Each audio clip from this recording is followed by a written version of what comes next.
Okay.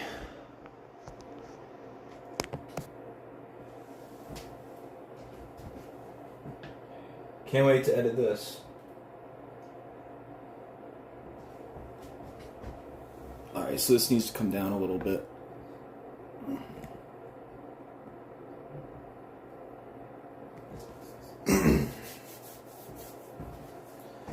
Alright, welcome everyone. Yeah, so I gotta rebuild this. I gotta replace some of the thermal paste. I will be replacing the Seagate SSD that's in here at some point. But yeah, I'm getting a new thermal tape case, which I'm tracking on my computer here to try to figure out when it's coming. I mean, it's out for delivery, should be here. Yeah, it'll be here any minute now. So I'm gonna start getting into this while I'm waiting for the case to come. This was a really old case, and if anyone knows this symbol right here and the lettering CLX, then you know why I want to replace it.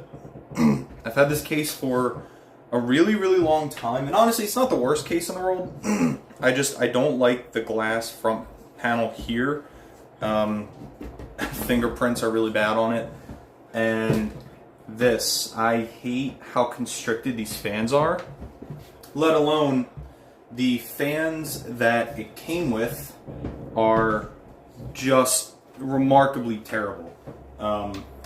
They didn't last that long, and because of that, now the bearings in one of the fans are completely gone. This fan in particular. So when you spin it here, it doesn't make a noise. On startup, as it gets faster and faster, hitting that, I think 7,200 RPM is what I put it at. Yeah, it just, like, you can just, and all the things are just, it's past its prime, it's past its date now. So I have to take this whole thing apart and replace as much as I can. So we're just gonna get started. I'll be silent, but you know, feel free to ask questions about whatever you want. Like I said in there, we can definitely talk about Yu-Gi-Oh. I mean, if I'm being honest, I'm not even really a fan of the current format, but I think, like I said in my ban list video, I think that a lot more should have and could have been done. But again, what do I know? I've only been playing the game for 20 years. Alright, so we're going to take all this out. So yeah, I also have to replace all of the, probably all of the thermal paste. And I have industrial grease here to replace everything else that I need to. I'm just seeing now that my camera is like insanely sideways. There we go.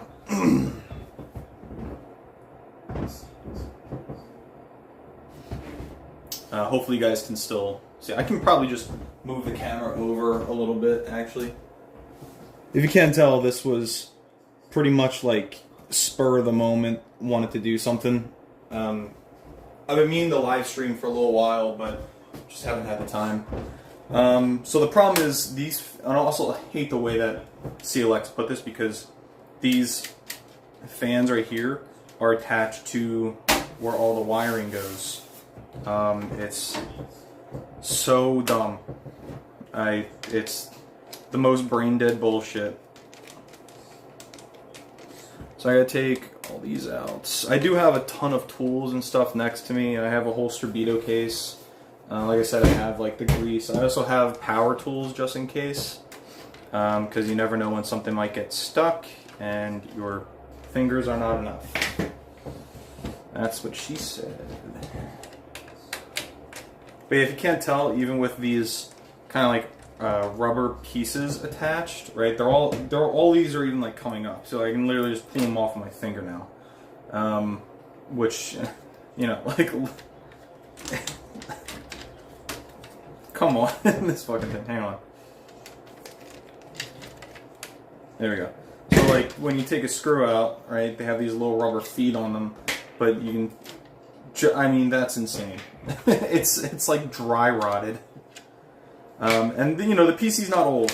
Like the case itself is older, but all the parts inside are not as old. I have a pretty up to date. I have a Ryzen 5 5600X in here. In my stream PC, I have a Ryzen 7. There's a 6800 XT in here, a 1650 GTX in the streaming PC. I do have a spare 6600 XT that I could put in the stream PC, but I think, you know, because I do all my editing on my stream PC, it's probably better to just leave it like that. So, top is off. This was the top part. It is now off, and you can see here, like, see how that, ew. Actually, I should probably get, my Libman brush. I also have this, so you can see if I do this. I'm not sure if that's gonna come up or not. I'm gonna hold it here so I can see it on the camera. Yeah, so you can sign it. You can see sort of like when the light hits it right here, the circular pattern, just of how much like heat has dissipated onto it. It's pretty bad. It's like warping the actual like metal frame of it. Alright, so I think what we should probably do now is go here.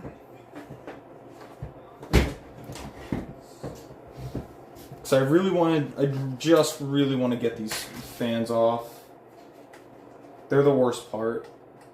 Everything else inside should be fine. See, I know my cable management, I think, except don't worry about here. Just look up here. Don't look down here. This part doesn't exist. Just look up here. Alright. So yeah, these fans... Should I just take out the, Yeah, alright, so... I guess I'm gonna need something sharp. I don't think I'll need scissors. I think I just need my, like, knife.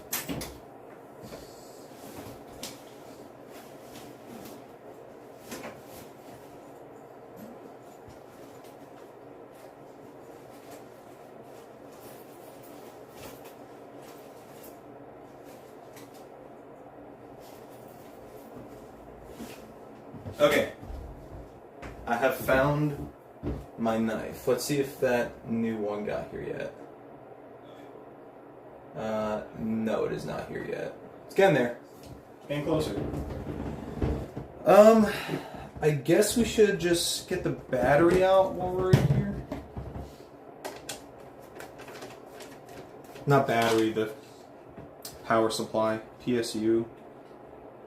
I'm gonna actually have to save these screws, possibly. I don't know if the case that I got comes with these. So we'll save these PSU case screws just in case. Just in case. I just want to see where these fans are attached, because these things are awful. Alright, let's figure out how we are getting this out.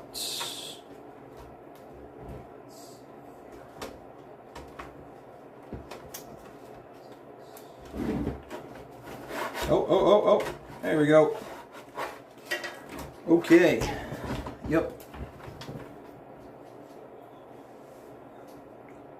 I might clean out this too, just so it's not all fucked up. Yeah, I think unfortunately we're gonna have to take this out. Yeah, because fans are all in here somewhere. Alright, well, thank God we got more zip ties.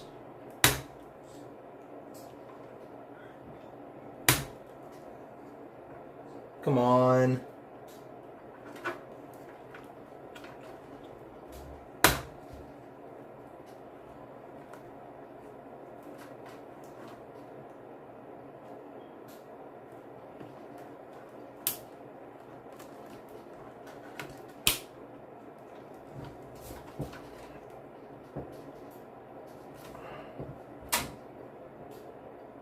Okay, I thought that chipped my blade for a second. I was about to say, how the hell?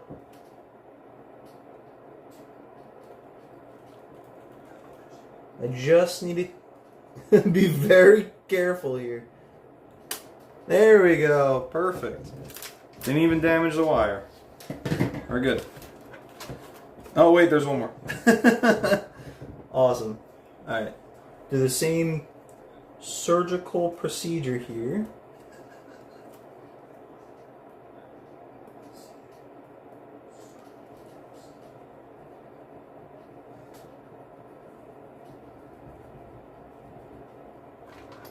Maybe I should just get a pair of scissors, right?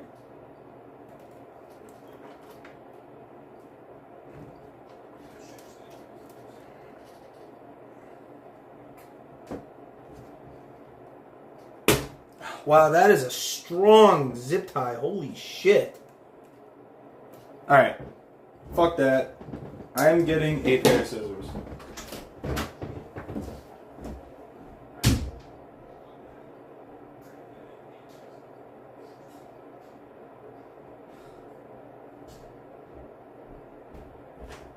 I don't know how well these are going to work, but we are going to try anyway.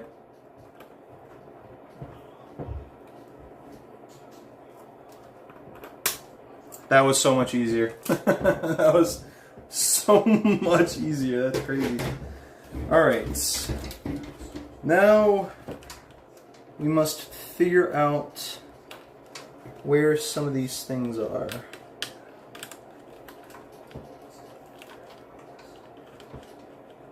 Okay. I'm simply... Because I'm just going to throw away this case. I don't have a purpose or a need for it. But obviously, that being said, I still need to make sure that I keep all the necessary components. Ow.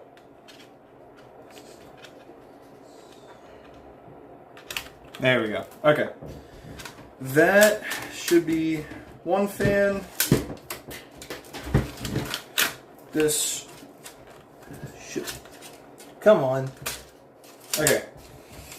Get these shitty 240s out. Now that we have the battery, we can probably just undo this. Well, nothing's connected to it. There's no SATA drive back here. I don't believe there's... Yeah, everything else should just be internal that we need to unplug. So what I'm going to do is I'm going to put this up and then spin it around and get everything out. Or not out, but like unplugged. There we go. Alright.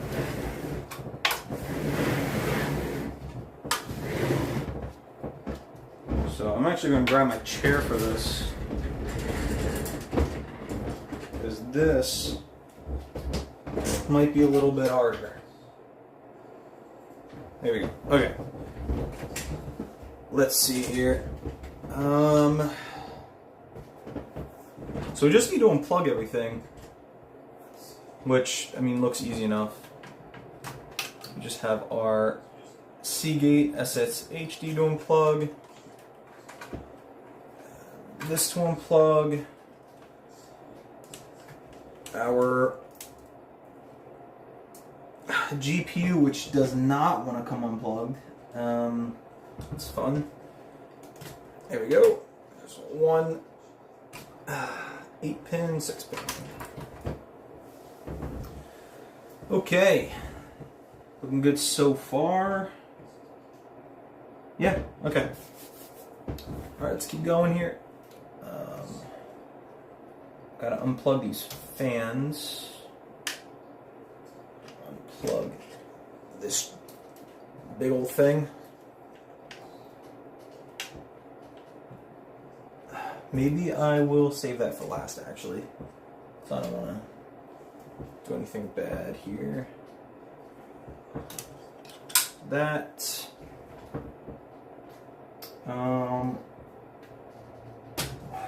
That. Again, all I'm trying to do here is unplug everything.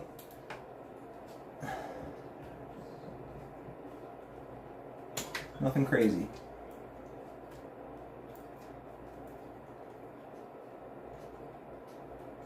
All these 2 pins.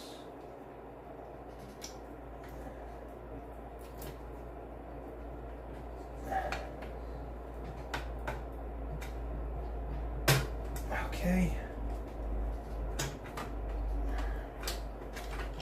Push all those down, which you'll see coming out on the camera there probably. Okay, we are getting there.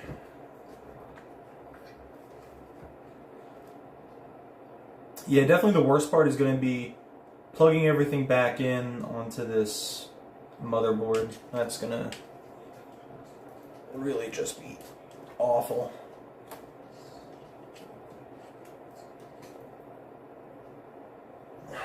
Come on. Alright, yeah, that one, I think that one's going to have to come out last, because that one just does not want to come out at all. Alright. So, we can unscrew these yugioh fans that I have.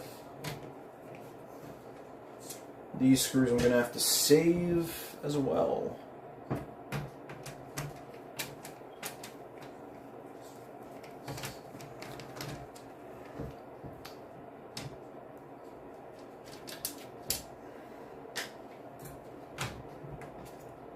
Should be a third, yep.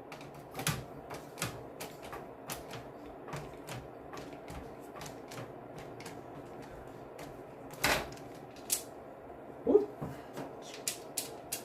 Get that. There's one yugioh fan. Looks pretty dusty. It's actually not awful, but I'll definitely have to clean it before, like if I want to use it again, that'll definitely have to be cleaned. Those fans get the most abuse because they're right at the top here. But yugioh is a really good brand. I was actually going to get more fans, but didn't really think it was too worth it there. Tilt this. There we go. Is there another one? Yeah.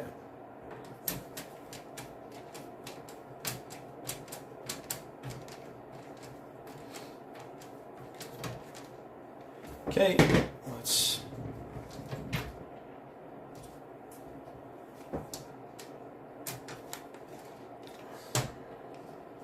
that should be it. Yep. And then one more.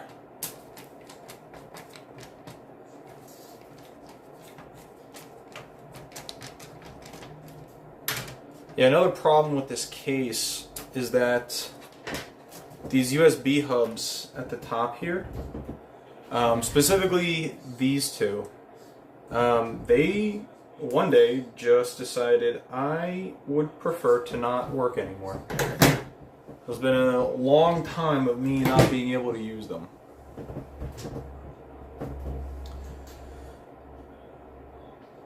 It's definitely a lot dustier than I remember it being, but oh well.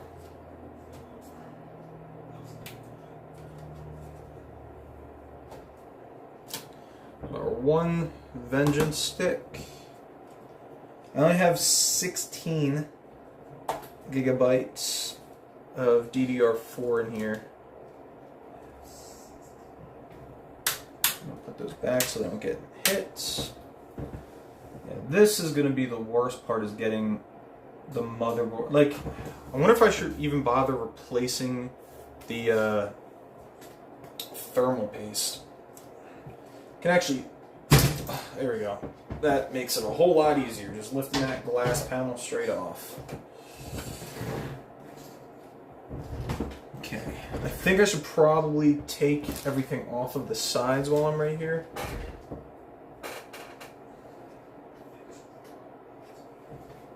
Yeah, for sure.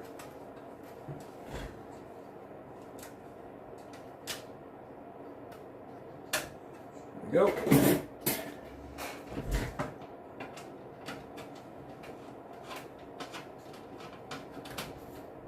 This is one GPU screw. I'm just gonna put these separately. These are fans. These are X.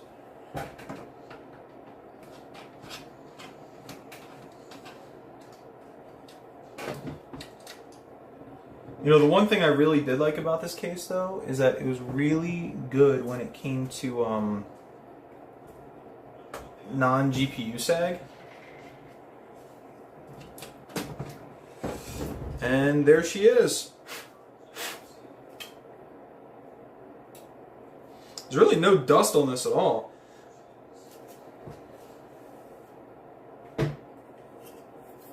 It's actually looking really, really clean. I don't think there's anything I really got to do with this 6800 here. So we are just going to put that right there for now. Everything else is looking a bit dusty, or dustier. No idea why.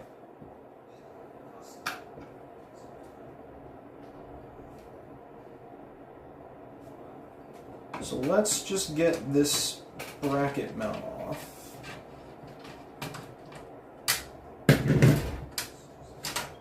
This, yep, this is a PCI Express card. I forget which one this is. But quick dusting and it's all new. Looks good.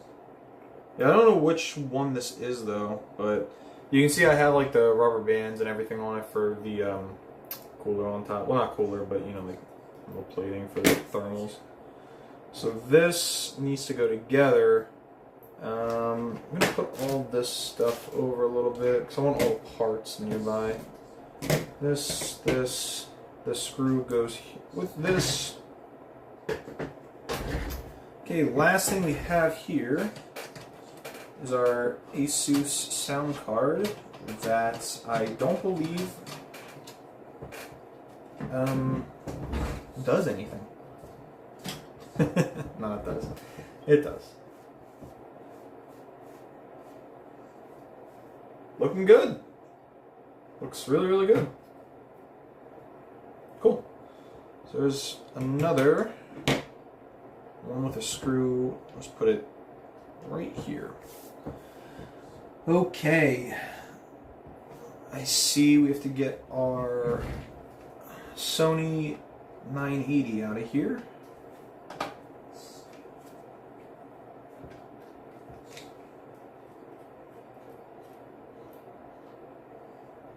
And this little dude has many parts to it, unfortunately. Yeah, I'm gonna have to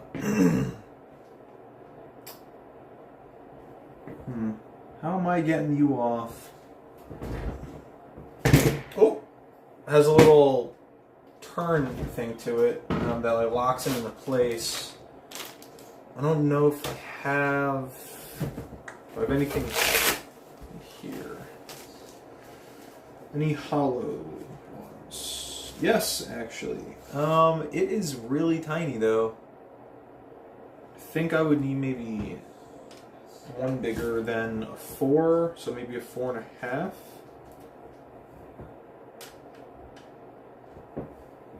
Maybe a 5. Thought 4.5 would have done it, but yep. Okay, there we go. Let's get you on there. And there we go.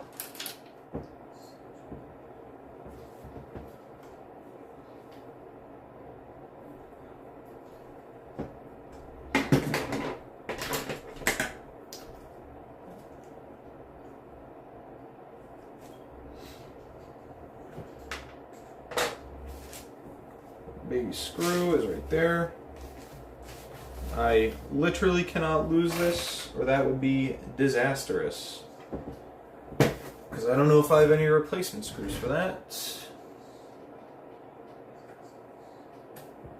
Here we go. There's our Samsung 980. Looking good.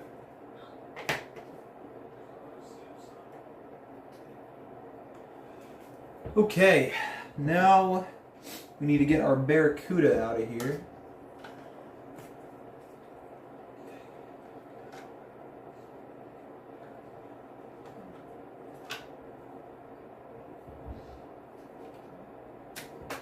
Done. Barracuda's easy. It was only one screw because there's only one, mount on there, so I don't have to worry about that one. Now, obviously, I could have just left all this in, just unscrewed it, and just placed it back in. I only want to do that with the CPU because the CPU is fine. I don't want to take the risk of breaking anything when I'm replacing the motherboard, but the CPU will be just fine. I've literally no worries about the CPU.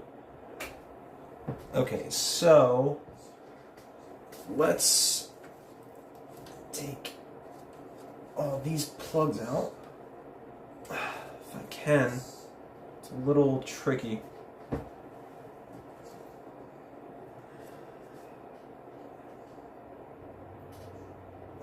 Yeah, that's gonna be a rough one to get off.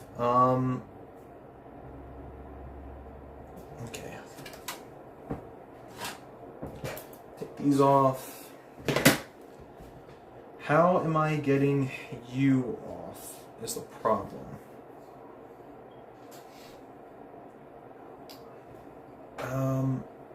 I really don't want to take the CPU off. I might have to. No, there's no way. Hold on. Let me,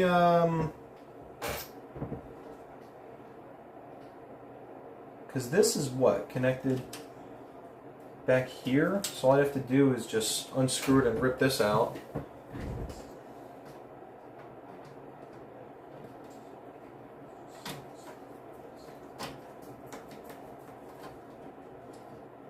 One fan is back here.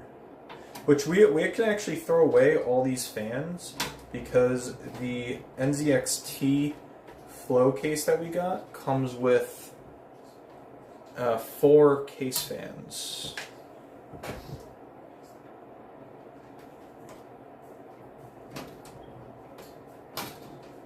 Which is pretty exciting. I think I got the H5 flow with the RGB. Yeah, I can just get rid of all this. Thing nearly just broke off as soon as I pulled it out. These shitty little fans. I'll keep the screws because I could use those for the Noctua fans once they're all clean, actually. Okay, that definitely gives me a lot more clearance.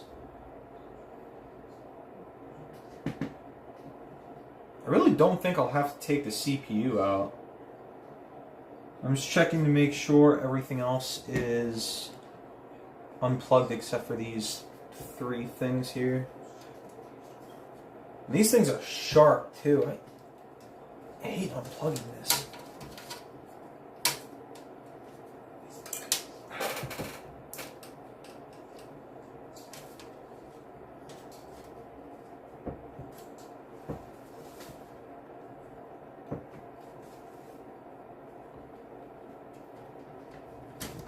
There's one. Cut my finger on that one. That's good.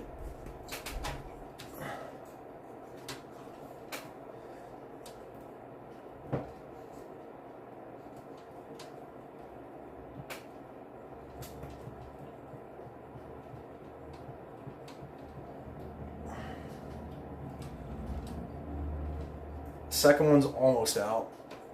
There's the second one. My God, what a disaster. Okay.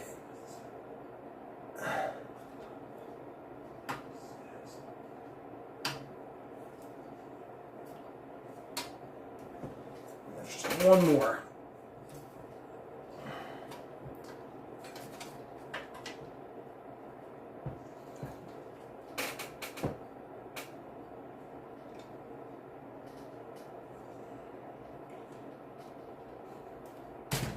Finally.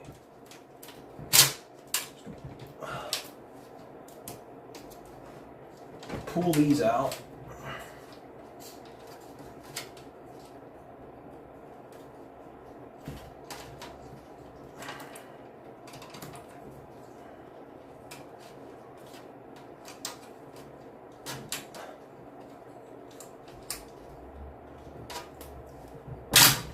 Yes. Oh my God.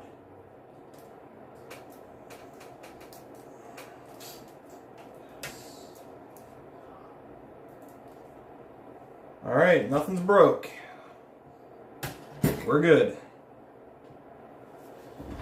Whew. All right, so we got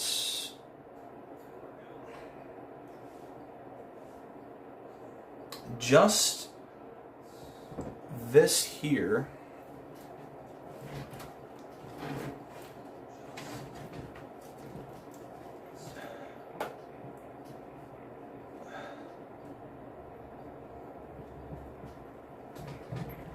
Come on.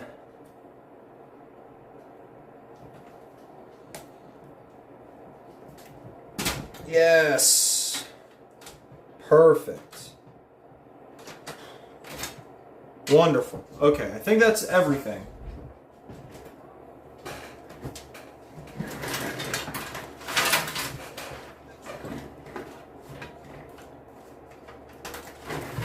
Let's see.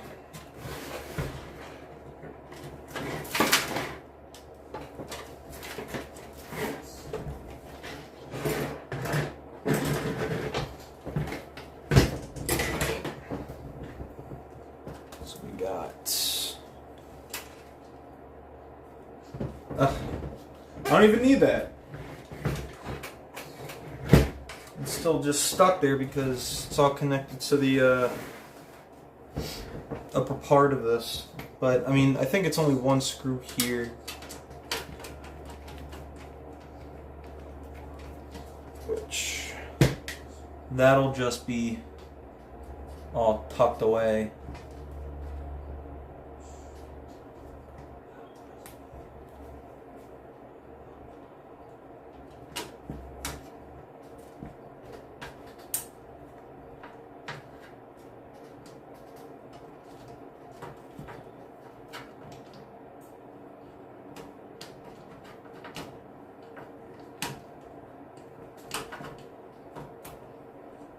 And this screw is a real fucker, huh?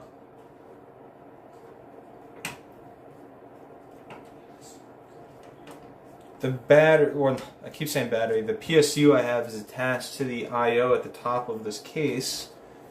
And these screws are insane to try to actually take out. Which I don't even need any of this, so I definitely have to take the PSU apart and get some of these cables out because there's some in here that I just will not need for this new case.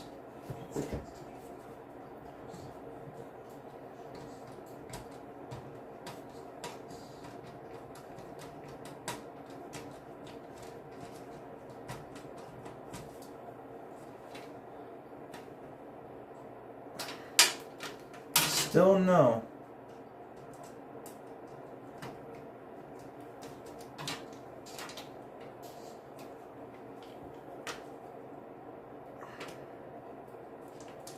There we go.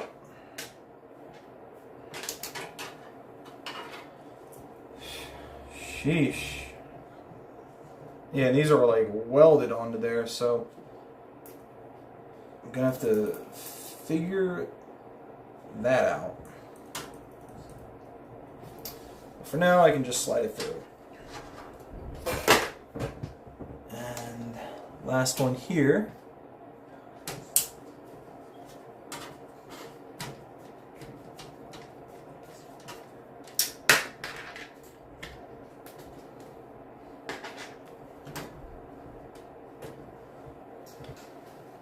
one on the other side.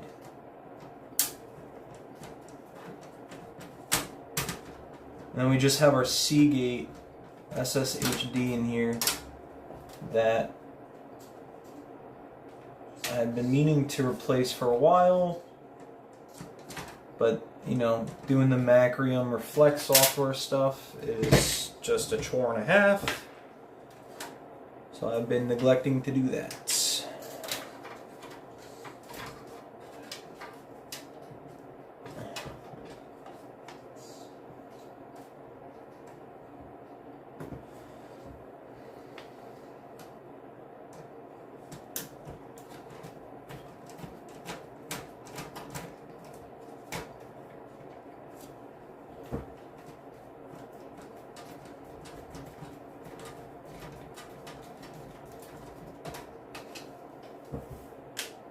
I think I'm gonna have an issue getting this out. Let's see.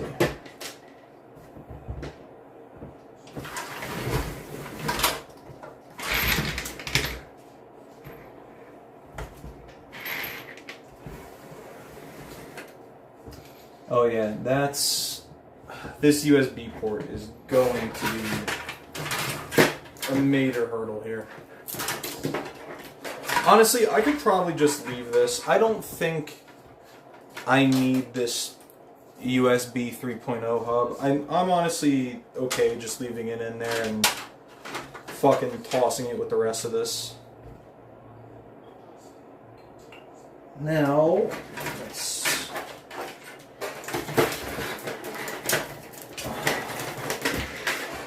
this garbage can also stay.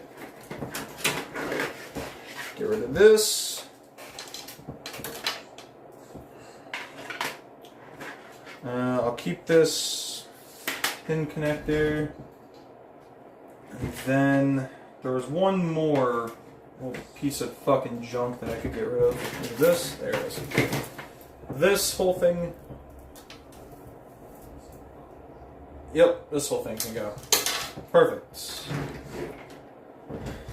Okay. Not sure where this goes. I don't know. But once we're missing something, then we'll know. Alright, so the SSD is right here.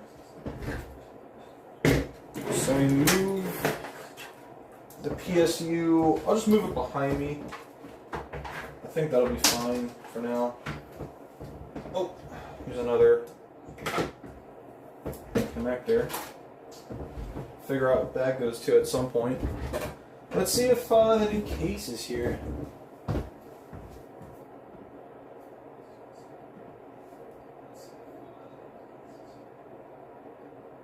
Not here yet, but it's inching closer. Okay, man, this is a lot dustier in here than I was expecting. I was cleaning this thing quite often, to be honest with you. You know what? I'm just gonna. This thing is really pissing me off. SSD 1. SSD screw number 2.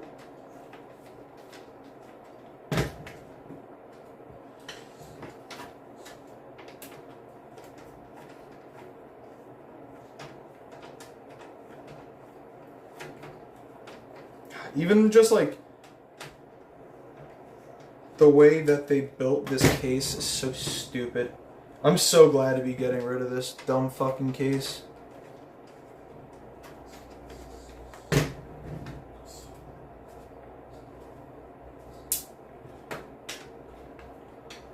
Last SSD screw.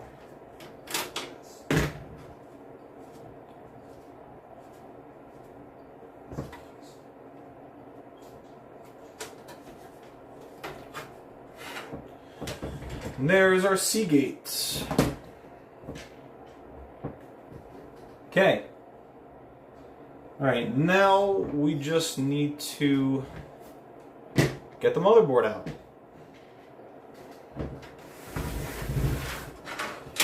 Otherwise, everything is done. Luckily, I don't think it'll be that hard.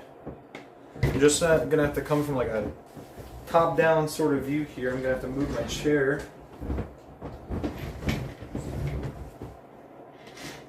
Okay.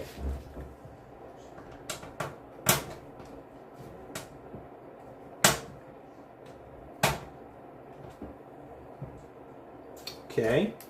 Maybe I need a bigger screw head?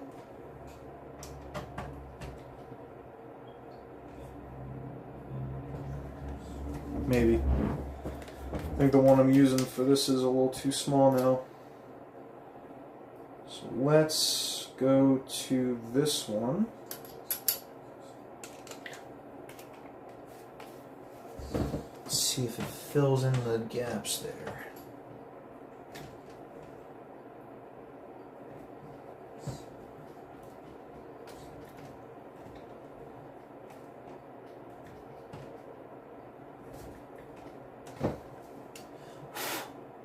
Wow, they really screwed this fucker on, huh?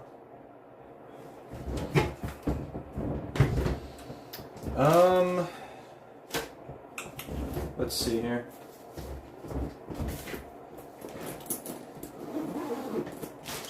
I mean, it's like turning a little bit, but definitely not enough. Definitely don't recommend using power tools. It might just completely break my motherboard here, but I'm tired.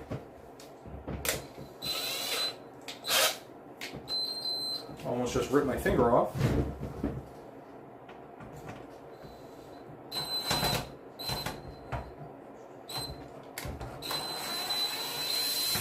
There's one screw. Well, I'm gonna have to move this thing a lot, huh?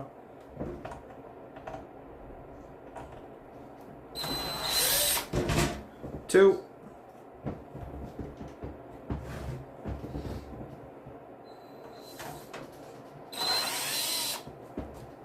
Three. Now again, I don't recommend using electric things in your PC, especially when you're taking apart your motherboard, because you might overload something, but I don't care. I just want to get this done. Alright, there should be, yep, there's one in the corner here.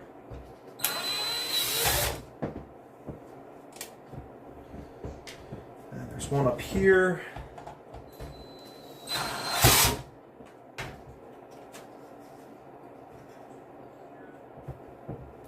Come on.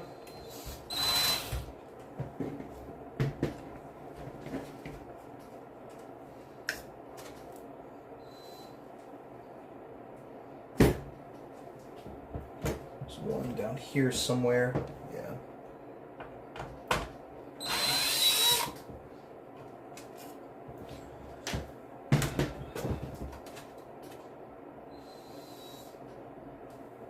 Okay. Get a little bit loose.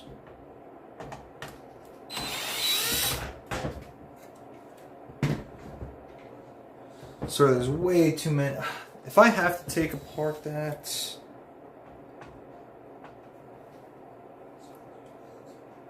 like, there's just no way that I'll need to take that apart. Can't even grab this. I'm gonna need like a pair of tweezers.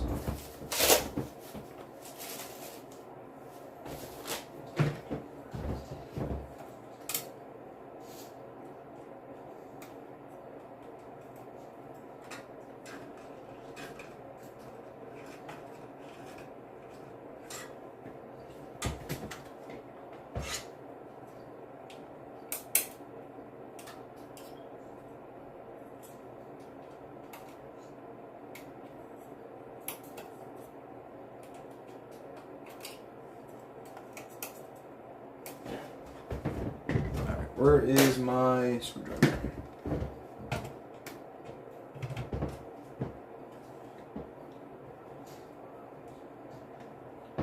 I don't know why that one did not want to come up. But we got there. Alright, I think we only have 2 more. I think we just have 2 more here.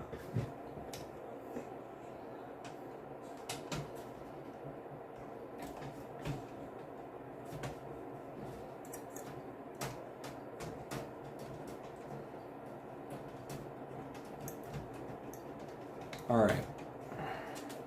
There's one. The second one is just up in this corner.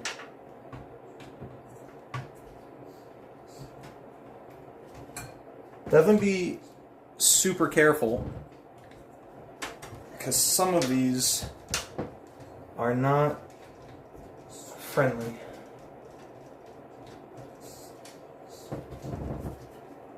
Okay, that should be it. Let's see. Woo! It's very sharp on the bottom. But we did get there.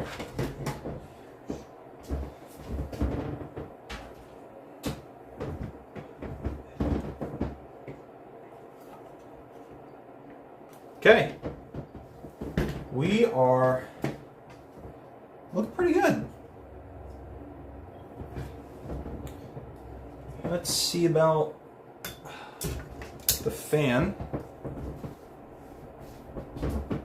Pardon the noise for a second here. I'm going to clean off this fan with a little blower.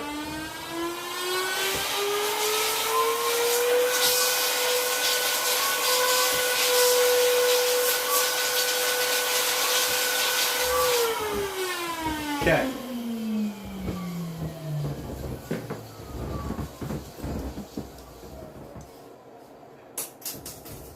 This thing doesn't need too much help.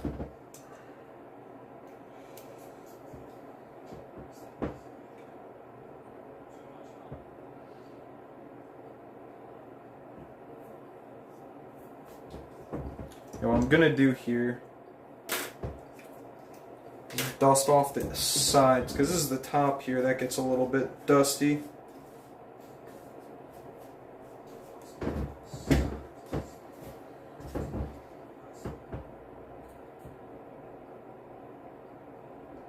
I think it sounds okay. I don't think this needs any greasing yet.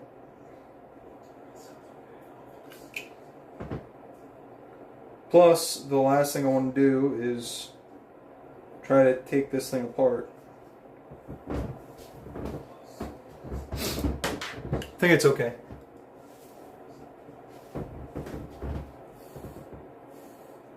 One thing I'm definitely going to do is blow this out real quick. So, pardon the noise once again.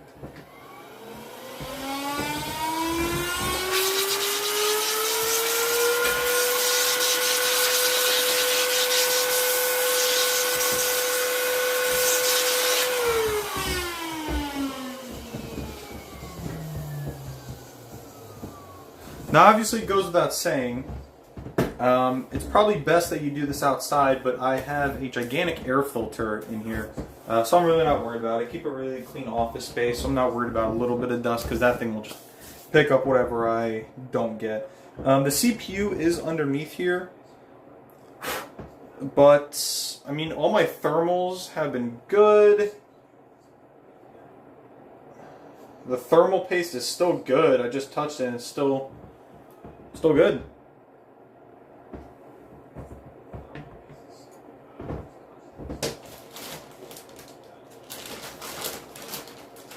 So I'm not worried about that.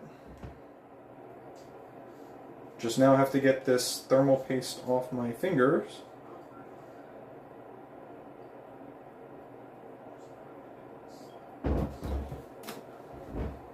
So CPU is good tempo-wise. Motherboard looks pretty clean. Got our GPU off. I think the last step is to clean these yugioh fans.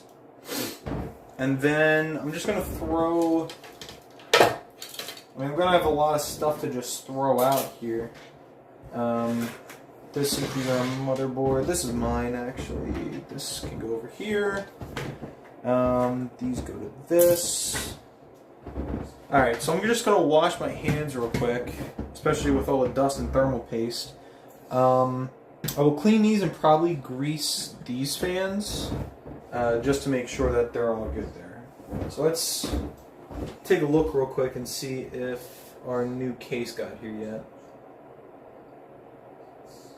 Alright, just keep saying it's close. Alright, so let's go take care of this. I'll be right back.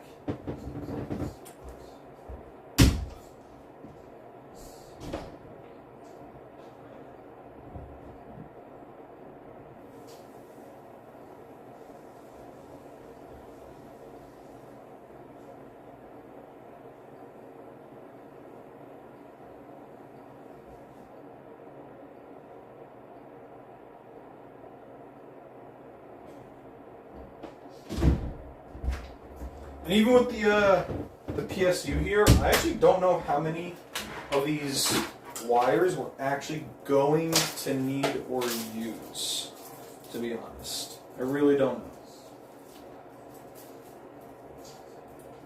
Like, a lot of this does go to the motherboard. Some of it just goes to, like, our SSDs and shit.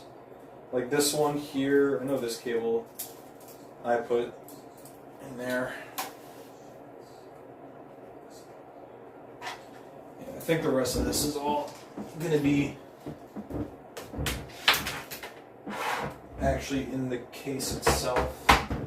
Just going to need to untangle all of it. Okay, so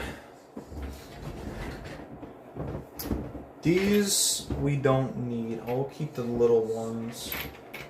Just trying to get rid of as much shit as possible. I'm probably going to get like maybe I'll get like a big old trash bag or something. Oh no. Because we don't need any of that.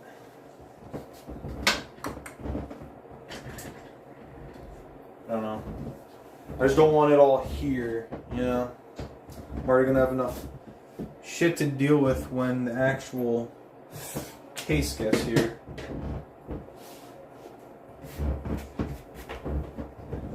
This is all motherboard. Either these are all motherboard screws. Glad to see these little dust guards are actually working a little bit. Yeah.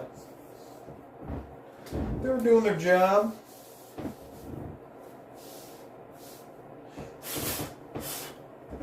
Not bad.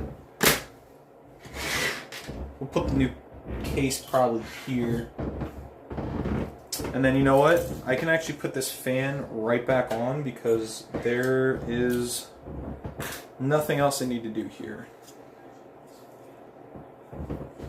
And it's going to go like this because the fan has to blow out towards the back. Oh, almost put that on the opposite way.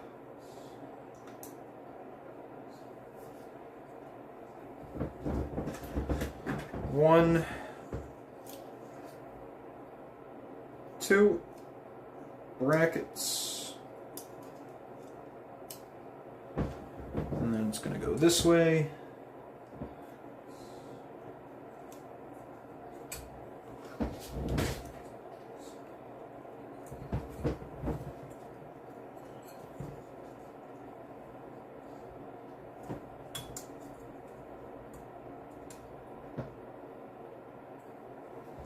There we go. All right. So we have motherboard, all the screws ready.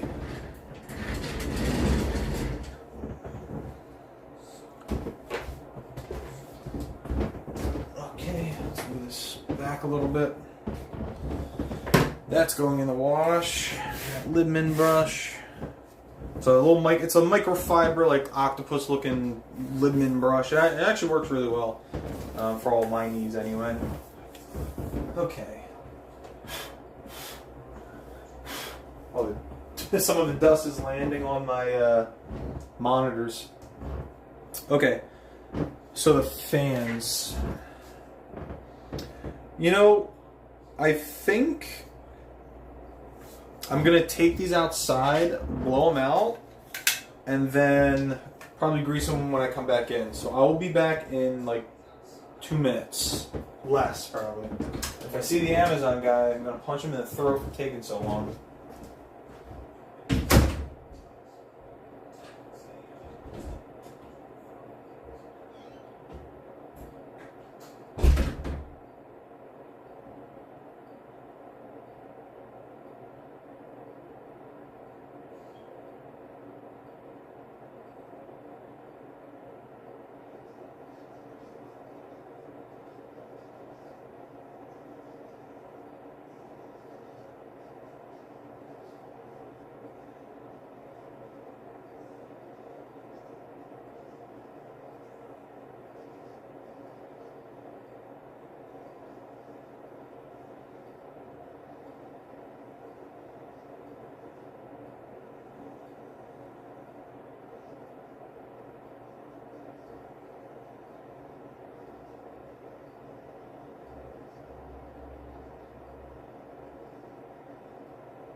Forgot that my fiance is probably going to be home like what, 2 hours? So I should be able to get this. Should be able to get this all done by then, I would think. Alright, so I'm going to grab the chair back. Let's see here. So I'm not worried about the SSL magnet or anything like that. Everything looks fine.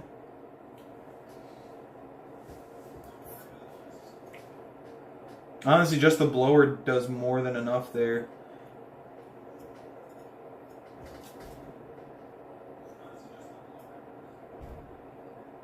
I'm not hearing any noise from this one. I'm trying to figure out if it's even worth.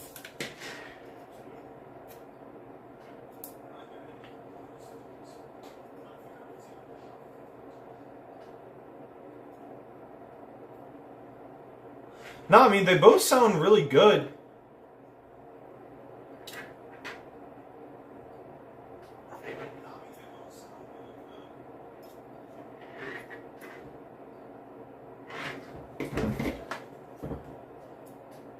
Yeah, no, I think they're both fine, honestly. I don't think either of them need grease. Okay, so I think we have everything in order here. So we got our hard drive. So let's clean up just a little bit.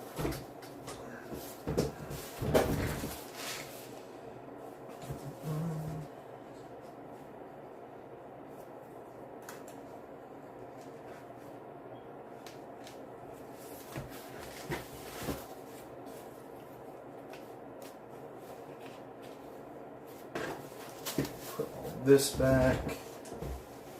Okay, so we got the GPU, which is right here. We will be needing this. Probably don't need this or this. Here's one SSD. This is the SSHD. This is more thermal paste in case I needed it, but I don't think I will be. There's that. This is another SSD. This is the sound card. Not sure what these are. There's a third SSD. They got so many kinds. A bunch of screw types. Noctua fans. This is just a cover. We don't need these.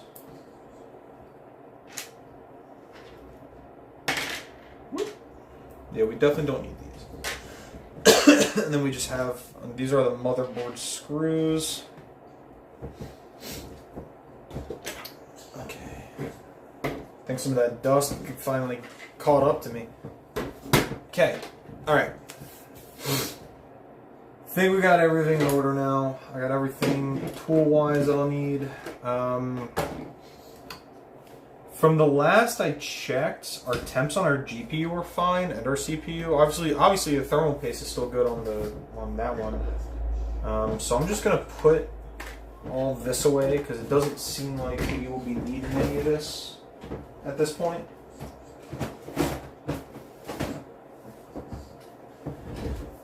Okay.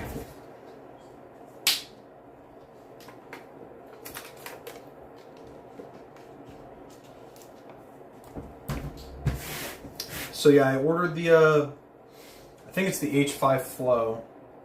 So it has the 3 RGB fans in the front, the 1 exhaust fan. So I'm going to try to put in the 2 Yugioh fans at the top to allow more airflow down and in.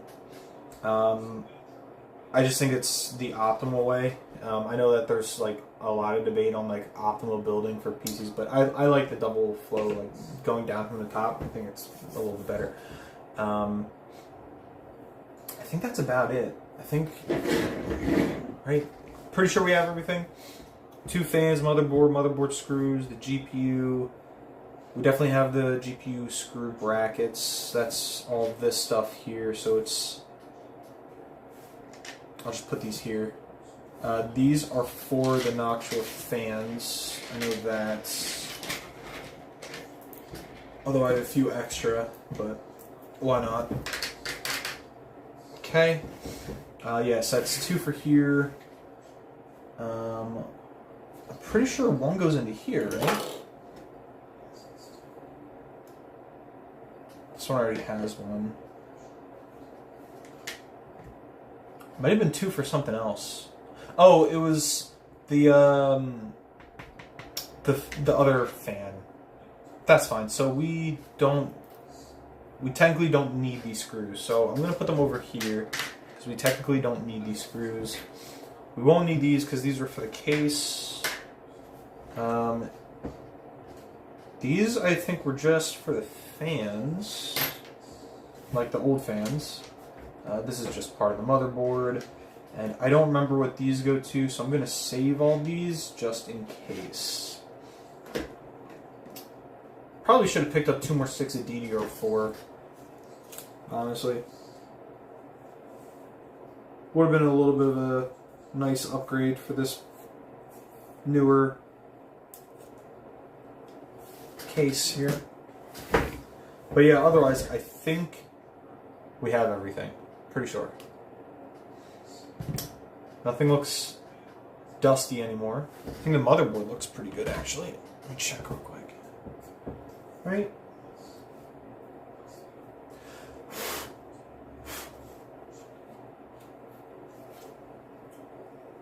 Only a little bit of dust. Nothing terrible, though. Oh, so sharp. Where's that linen brush? It's just really the top of it because the fan's blowing down.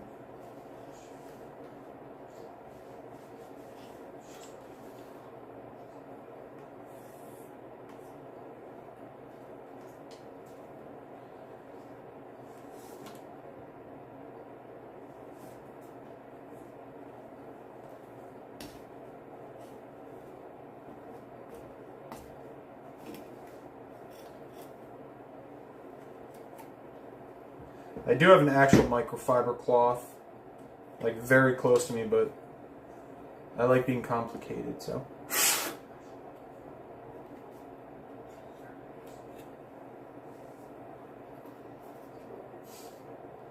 Yeah, I'm not seeing a lot of dust anywhere else. Everything else looks pretty clean here. CMOS battery still in, that looks fine, right? Still in, yeah. It's very minimal dust everywhere else, which, like, I'm not worried about that, like, little bit of dust. I'd be worried if it was much more severe, but it's not. Okay, I'll move that back. Okay. Alright, so now let's see how far away this case is. I'll tell you what, hooking up that... I'm not worried about putting everything in the case.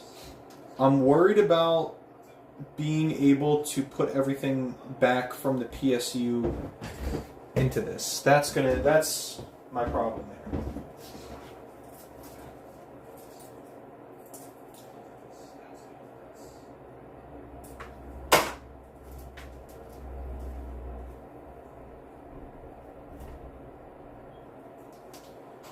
All right.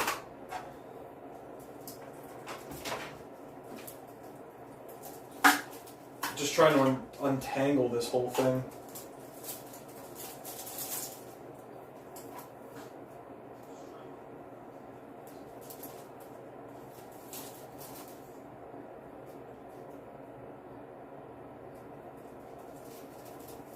Let's see.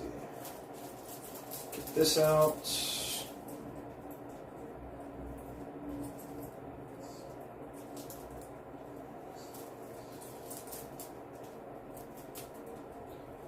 Okay. Now the PSU is at least untangled.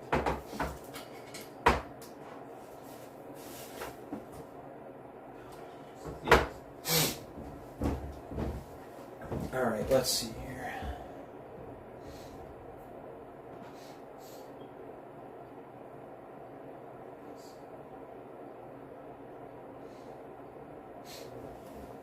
Okay. I'm gonna wash my hands real quick, come back, and do something.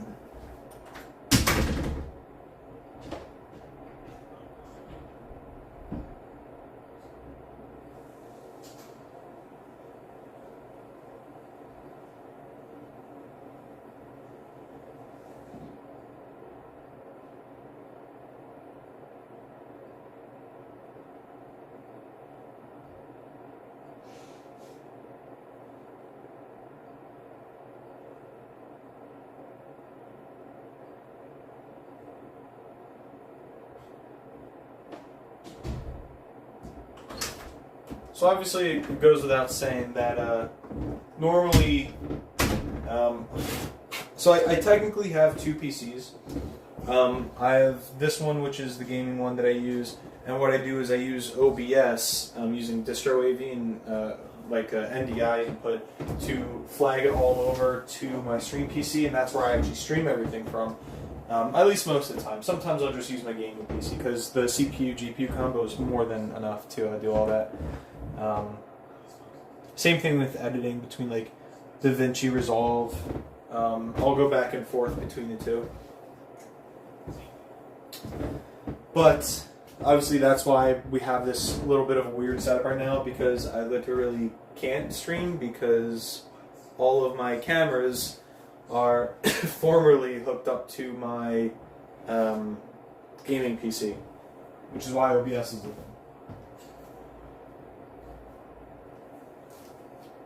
So while we wait for, because it was supposed to be here by now, but of course you can't trust Amazon, I figure let's do some test hands. Hopefully you guys can see that. Yeah, it looks good enough. So one deck I've been working on for quite a while now is Dragon Link. Not Dragon Link as in like the Wombo Combo like 2019, 2020. This is like, it's more bestial control with a small Dragon Link package.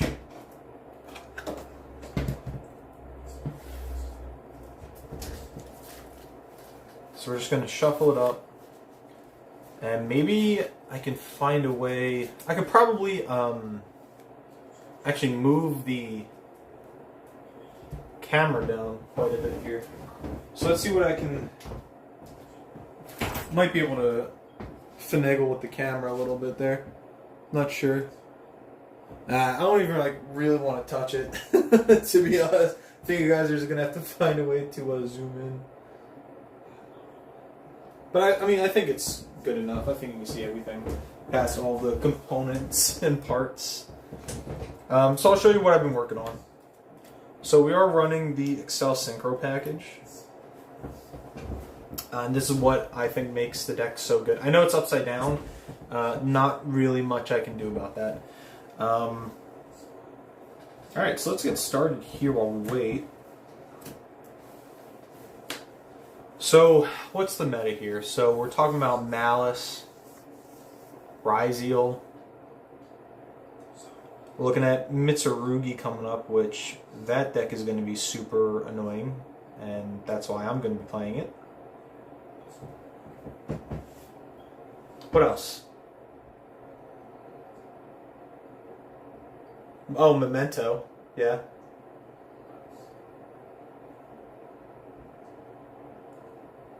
So Memento, Malice, yugioh, Mitsurugi, Crystron.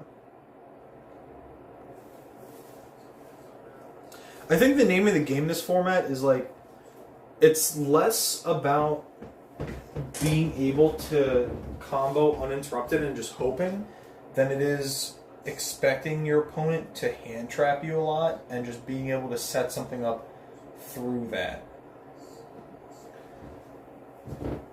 So I mean, no matter what, I think your opponent always has to negate the Black Metal Dragon search, because that goes right into an Omni negate. So Black Metal, I would link that off into Pisty. Effect, I'm expecting my opponent to negate this with something like Purge or Ash, so I'm going to assume this is negated. Activate Lubellion.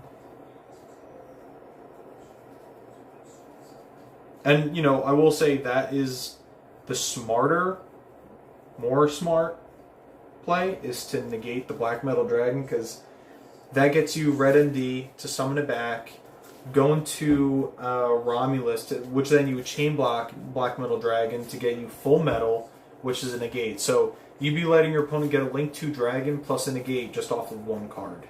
So you definitely have to negate Black Metal. I think here we go Bestial Magnuma targeting the Black Metal Dragon. And this is why I love this so much, because this is the correct card to hit, but then it's like it doesn't even matter. So just summon, use the effect. Sometimes they'll negate this. Most people don't. They'll just wait for the Bestial Rebellion. What I am going to do here is summon it, use the effect. I would expect them to negate this.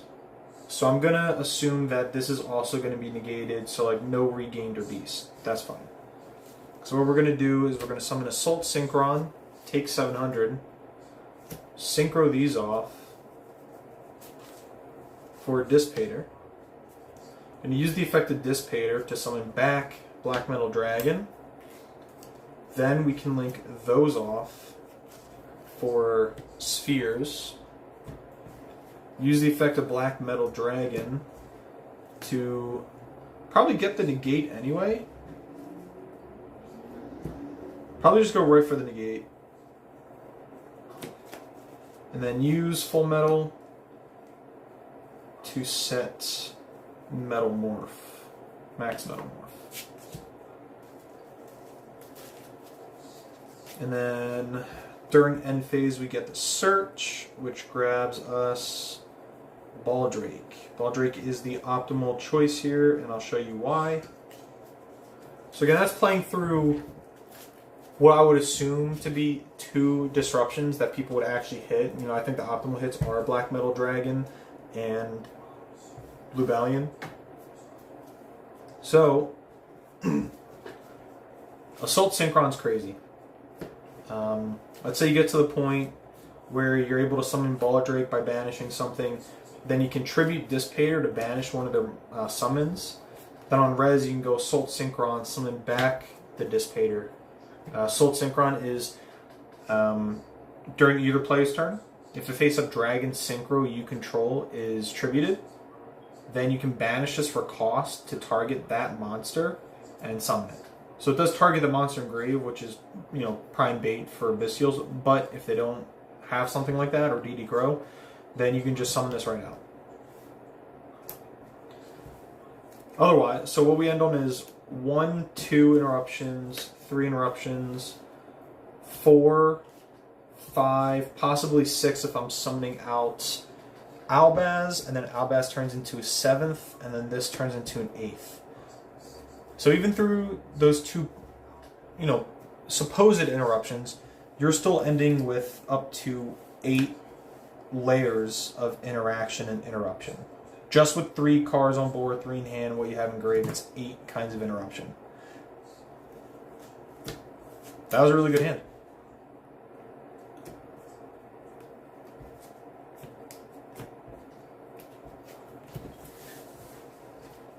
I think one problem I've had with this deck is it's not always consistent. Sometimes you're just passing with 4 Bestials and a Regained, or like 4 Bestials and a Veiler. Which obviously if you make it to your next turn, that's really good, but that's if you make, most of the time now you're just getting, if you don't have enough, you're getting OTK'd.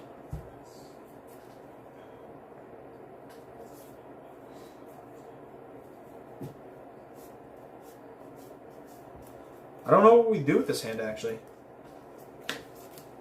So I only played 2 of this, and of course I draw a second.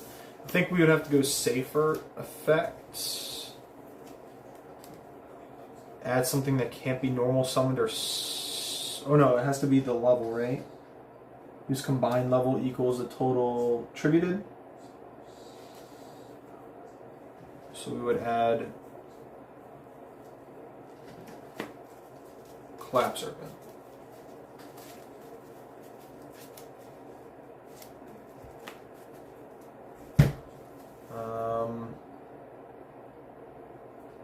I would summon this, banishing Seifert, linking this into Pisty, Collapse Serpent, add white.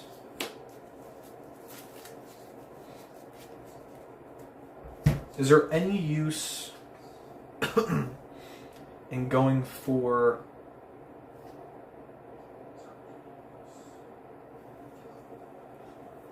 like Romulus?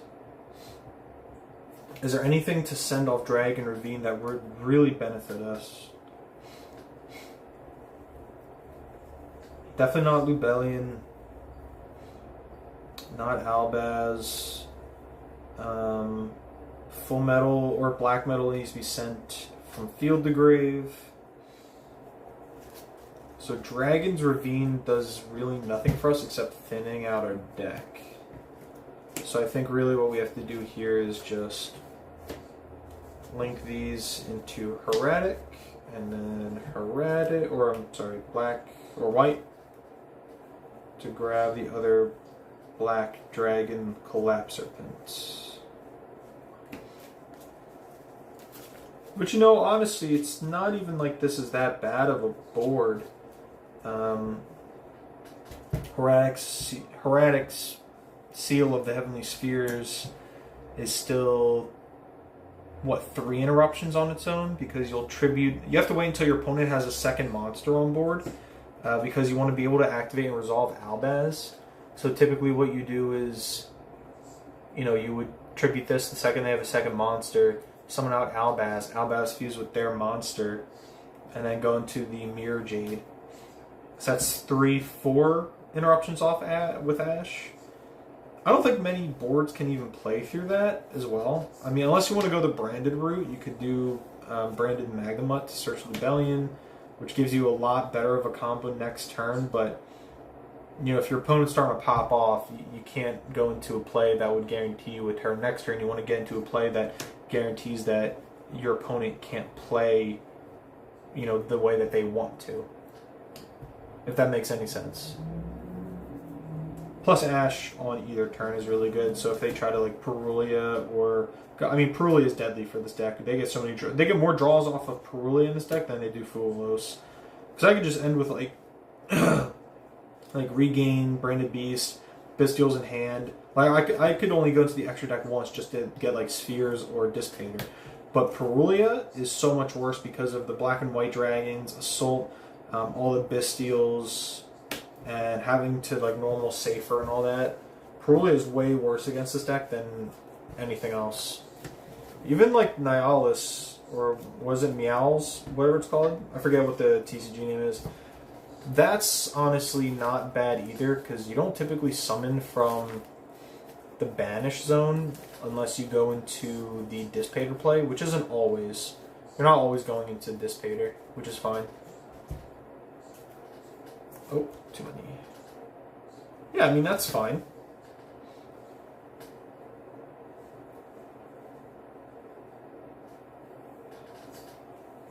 Like, this is where Dragon Ravine comes up. Yeah, this is a fine hand, because you would go through the same motion. I'm just going to get them at now. Black, white. Where's the other black? So you grab black, summon it by banishing.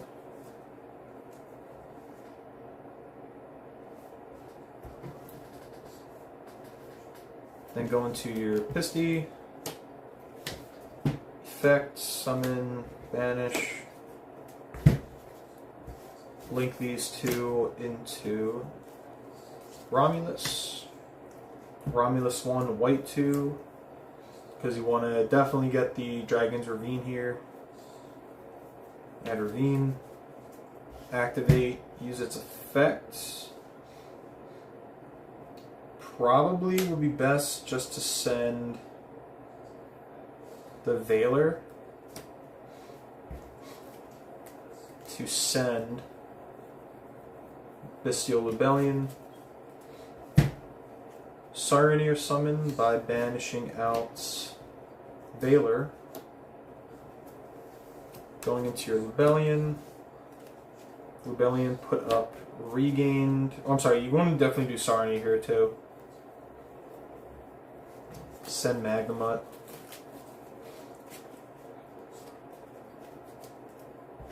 Because you'll be able to get out like Baldrake from your deck, so I'd rather just be able to summon Magma for the follow-up. And then you can link these off for spheres. And you're doing pretty good here.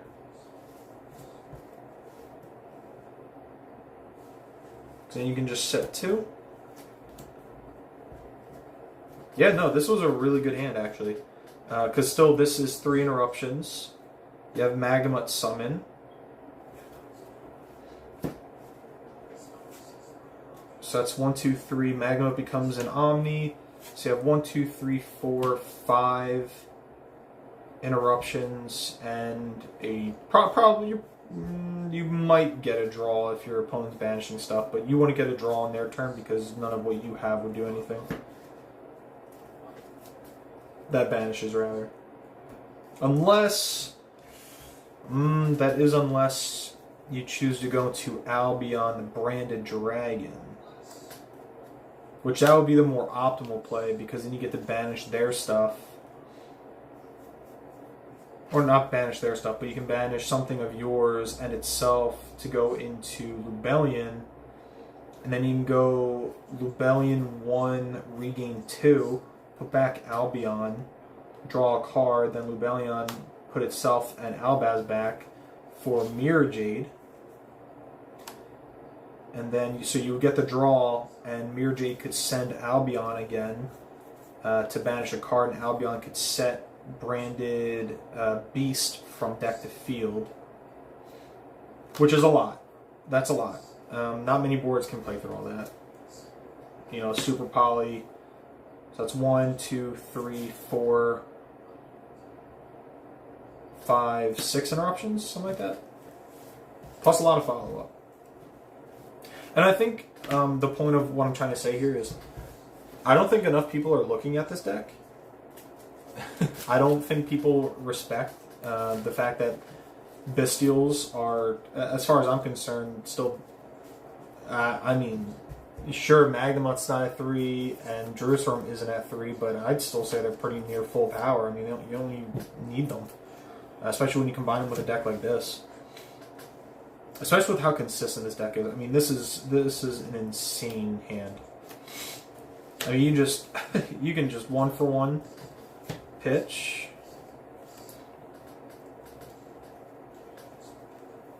summon out a black metal, and then normal out another black metal. Link those right into Romulus. Go chain link 1, or chain link 1, 2, 3. So that way you're guaranteed your searches, because they can't ash that now. 2, 3.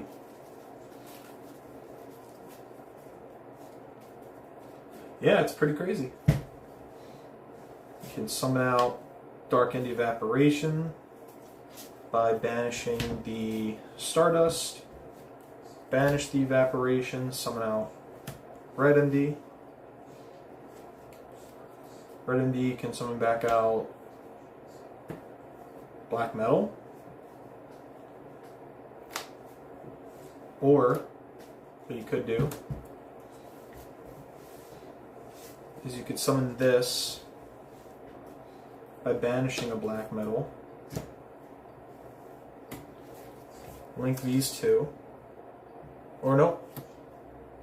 You want to link off this just for Pisty. Then Wyvern Burster to grab Collapse Serpents.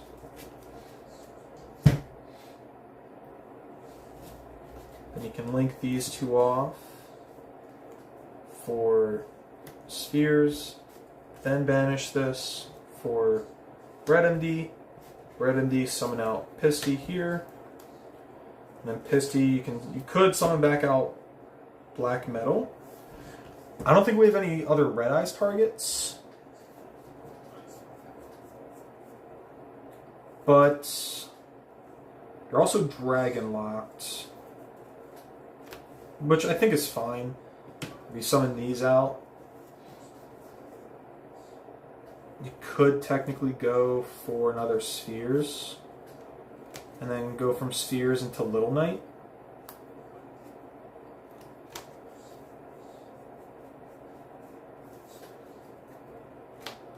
Or instead, if you don't want to waste targets, you could just summon out Romulus, and then link these off for an SP.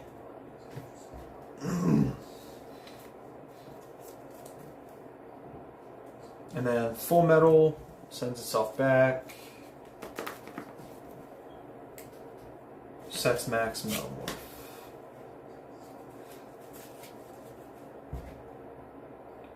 Now what you could do instead of all that, if you want to do even more stuff, I just love how many ways there are to play this. So you could go into this with the SP, which is good. There is one more different thing you could do instead.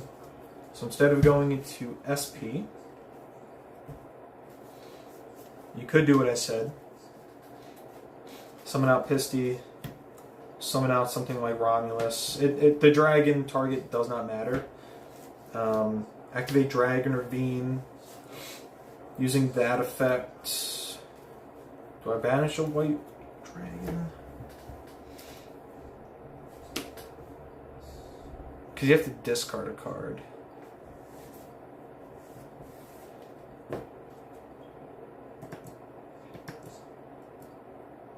Oh, actually, you don't even need to summon Romulus. You can just summon out Dark End.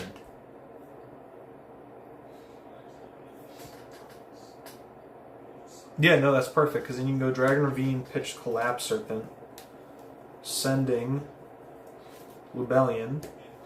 Lubellion can send this, summon out this, go Effect, put up something like Regained. Whoop, Regained.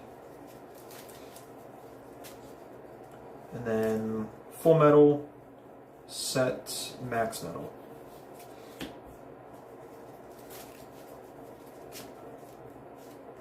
That's a good board. I think this is probably the best version. Yeah. You have the Tribute, you have a draw, you have Max Metamorph, which tributes Pisty itself for cost, to then summon out the Full Metal, so you have 3 interruptions again off of seals, given that you draw a card off regained, and then a negate, and a ton of follow-up.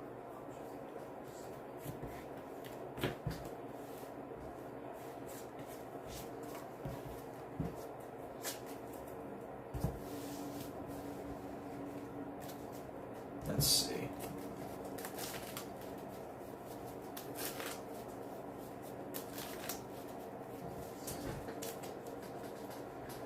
Hi, Ryan. Yeah, you missed it. Yeah, I got bored, so I wanted to stream. I got a whole new PC case. I got an NZXT H5 Flow. I took everything apart earlier in the stream, which was a gigantic pain in my ass. But now I'm just waiting for the case to get here, which I actually haven't checked in a while. I could actually check to see if it's even here. It's probably not yet. Oh no, it is here. Hey, okay. Alright, so I'm going to go get the new case, and then we're actually going to build it. Ryan, this is going to be edited up on our page, so now you're a permanent part of it, so say hi to everyone. Otherwise, I'm going to go grab the new case, and we're going to start building inside the case. And I'm sure I'm going to end up breaking something as I usually do, but fuck it. Alright, I'm going to go grab the new case. I'm so excited for this case.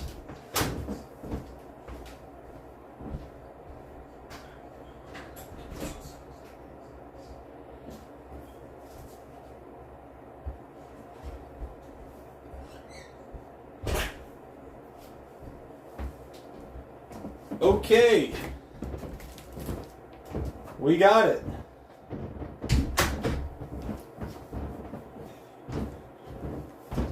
It is, in fact, the NZXT H5 Flow RGB. Very excited. The reason I even got this case is because I know, just from a few other people who have NZXT cases, and from reading all about it, it's apparently very easy to build in,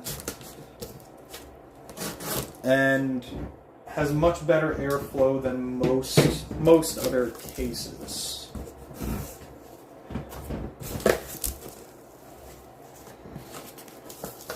Okay, yep, this is big. Alright, I gotta put this on the ground to take it out. It's huge.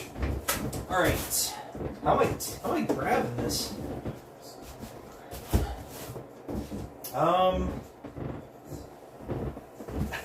This thing is so big. Okay, let's see. You have to like prop it. Come on.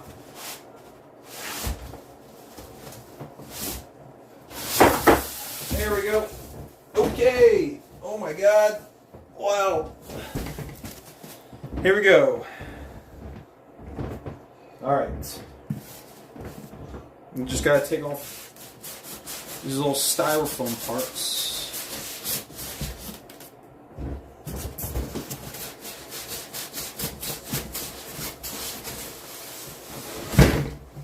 Okay, that's one side.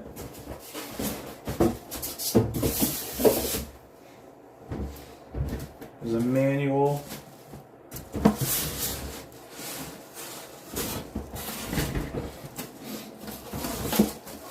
The top cardboard.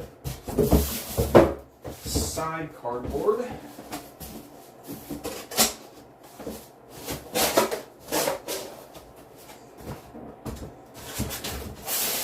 I was so lost in the sauce of Dragon Link, I forgot to check. Wow, this looks awesome. Okay, just need to find. Okay, it's on the side here. This. Okay.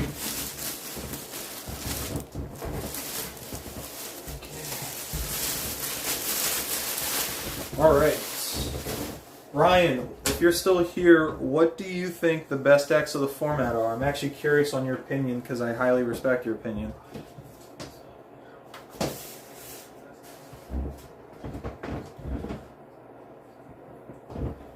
I think I should specify like post Alliance Insight.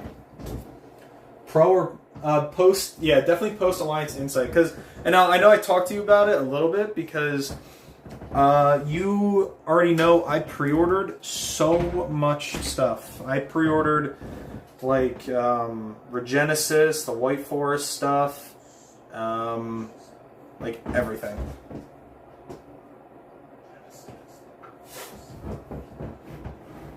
I think, I don't know, like my theory for Alliance Insight, I think that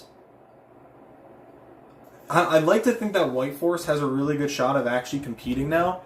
I'm gonna have to like read the manual on this. Yeah. So I'm really happy that I picked up all the Mitsurugi stuff when they were dirt cheap, to be honest. Oh, hi, Lord Grim.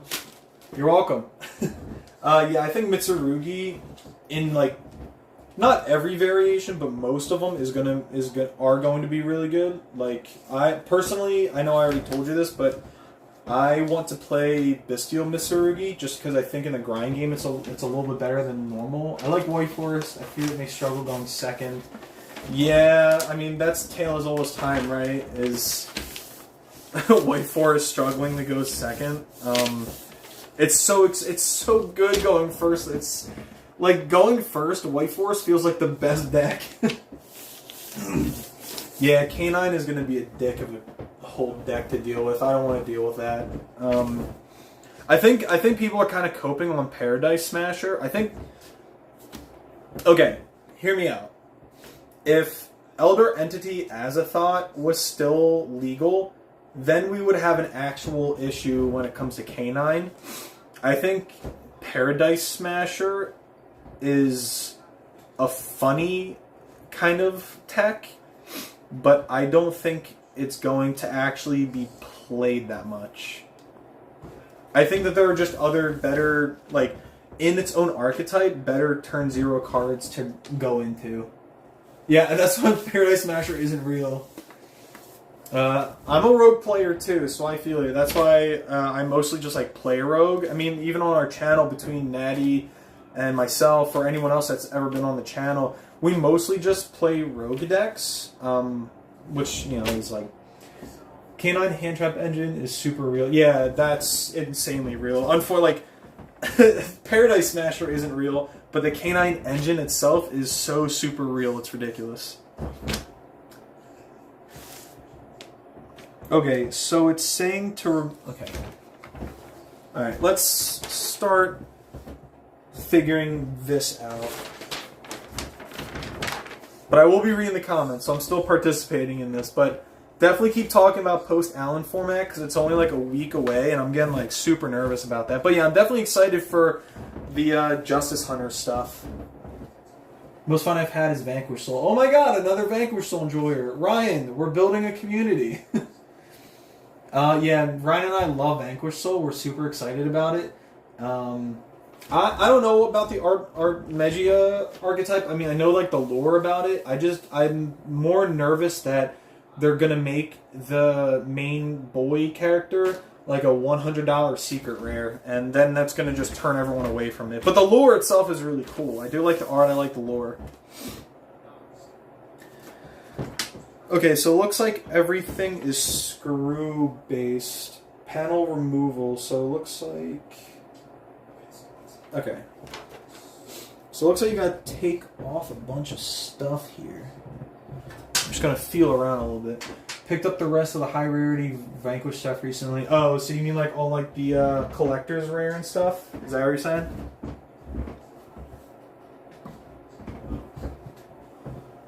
Also testing a K9, but yeah, I've heard that, oh,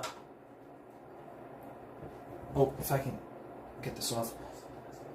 I've seen videos and am curious about Vanquish Soul mixing with the, K9 stuff. What is it? Is it just attribute, or is it something like with their levels or something else? Because I would assume it's for the attributes, no? Possibly. I also do want to pick up the rest of the high rarity Vanquish Soul stuff, because I know that which ones were in the new rarity collection? It was Caesar Valius and Pantera, right? I'm pretty sure they got quarter centuries. Jialong and Su are both level 5s, true, and their attributes are perfect for the deck. Mad Love Caesar. Mad Love Caesar and Pantera. I'm gonna have to pick those up then. That's crazy. I thought it was only Pantera and Caesar Valley, so I didn't know all 3 of them. So then that just leaves...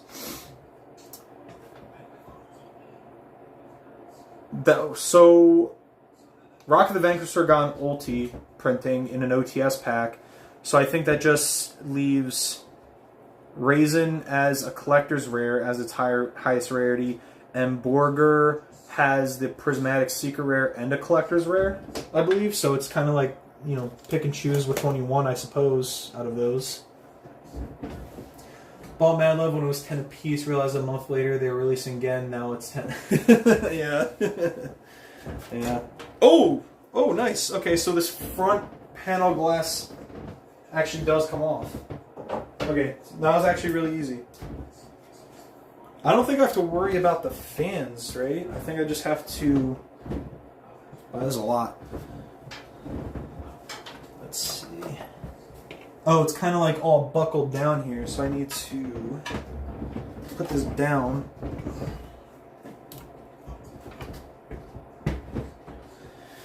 Okay, this is a lot.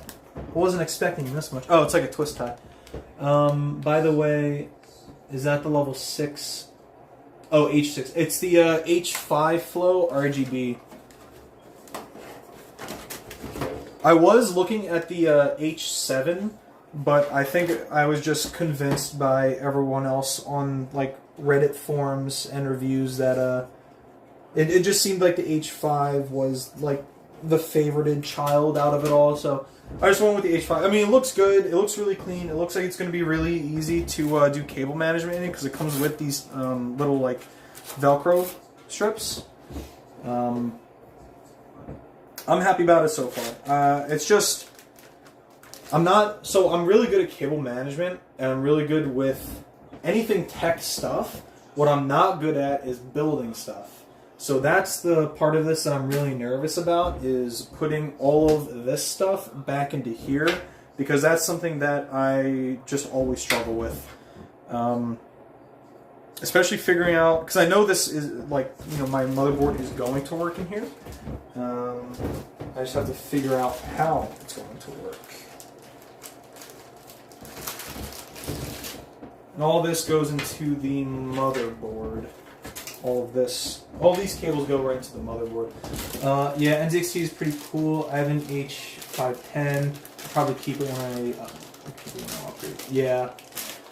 Yeah, I want to upgrade my GPU to a 7800 XT because that's like the last GDDR6 GPU that my motherboard is able to handle, which is a 16 gigabyte VRAM card. Gotta figure that one out though. How am I? Okay, so I think where I should start is probably putting the the PSU in, right? I should probably just start with the PSU. Yeah. So I have the Kratos 750 bronze, 80 plus bronze rating here. I'm hoping it just works, you know? I'm hoping it just simply works.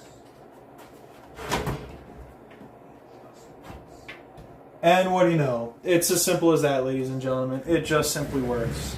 Works every time.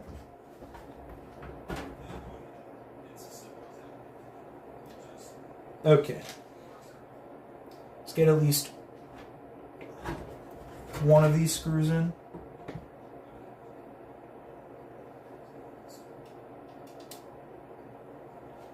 Just to keep it in place.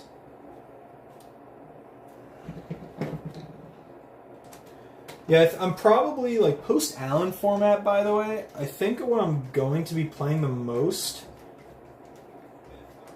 I guess I'm kind of torn, right? I'm always kind of torn between decks like...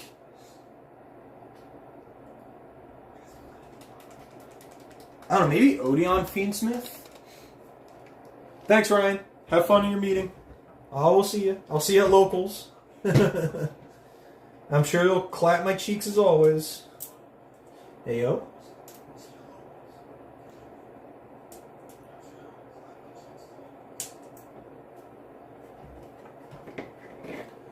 Let's see. So this can go in here.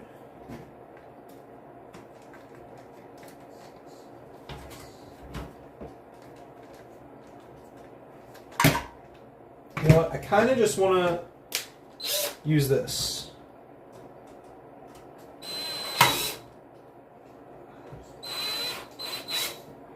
They don't tighten all the way.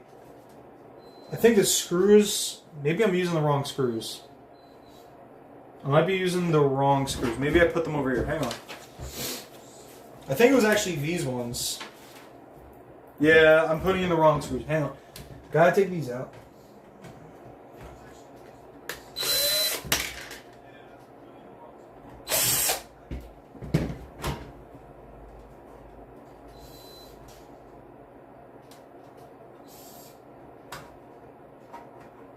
Get out. There we go. It's these ones with the end to them. There we go. Yeah. I think these were it. Yeah, that was it. Alright. I don't want to tighten them too much. Just in case, because I'm a little nervous.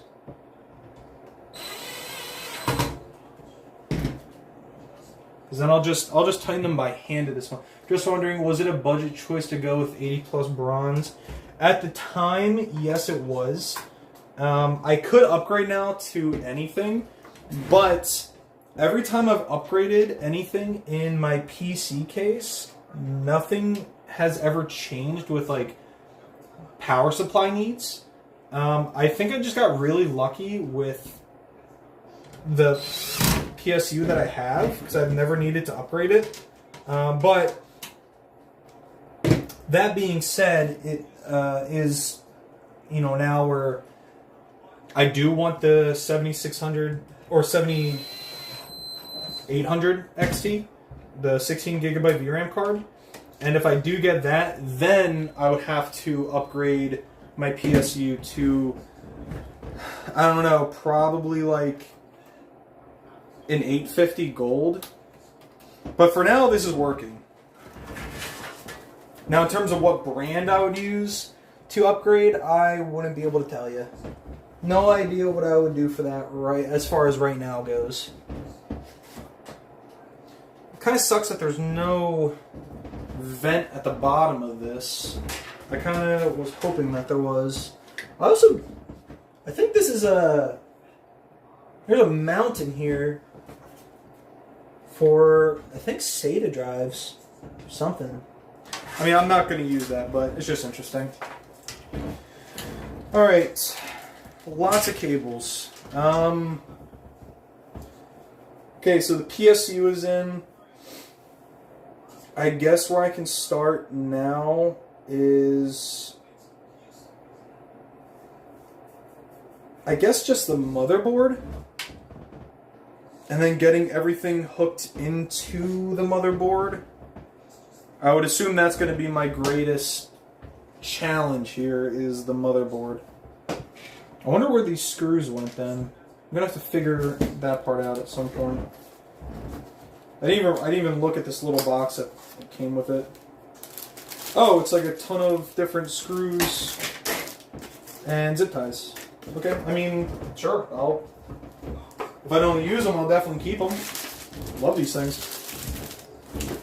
Have to go. I'll tune back in about 30 minutes. Alright, man. Yeah, I'm sure I'll still be here, but thanks. I'll see you soon. Alright, so yeah, we'll just start with the motherboard. Then after that, I'm going to have to do all the cable management.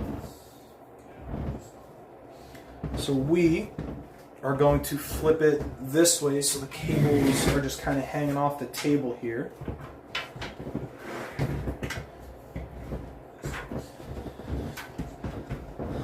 Because, yeah, this will be fine.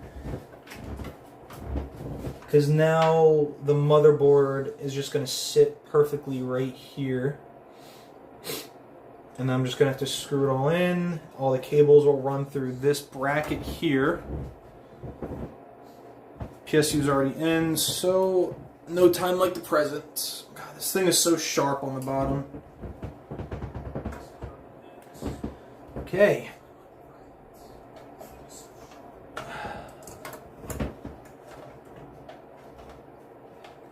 Alright.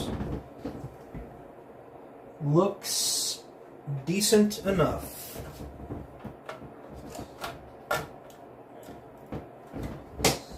Okay. That is sitting really nice, actually. That's sitting really, really nice. No problems yet.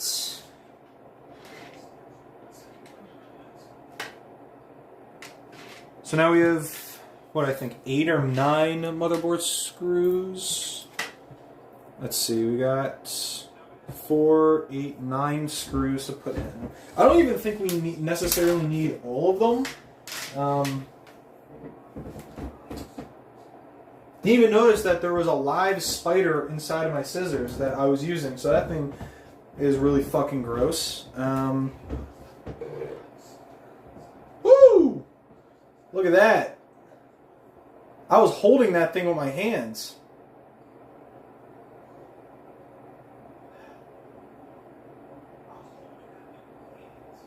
Chose the wrong house, that's for sure. Alright, well, this thing is gonna be a part of the Pixar movie. Flushed away. I'll be right back.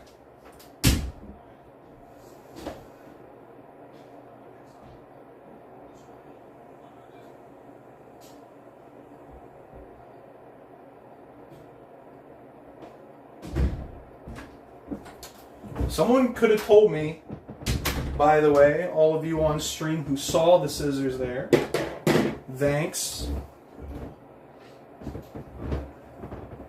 I'm really happy about the amount of space, because it looks like it's actually going to be pretty easy to screw all this in.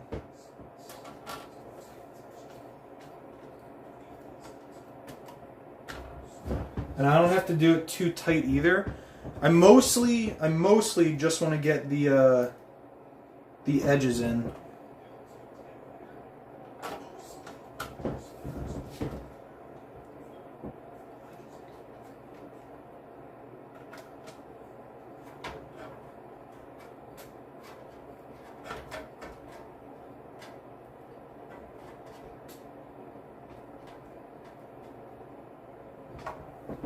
Okay.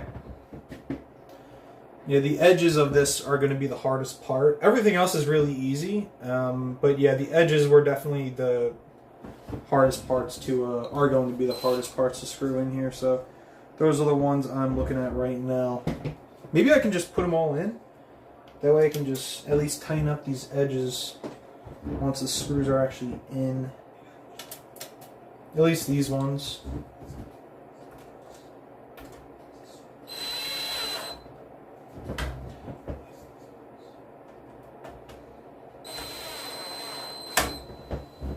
Okay. Good. Alright, so we got one here. I think this is the last one on the bottom of the motherboard. Yeah, I'm just going to slightly tighten them all by hand.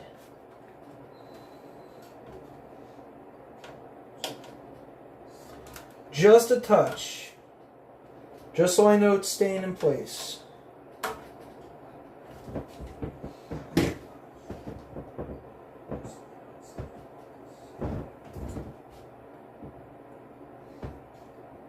Okay.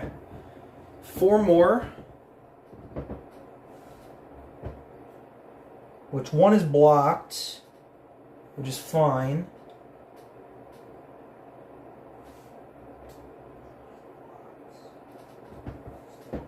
We have one all the way up here.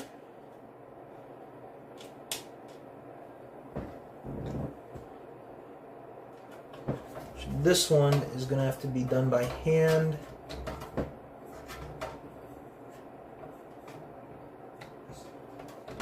Let's see.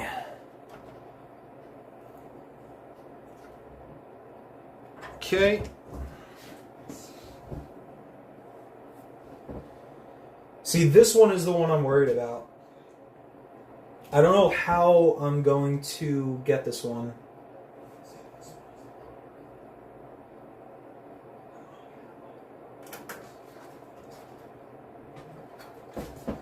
Let's see if I can manage to not cut my fingers here.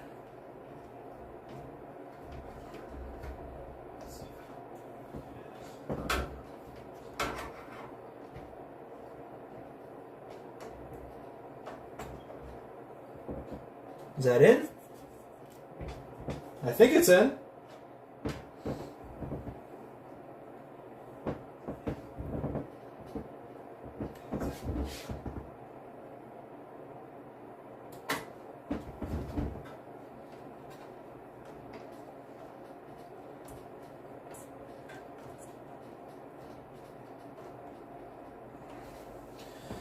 Okay, yeah, so there's one right here that's being blocked.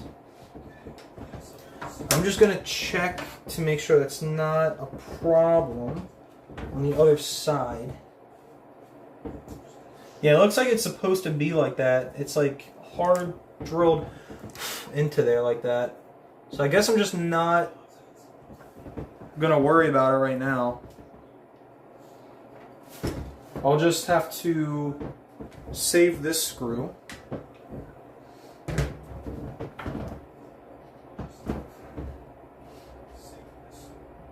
And then we're going to have to put 2 fans up.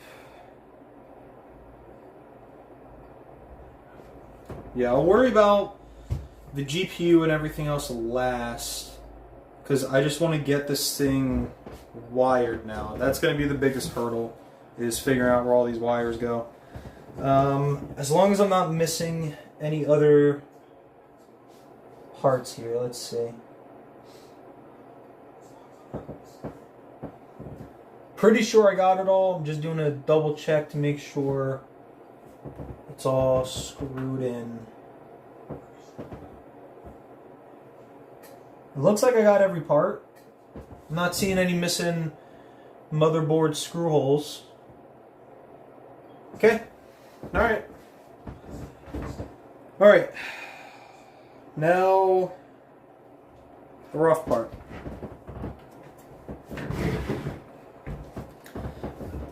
I'm gonna have to like speed through this and put like lo-fi music to listen to when you're building a PC. And like put that in. Oh god, and this is all the I/O stuff. Look at all of it!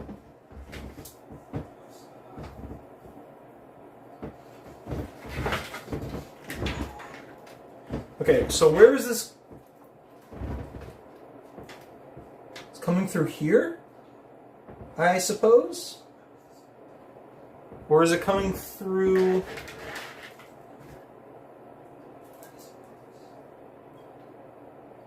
So I'm looking at, let's see. System fan, ATX power, system fan, pump start. This is for SATA.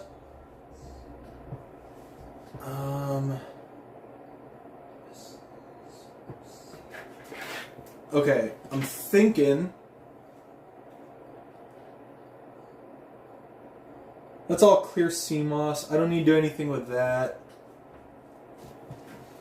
Okay, here's what I'm thinking is all of this can go up into this. And it looks like it'll all fit.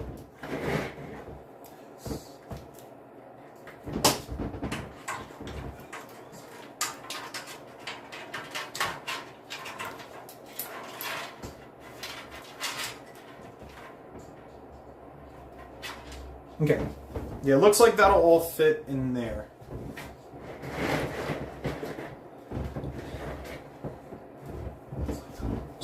So, I know all of this is supposed to go here.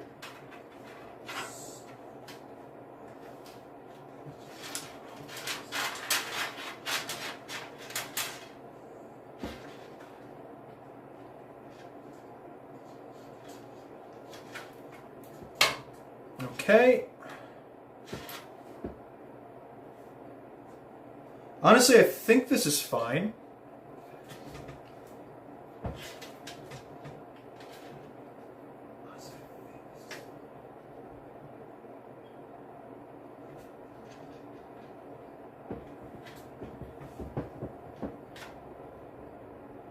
And I think this is all like SATA cable, but this is all for the I/O.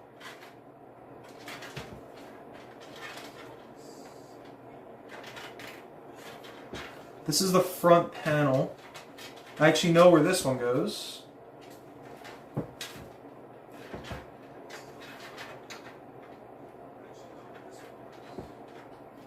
Goes right there.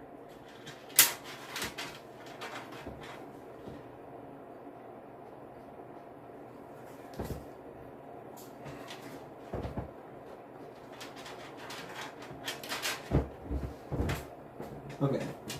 This one needs to go, I think, through here.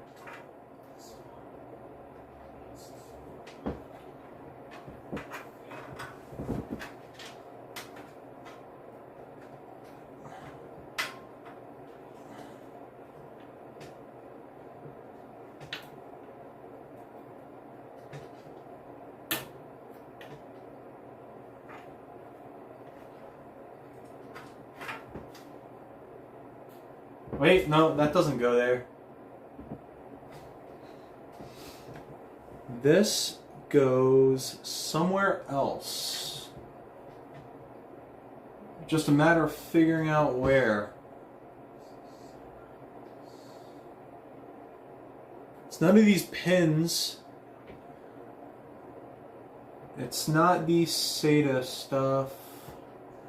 Where do you go? Where are you? I'm not sure. I'm gonna put a cap on this dude.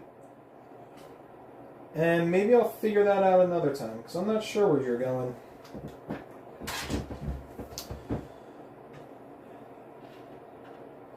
But I know where some of the other ones go. Just have to find the right pin.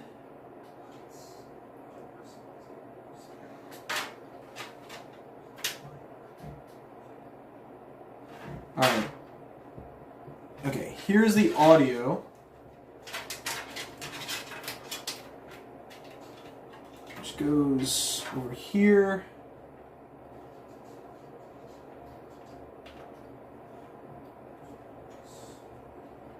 And for some reason is insanely fucking sharp. Ow. Damn, that really fucking hurt.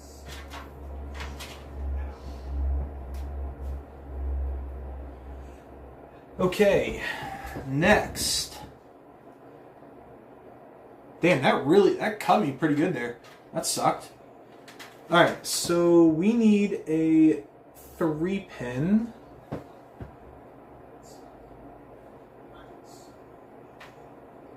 And it should have like a guide rail. I see a 2-pin. Swear to God, I need like a flashlight for this.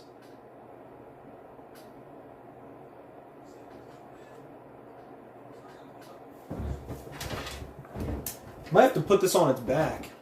This is...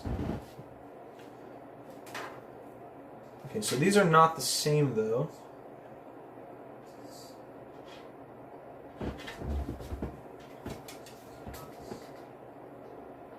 Let's see. It's got a whole bunch of RGB stuff.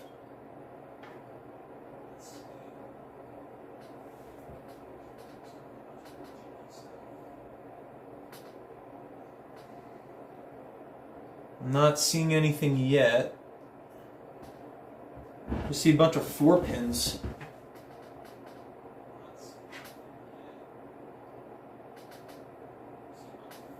Alright, maybe this is just one I'm gonna have to come back to.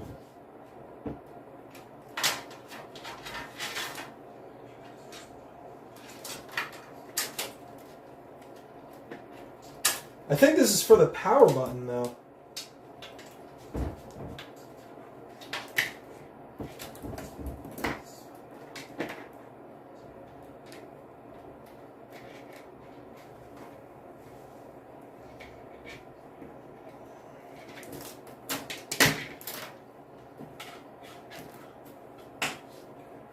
Right? Am I crazy? Yeah, this goes up to the power button, so this needs to go somewhere. Both of these. And I know it's nothing... Thinking.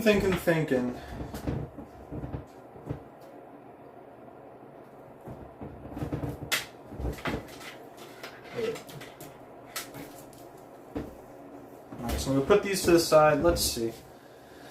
Do I have like a flashlight? Well, on my phone, but my phone's being used, so can't quite use that. I do have a flashlight on this thing.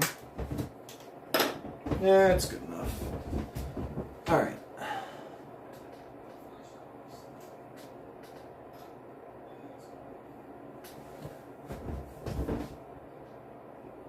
Let's see what we got.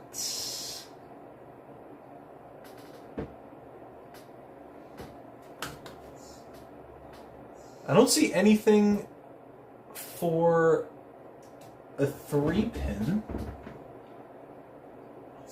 Fan, ATX power, the debug LED, CPU fan, pump fan, system fan, the USB, SATA 1, 2, 3, 4, 5, and 6. Front panel, which is in.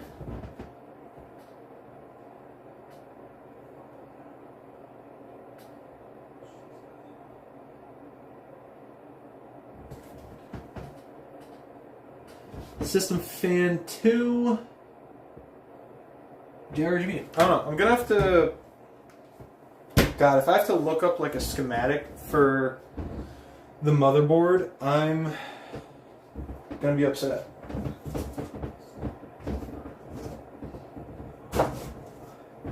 Let's see, because that just might be what I have to do here.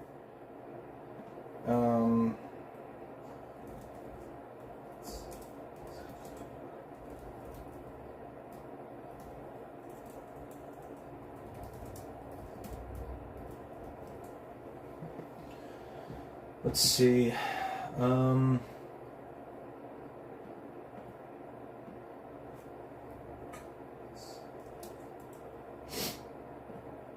right.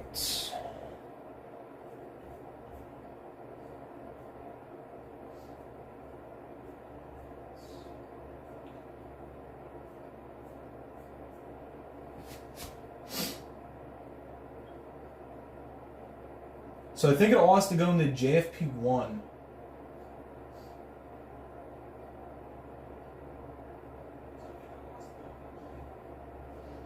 It looks like JFP1 from what I'm seeing.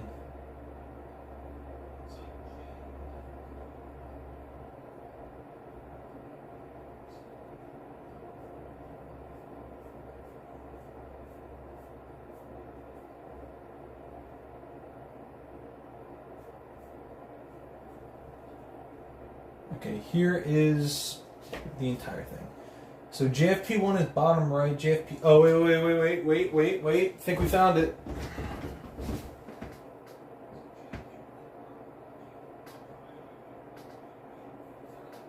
Hang on.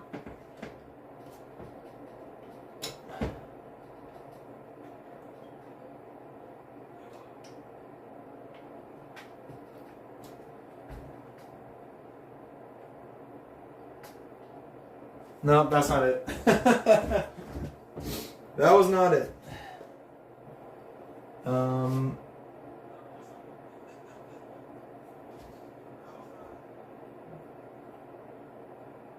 Yeah, no, this is definitely my my motherboard. System fan, CPU power, and the cables that I'm looking for are for. Whoop, all tangled up. These go to the power button. It looks like. Yeah, these go to the power button itself.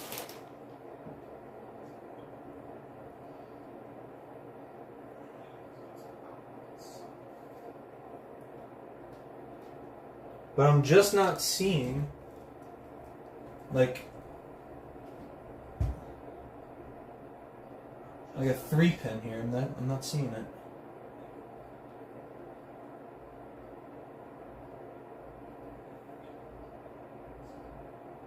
That is, unless I was supposed to put this somewhere else.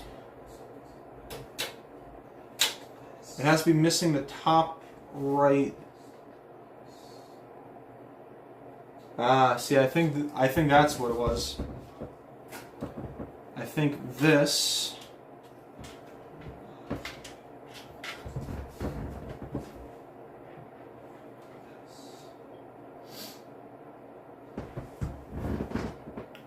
Right, because this probably goes to JCOM 1. And then the JFP 1.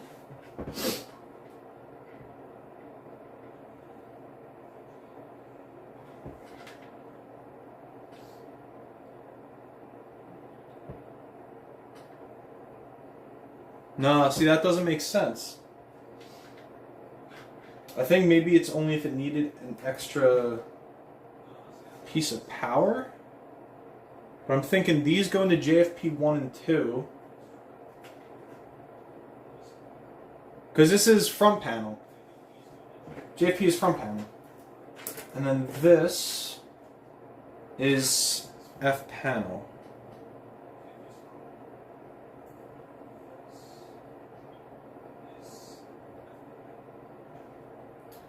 Man, I should have taken a picture. Shouldn't have. I have done that. I mean, I feel like it's just going to be like trial and error here of what goes where at this point.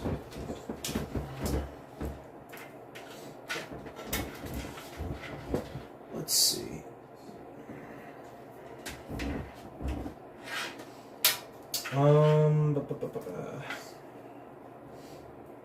These are not long enough to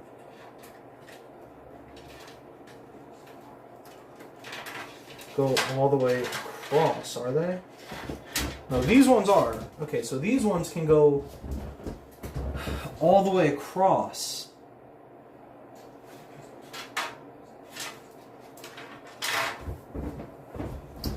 This one, for front panel,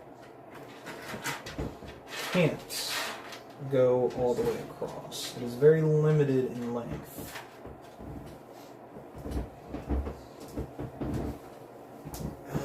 Let's see here.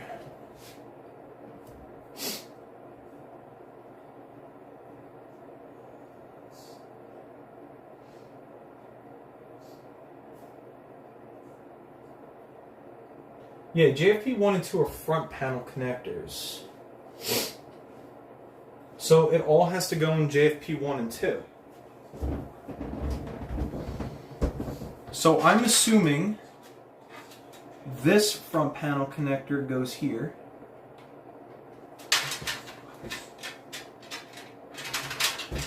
And then I would assume, well, this one has something that you can like detach it from, which only looks like the system fan, but it's not for system fan.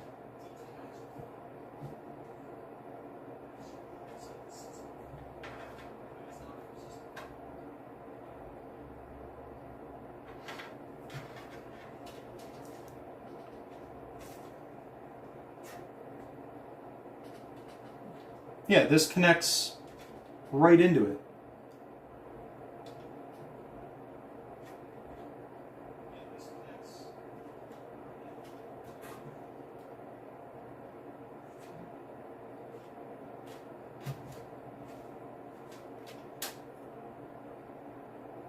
And that just leaves me with this little 3-pin that goes nowhere.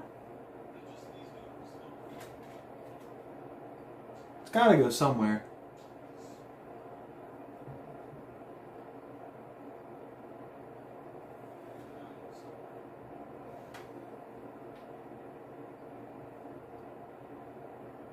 It's not for a system fan. There's no way this is for a system fan, right? Hang on.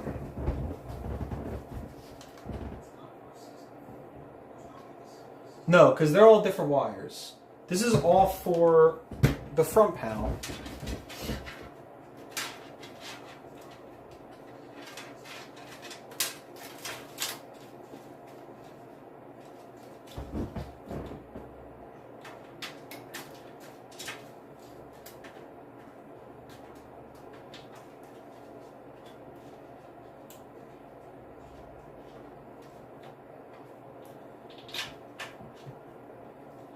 I'm just trying to imagine why I would need this in particular.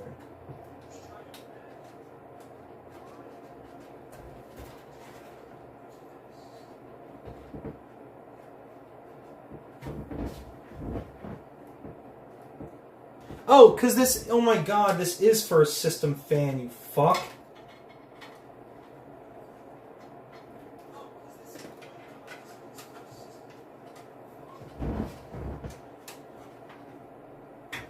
Yeah, oh my god, they're both system fans. Okay, that clears up so much. Oh my god, that is so annoying. Okay, so I'm looking for probably like system fan 1 and 2. But those are all the way up top, so I'm gonna leave them at what, like probably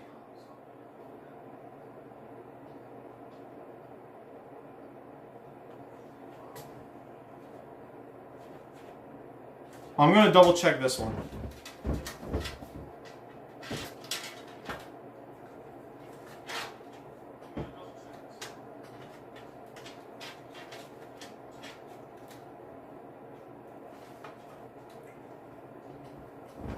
Yeah, it goes right into a fan. Okay. God damn it.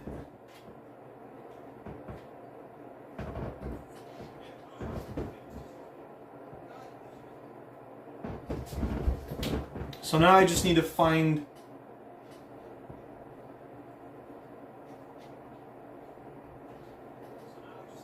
the proper input for this.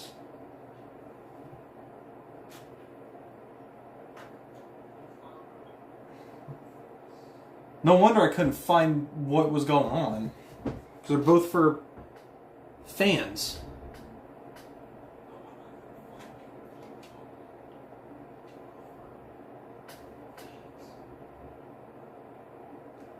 Where is a system fan in here? No, it's JBAT, JSP1. I think all of the system fans start up here.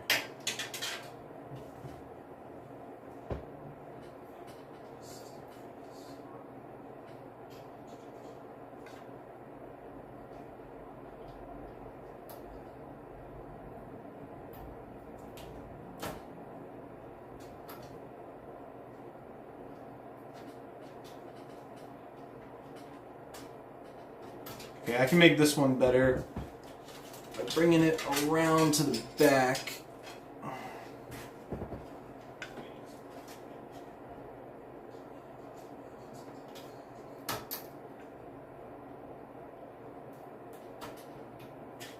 Without breaking it, preferably, would be nice.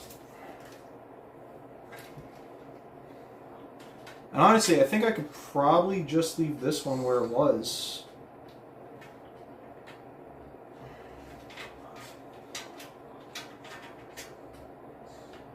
Because technically it's front panel, so as long as it supplies it with power, it'll turn on still.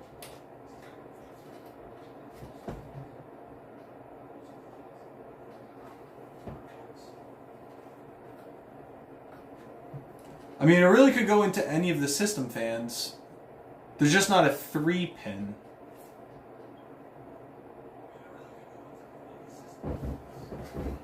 Okay. I'm going to leave it like that. Go ahead and ask. I will try to answer.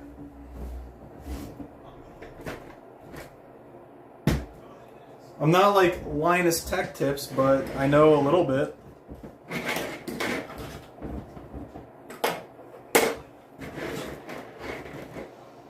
No, there's this. I think this is for what, USB?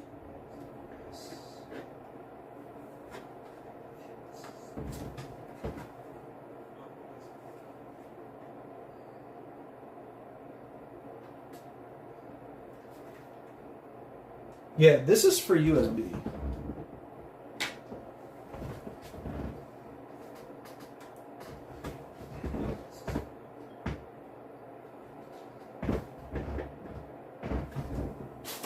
I'm gonna check.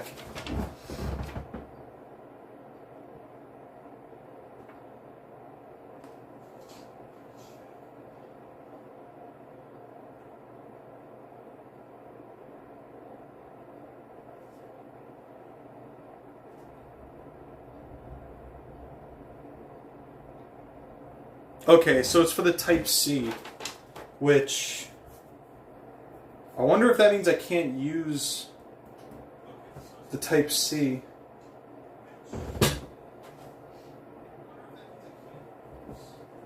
Because it's for Gen 2. And it's like a housing port.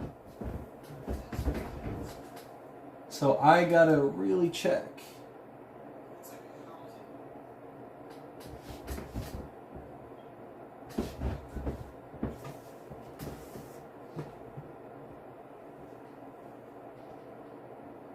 That can't be it. No, it's not. Alright, I didn't think so.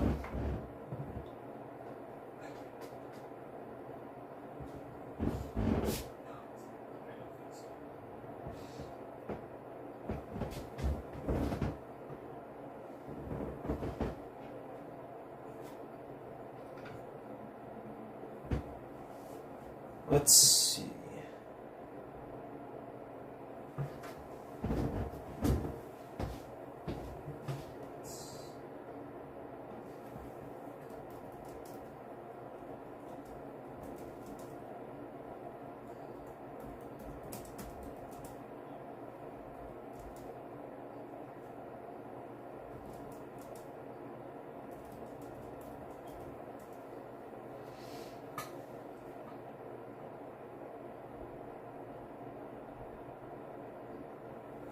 It does say...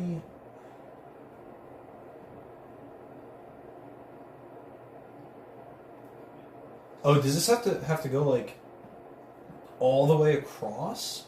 Is that why?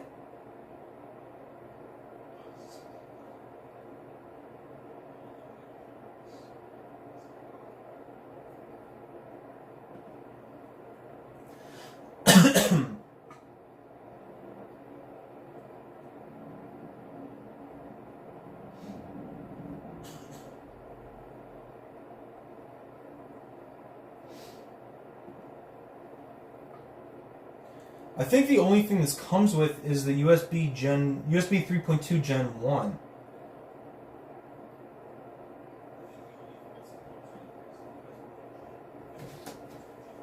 So I don't even think I'd be able to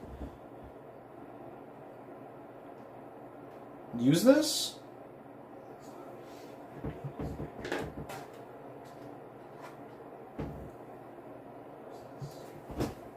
Because I don't think I have the proper connector.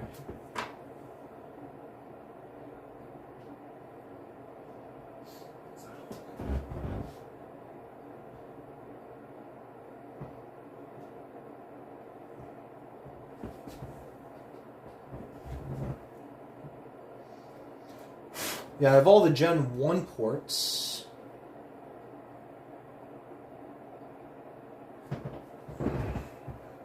Not Gen 2.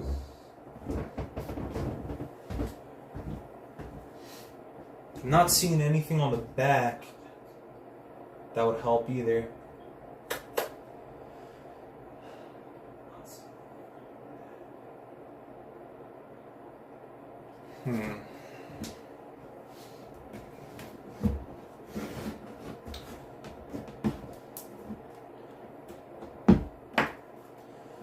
My older sister's birthday is soon, so as a gift, I decided to upgrade her laptop. I noticed many times as she gets angry, the laptop freezes or takes too long to boot up. Okay, what's the question?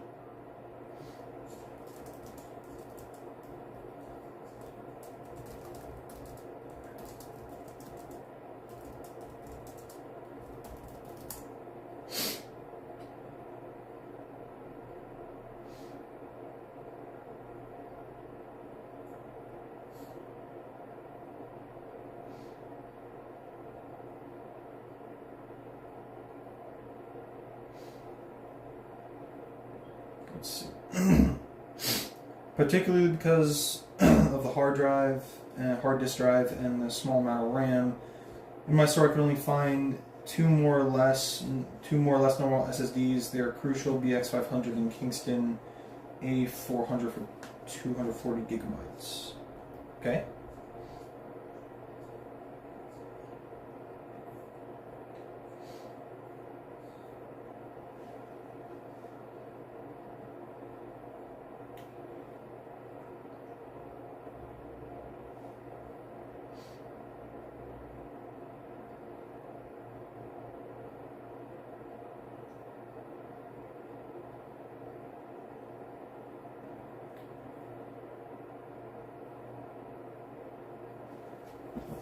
I'm reading your comments as I'm trying to find these rear ports, so you're good to keep talking, bud. Rear ports.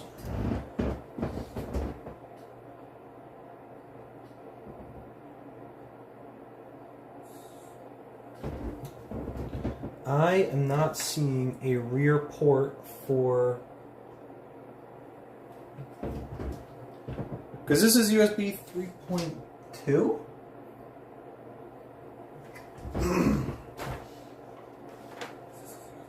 USB 3.2 Gen 2 Type C.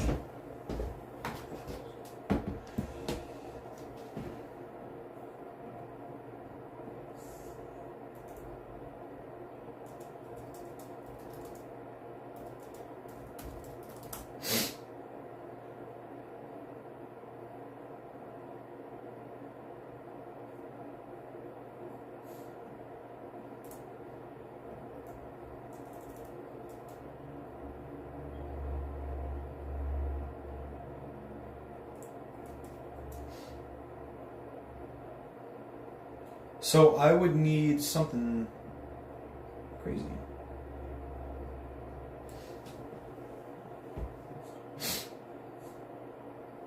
Okay. As an A400 owner, I have no problems with the disc, although some reviewers say. So here's what I'll say, just as like a catch-all. At this point in 2025, it is never advisable to buy hard disk drives, or even like, you know, even I have a Seagate here that you can see right here. It's a Seagate laptop SSHD. Don't buy those. I'm replacing this soon. Really what you want to buy are SSDs or NVMEs. When it comes to hard disk drives, they're so touch and go. They can break easily. Their lifespan isn't that great, and most companies are moving away from even making them at this point.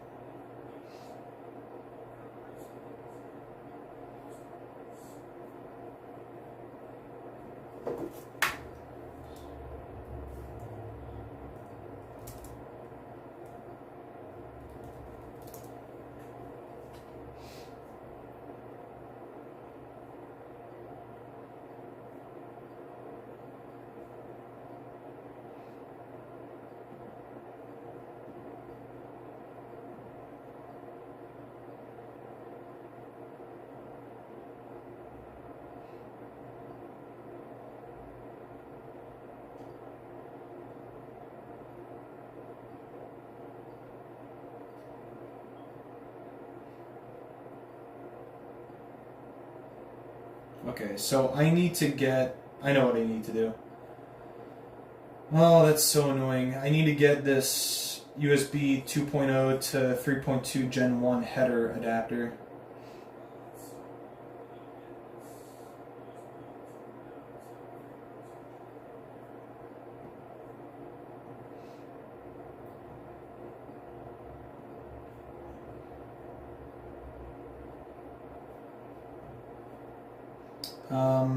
Situation with the BX500. Some say it's frying pan on fire. True. This can be assumed to be a defect. Otherwise, I can't explain why most people buy them and don't complain about it. It's money. A lot of people buy them because like they either cheap out or they're in a situation where they can't afford stuff like SSDs or NVMe's. I'm very lucky that I'm able to even be in a position where I can pretty much get everything that I want and not have to worry about it. But yeah, I mean that's kind of like the situation.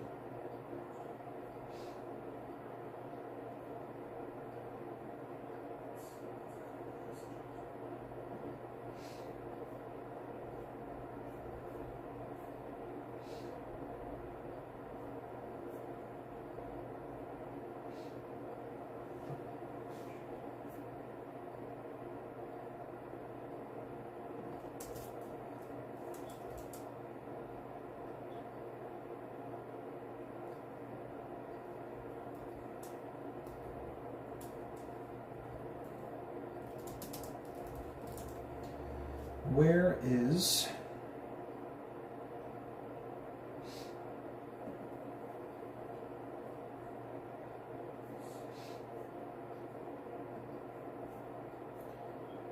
Yeah, probably... I'm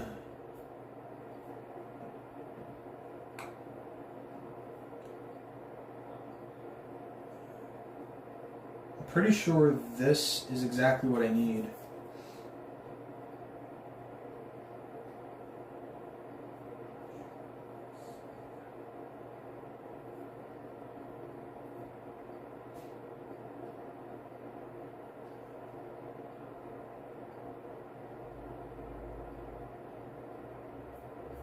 Yeah, so I'm gonna have to buy an adapter to plug this in. So I'm just gonna table this for now because there's nothing I can actually do. So otherwise, I just need to pretty much move on to the next step here.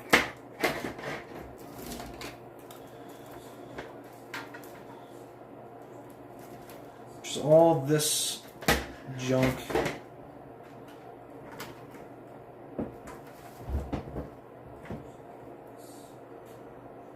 All this is for the ATX power.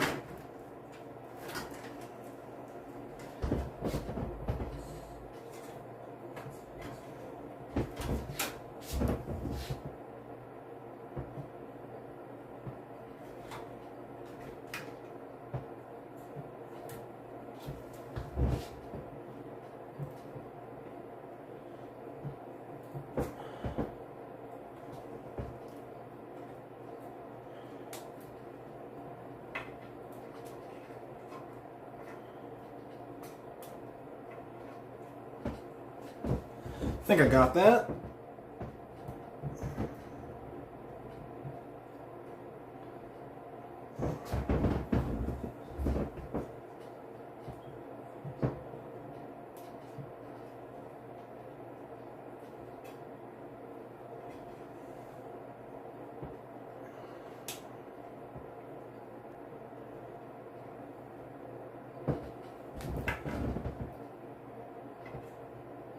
Okay.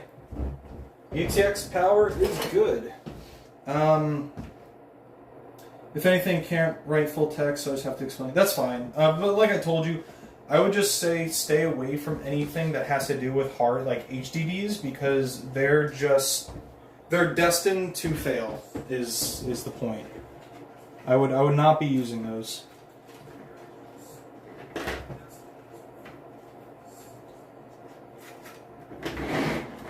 Okay. A lot of stuff going on here already. I'm trying to keep it all out, but it is what it is. Okay, next up,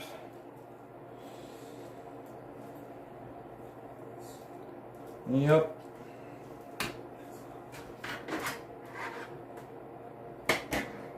So everything on top is fine. I think all this is the CPU power. I think that's all this stuff goes to, is the CPU power, because there's nothing for SATA.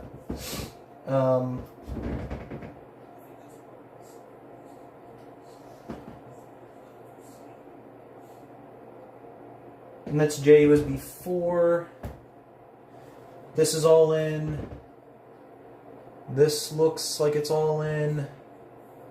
So yeah, I think I'm just plugging this stuff up here for the CPU power. Which I think it's this one.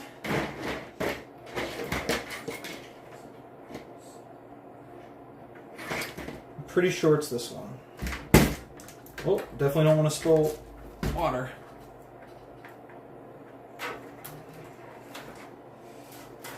Okay. So let's figure out how this actually goes here. This is tangled up here.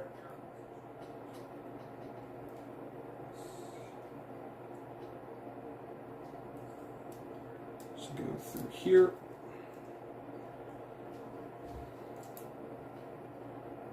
Oh, I see. Okay, here we go.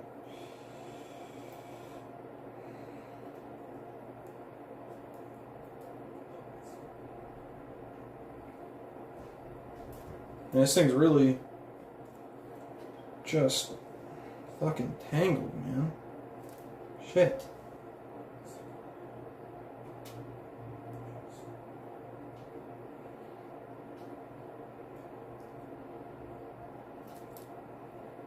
Oh, we're getting there.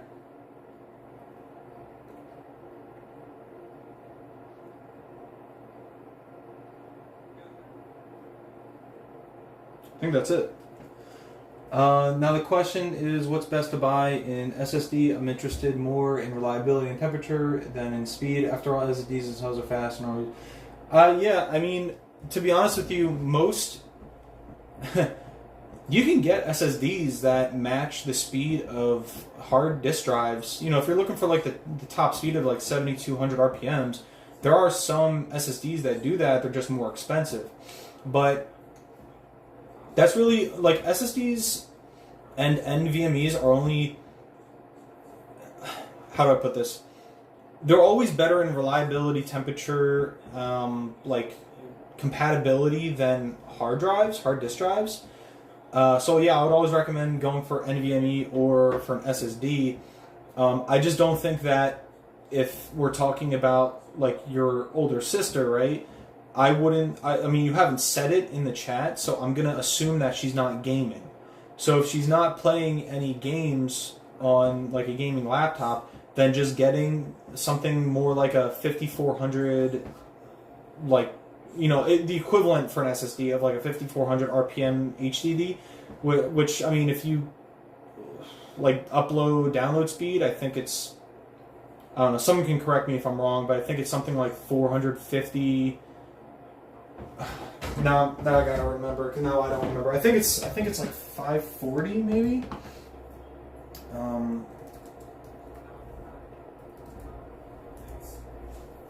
I think you want the read and write to be like hold on. It might be like 25 to 3,000. How? So yeah, okay. So the average range you want for M.2 Gen 3s are 2,500 to 3,500 read and write. If you have like something more that you want to replace in a laptop, like an M.2 Gen 4, then the average range is about 6,000 read and write.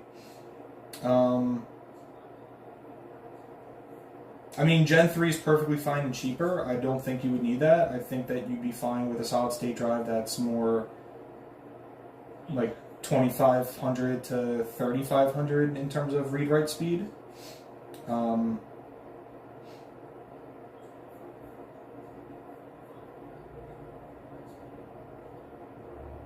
Yeah, I would say go for something like that. I would just say in general, your best bet is to look up the laptop and see what SSDs are available in compatibility with the laptop. Now, if you can replace it with an NVMe, then go for it. Lord Grim, you're right. Like, obviously, if you're getting an NVMe, obviously, even here, I have some, like this 980, the Sony, Samsung 980 SSD, but in an NVMe form. I don't need anything for like a radiator or thermal pad for it. It's fine on its own. But for this one, I definitely need a thermal pad for it. So, if you're going for an NVMe, you definitely want to do a lot of research into the compatibility with the laptop and to make sure that you may or may not need a thermal pad or radiator on it. But in general, I would just say go for an SSD because that's more compatible with everything. You get a long time out of it. They're a little bit cheaper. And, like I said, the biggest part is compatibility, right? So I'd probably, if I were you, Rudy, I would just look for a SSD and just look up a compatibility list to see what works with your sister's laptop. That's my suggestion anyway. You don't have to listen, but it's up to you.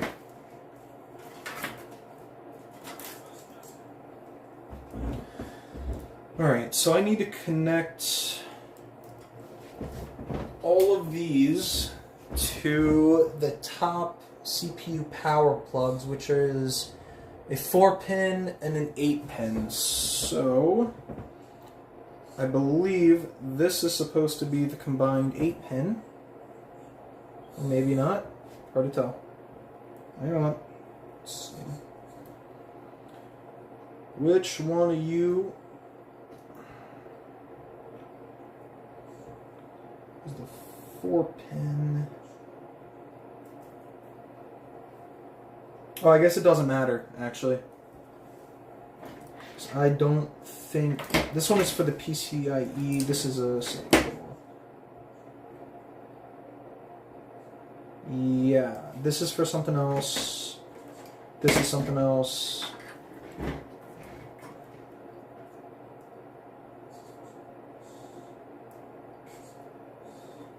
I think it's just this. I mean, even without pads, they don't go above designated threshold. Most I've seen. Yeah, that's true. Yeah, I think honestly your best bet's just, plain old SSD. There are tons of reliable brands out there. I mean, Samsung is well known for NVMe's and SSDs. Kingston, that's another brand you can look into. And they're all relatively cheap, at least in my opinion.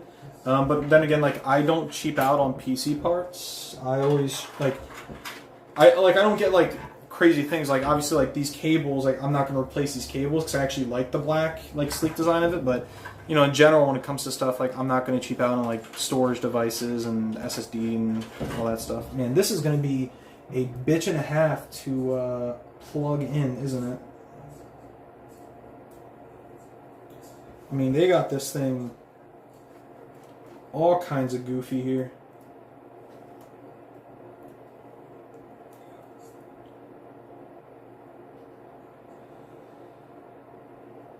Why would they interweave this? What could possibly be... I'm pretty sure this is where yeah, pretty sure. The catch is that the laptop has a slot for M.2, but I can't know for sure if it's NVMe or M.2 SATA, since the laptop's quite old Intel Skylake. In this case, I decided to go for SATA 3 SSD, since I don't have to worry about compatibility there, like with M.2 socket.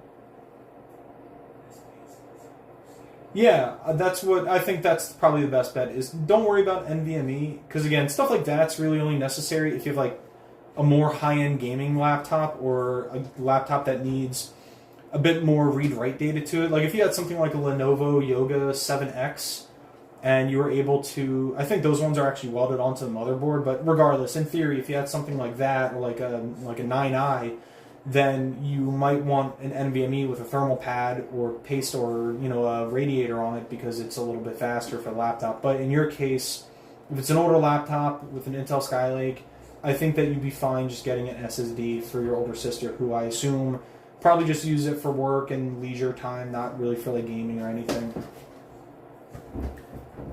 I would just say go with that. I think that's probably going to be your best bet. It looks like we're almost done with this too.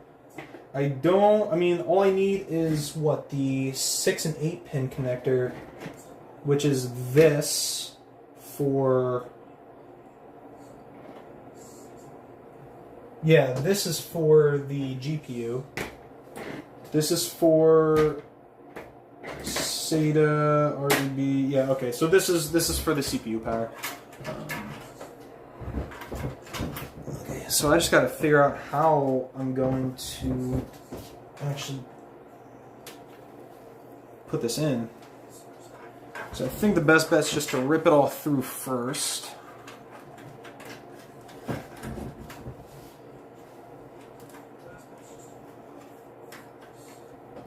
Yeah, the gray fans over here. Yeah, these are Noctua fans. I'm a huge fan of how great the fans are, but I do agree that they're not the best looking. When I got the fans at the time, I was way more strapped for cash than I am now. Obviously, I'm in a way better place now. But yeah, during those times, I just wanted something that was like reliable and that I could use, so I just got the Noctua fans.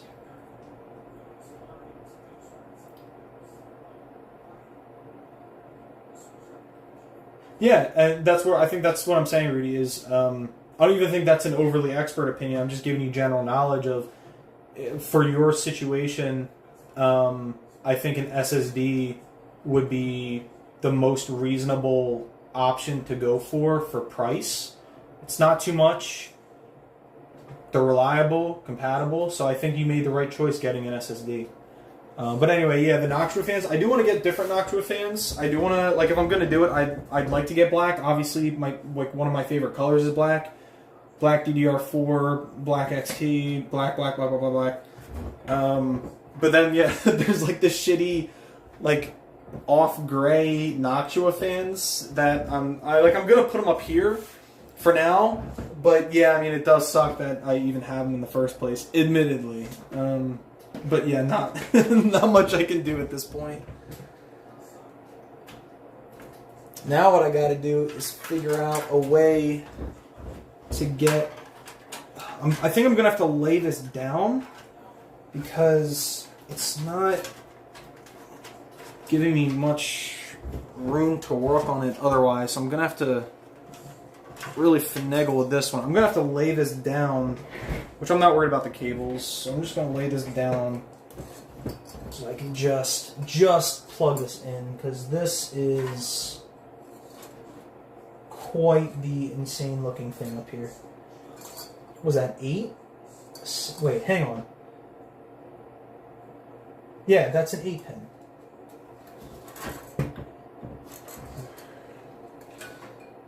All this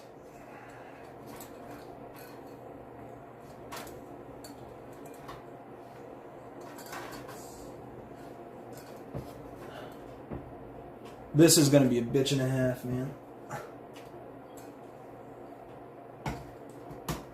Woo! There's one, baby! That's what I'm talking about.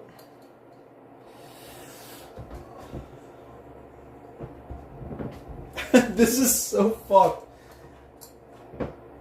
Ow. Ow.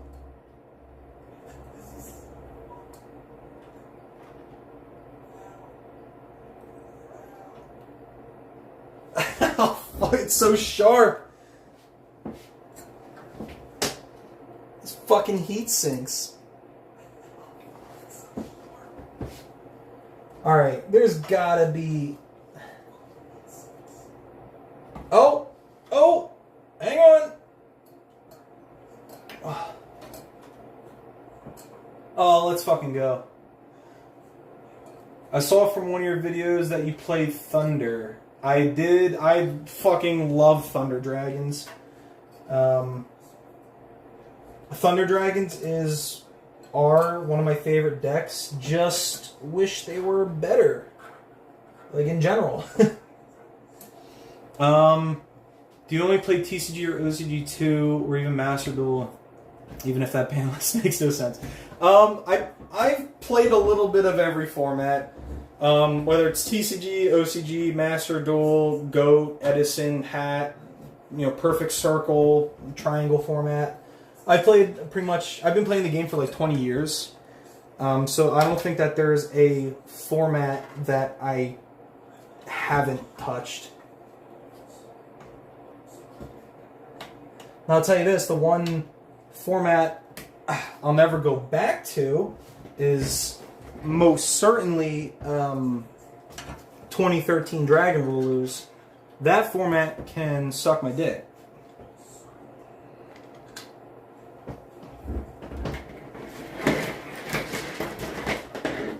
But yeah, I played a little bit of all. And in general, Thunder Dragon is just one of my favorite archetypes of all time. I'm so in love with that deck. Even if it's not the best deck in the room, I love that deck. I love the art. I love the play style. I love the design. Colossus did nothing wrong. Colossus never did anything wrong. Colossus, best boy. Best guy. He's just a whittle boy. He's just a whittle tiny baby boy. All right, we're getting a lot closer.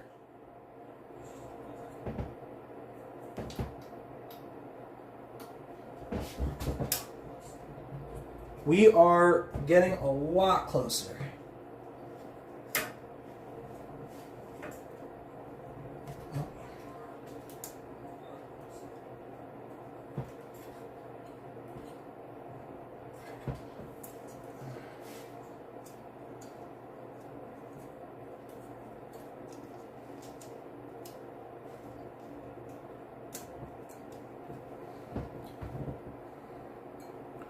I think I need to... There we go.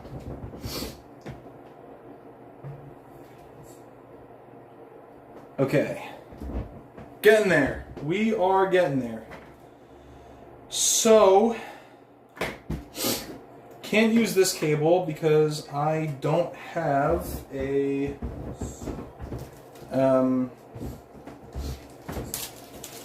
connector for it, but I'm going to order one because I have an older motherboard, so I'm going to have to order a Type C to Type A connector for that cable in particular so I can actually use it to power this USB-C hub at the top of the I/O. Rudy, hopefully that helped you.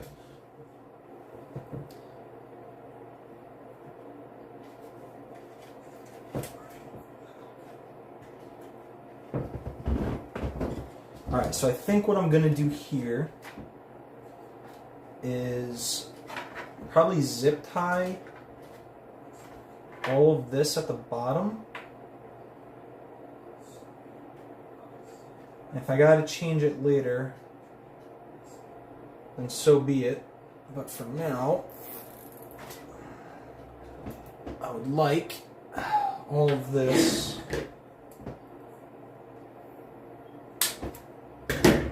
to be together.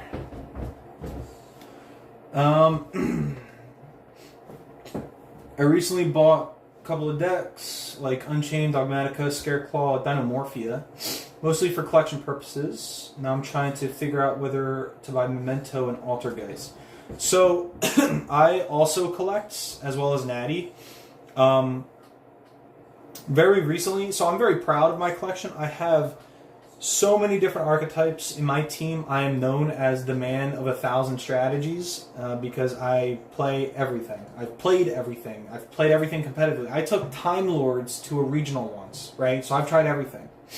The first thing you need to ask yourself when you're trying to figure out if you're buying Memento or Altergeist is the same thing that you may have asked yourself when it came to Unchained, Dogmatica, Scareclaw, or Dynamorphia is, are you buying it just to buy it, or are you buying it to play with, right? You need to kind of gauge if you're going to use them in any competitive sense. Because if you're buying Memento specifically, then my assumption would be you're buying that in order to go to like a regionals or a YCS. Altergeist, my assumption would be you're probably going to do max rarity Altergeist to buy for collection purposes. So I think we need to answer that question first of the purpose behind you buying it.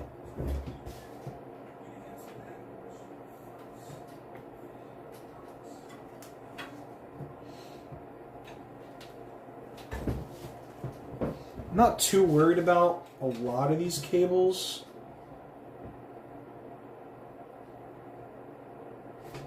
I don't even think they necessarily... I could probably move those over, actually, if I really wanted to. Yeah, that's fine. Okay, so...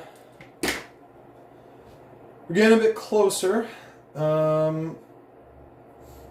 I think this was for the SATA cable. Yeah. Pretty sure, right? Let me see. Yes, this was not for the SATA cable? What was this for then? What is your purpose? I don't think this one was plugged into anything. I think that was just one of like the random ones floating at the bottom. I know this was plugged into here, because this is the actual SATA cable.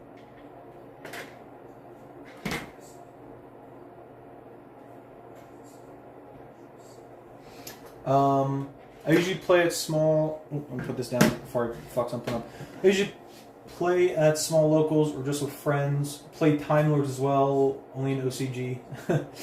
And they're such a troll deck. Yes, they are. I do love them too. But yeah, from a competitive standpoint, they won't be used much. Yeah, so that's what you have to think about when you're thinking of like Memento specifically, because that's a really high-end competitive deck. Like you could bring that to a regional or YCS tomorrow, and if you know how to play it well and be a good pilot, then you can do very well and get an invite to nationals, right? I've learned, more so in the past like year or two, that while collecting the cards are fun, they really serve no functional purpose. So I've stopped collecting every archetype like I used to. I used to legitimately collect every single archetype in the game. Even stuff like Umbral Horror, right? So I think you should just ask yourself that first, is like, is it worth buying only for the purpose of like having them and maybe not even playing them? You know what I mean? Just ask yourself what you want to do with them, I think, is the point I'm trying to make here. Where the fuck is my SATA cable? It has to be one of these that I put over here, right? It's gotta be. It simply must be so. This looks important. That looks very important.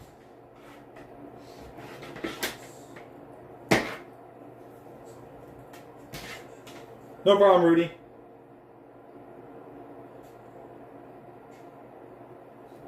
This is not it.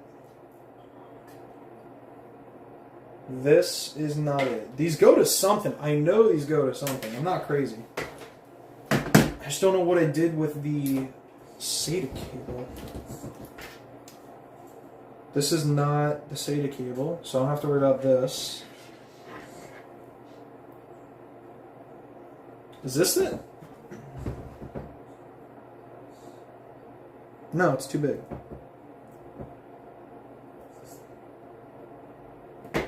But it has the extender here. I don't remember unplugging some of this, though.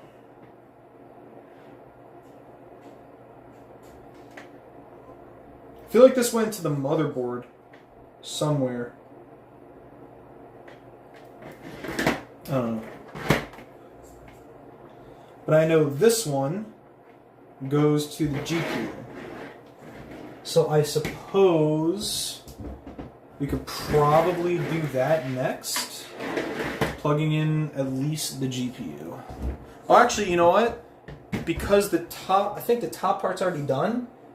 Yeah, so we could actually plug back in these silly little yugioh fans.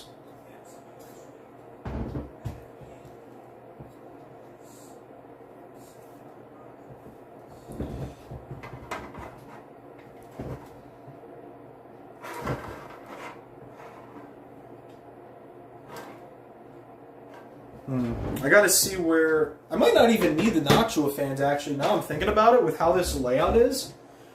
I'll probably buy them because most of them are dirt cheap compared to other TCGs, that's true. But usually, if I have fun using it, I buy it, except most... Oh, shit. Except most meta decks, which don't seem fun at all, in my opinion, like Malice. Yeah, so... also, it's pretty fun seeing it getting there just for a few new release milestones. Yeah, so I'll show you something. I'll show you something real quick.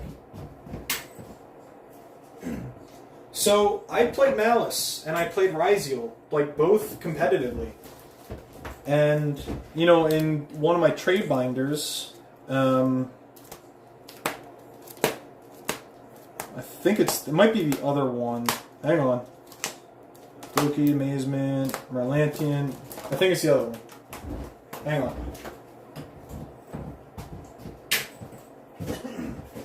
Yeah, I think they're in this one. So, I bought both of the decks on release, and after a while, like, I just started not having fun with them. But I use them, like, I got good placements in tournaments, but see, look, my Mal stuff is already gone.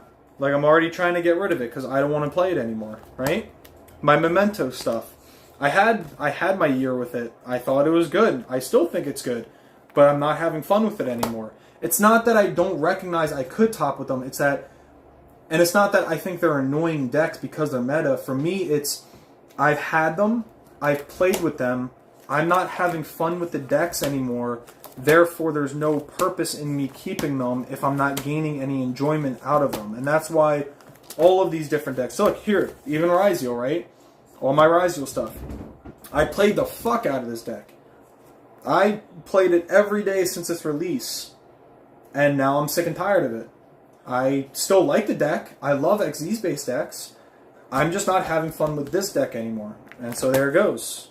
Right? And that's the same for all these Speedroid. Same deal, right? It's just all these decks that I have had are in trade binders now. Because, put simply, I'm just not having fun with the decks anymore, and that's really it. I'm not having as much fun. And that's okay. You know, I think that's what people need to realize is, like, not having fun with a deck and wanting to get rid of it is completely fine. I think people harp so much on individuals who, like, aren't meta sheep, for lack of better terminology, just because they want to play something that is exciting for them.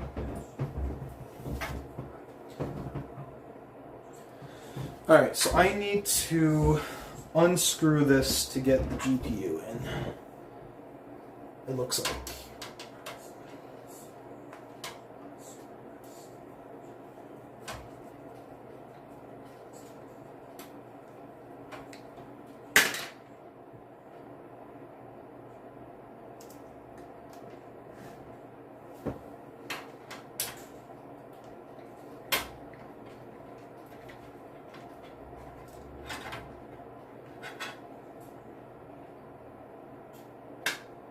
Those are screwed in really tight. Holy hell.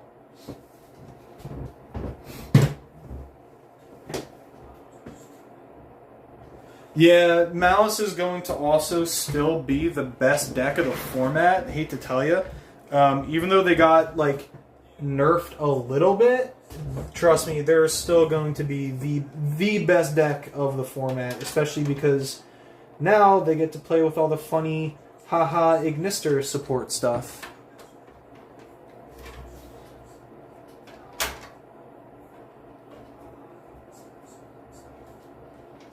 You know, did you have 4 hand traps and a 1-card starter?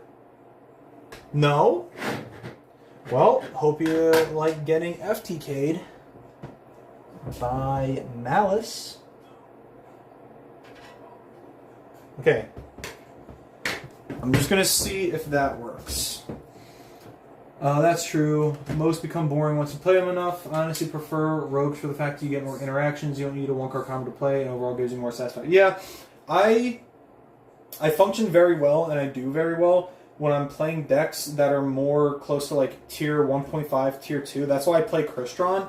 Or even when I got my invite at the Philly Regionals with Black Wings, like I played, again, like there's the whole theorem, I played Black Wings in that format with when Rescue Ace was tier 1. And that was like some of the most fun I'd ever had. But, you know, again, that was specifically because I was playing a deck that I actually enjoyed, not one that everyone else was playing. And you know what? Like, there was also like a massive benefit to that because, you know, I knew Blackwings were a good deck into that format, especially the Bestial version I was playing. And because of that, I was able to use my knowledge of how the deck worked and how no one else knew how to play against it to achieve that top. Okay, I need one more bracket off here.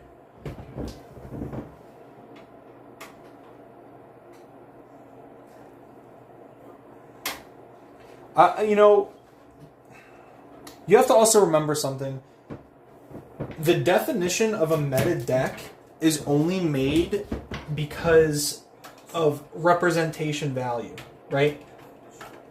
It's because of the numbers that a deck puts up that makes it an actual meta deck. So if that deck isn't putting up numbers, then it's not going to be a meta deck, but that doesn't mean it's not a good deck.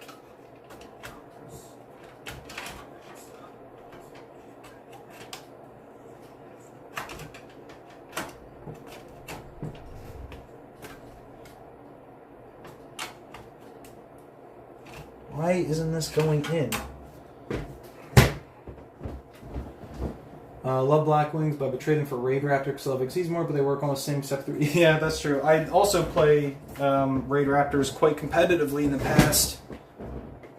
Never to as much success as I did with Blackwings, but still, you know, love them all the same. Forgot to take out a bracket. But yeah, I think it's fine. I don't know. I think it's just more important to remember what defines, like, or rather how people define what a meta deck is.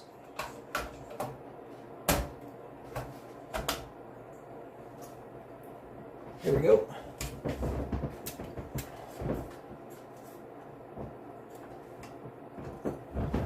Okay. And then just have to screw 2 of these in. And we're looking good. Well, up until this point, at least. Like, just because, you know, Malice and Ryziel are coined as, you know, the best decks in the room, that doesn't mean they're any better or worse than any other rogue deck. Meta is defined by popularity and numbers that are generated at tournaments. You know, like Goblin Biker, or how about that person that topped with Ice Barrier, right? Ice Barrier, by all means, is a rogue deck, but someone out there got first place at a regional with Ice Barrier in the height of Malice and Ryziel format. It's like a really good example of a deck in theory, not being as good as the other best decks in the room, but that's only because of numbers and representation, not because the deck itself is bad. I think everyone gets too caught up in what is or is not a meta deck. I think that's always just been the problem. We We so love defining what meta is or isn't instead of just remembering that all modern decks have a pretty good chance of competing against each other, to be honest.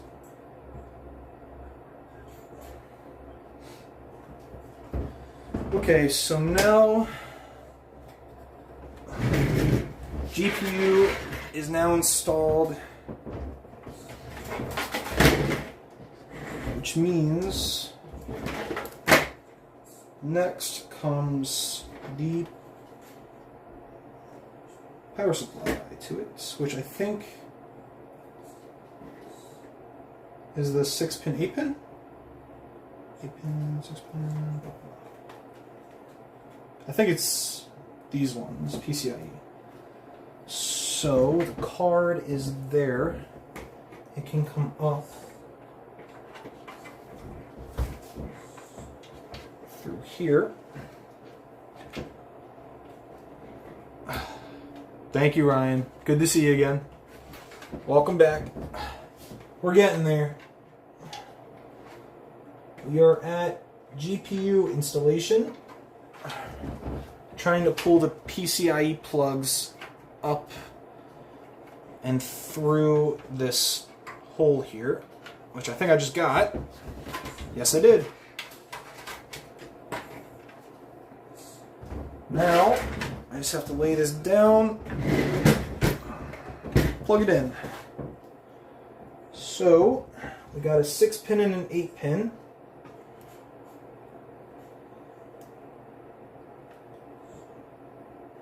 Wait, these go upside down, actually.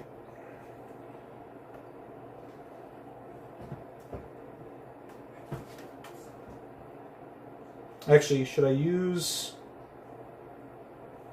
this one? Would it be easier? I don't think it really matters, actually. Powering Yu-Gi-Oh! Depends on situations, I'd say. Even an Ojama ABC deck could become strong if the opponent deck bricked. Yeah, that's true. Yeah, like I said, like, obviously, you know, you always have to keep an account of, you know, what people are deciding the best deck in the room is. But after that, it's kind of like, well, if you can find a way to, there we go, to mitigate your odds against whatever they're defining as the best deck in the room. Can I pull this out a little bit?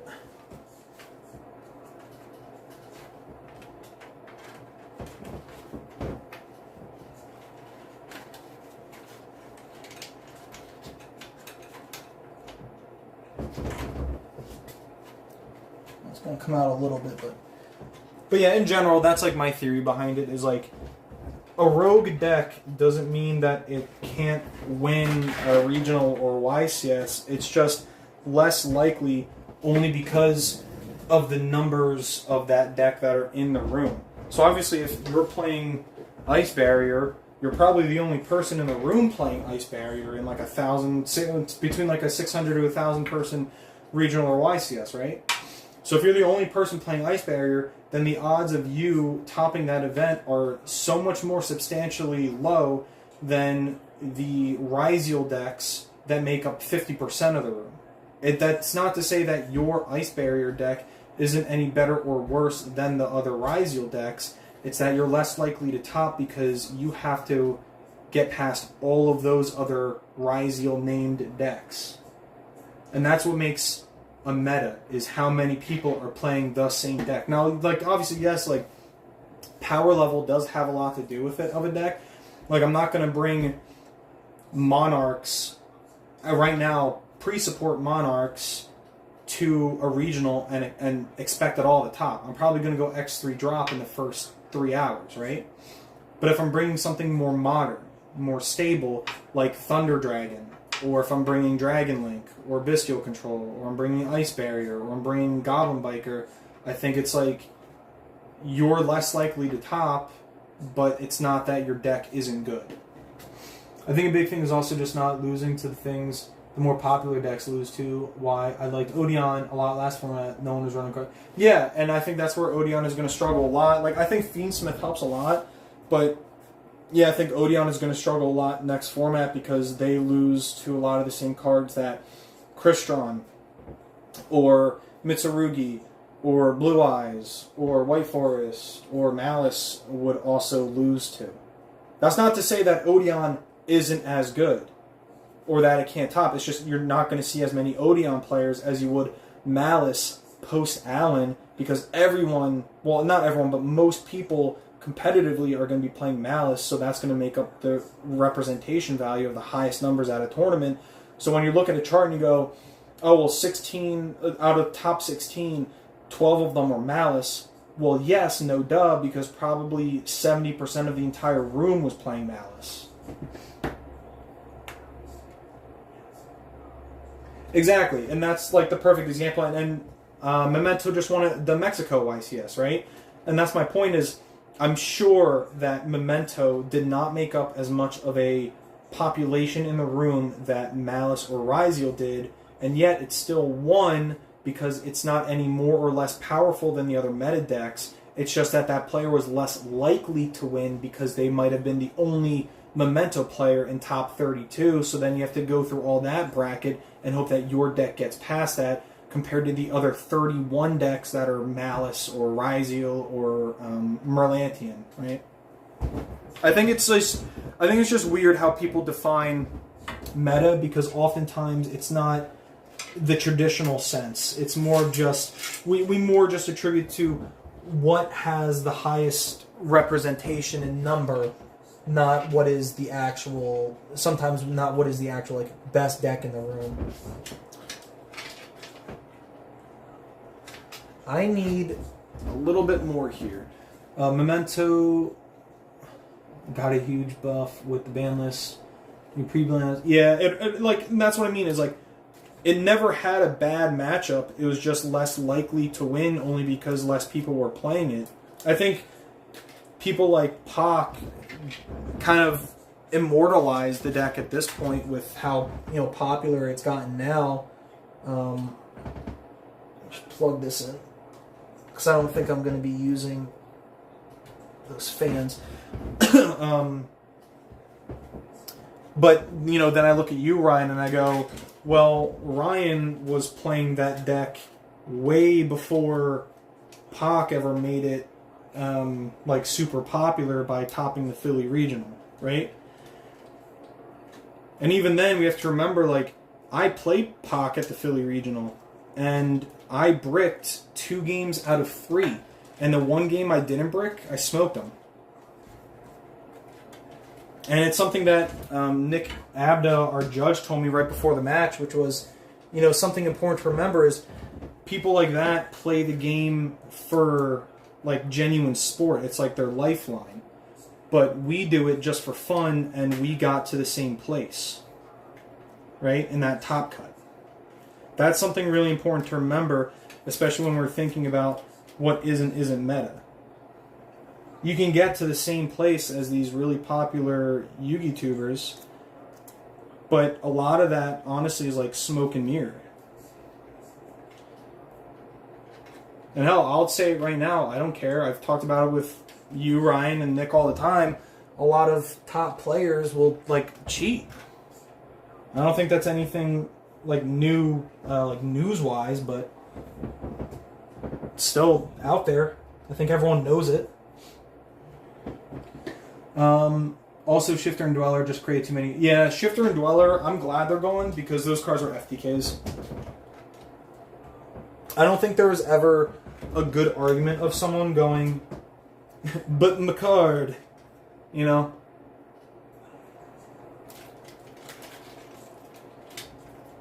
I need to find a way to, like, really tighten this back here.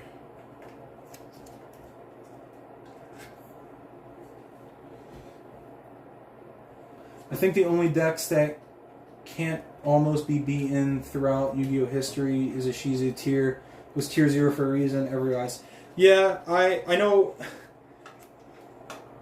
I know. I'm thinking Ryan might have a bit of a different opinion, but mine has always maintained the same, that I think tier limits was just too much. I think tier format in general was just too much. I think it I never liked that format. I always thought, like, why in the world are we having, like, Chainlink 12 right now? Like, it got to be a little bit much. I really didn't like it.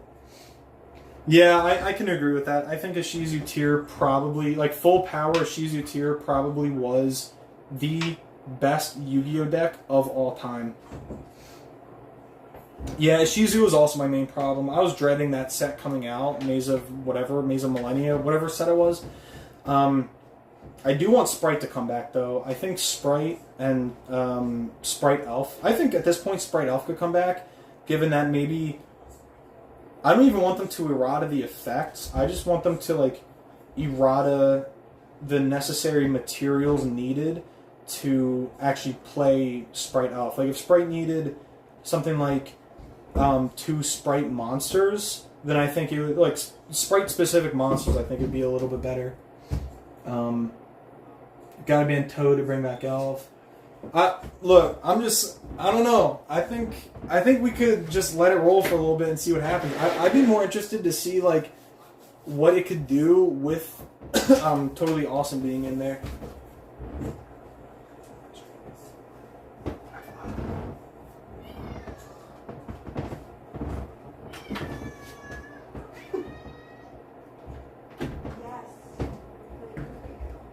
Okay. So we are at the point where... Okay, so I think I'm doing pretty good here. There's not much I can do about this cable, unfortunately, just because... God, I'm gonna be scared if this thing doesn't boot. That's gonna be a huge problem if this thing just doesn't boot.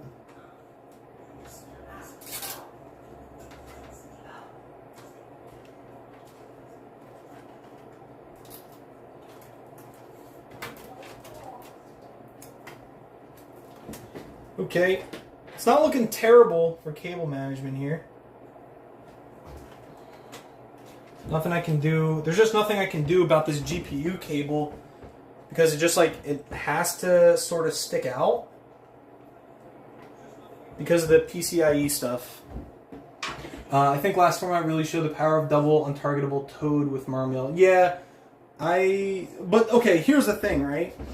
In what world was Mermail not eventually going to be a problem? Like normal summon Neptibus, even before the support was good, like with the board they could put up, Neptibus after the support was just too much. It was just a matter of time. It was always that same theory of, like, you know, oh, this deck is one card away from being insane, and it was one card away from being fucking stupid. But I don't know. I think I'm thinking just, like, leave baby boy Toad alone, you know? Bahamut Shark is gone. I think that's, like, the most we probably needed to do.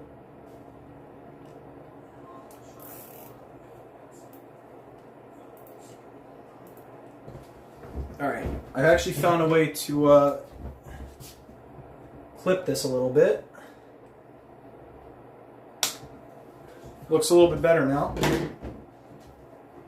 I think Toad could stay. I want to see what it would do. I think is like my whole thing. I would want to see what that kind of deck could look like if Toad was still here and Sprite Elf was back. Capable, sticking out. Yeah. Toad's just so broken on once per turn. Omni gives Fomp. Yeah, there's nothing I can do about the cable. I'm just going to leave it. I found a way to, like, make it a little better, but yeah, as far as, like, right here, I just got to figure out, we're getting close to the end now. I just have to install my SSDs and stuff, but outside of that, I'm getting really close to actually being done this. It actually doesn't look that bad, cable management-wise. It's actually looking pretty decent. I'm just going to have to order that USB-C 3.2 Gen 2 adapter to Gen 1, so that way I can plug it in and have a working USB-C port up here.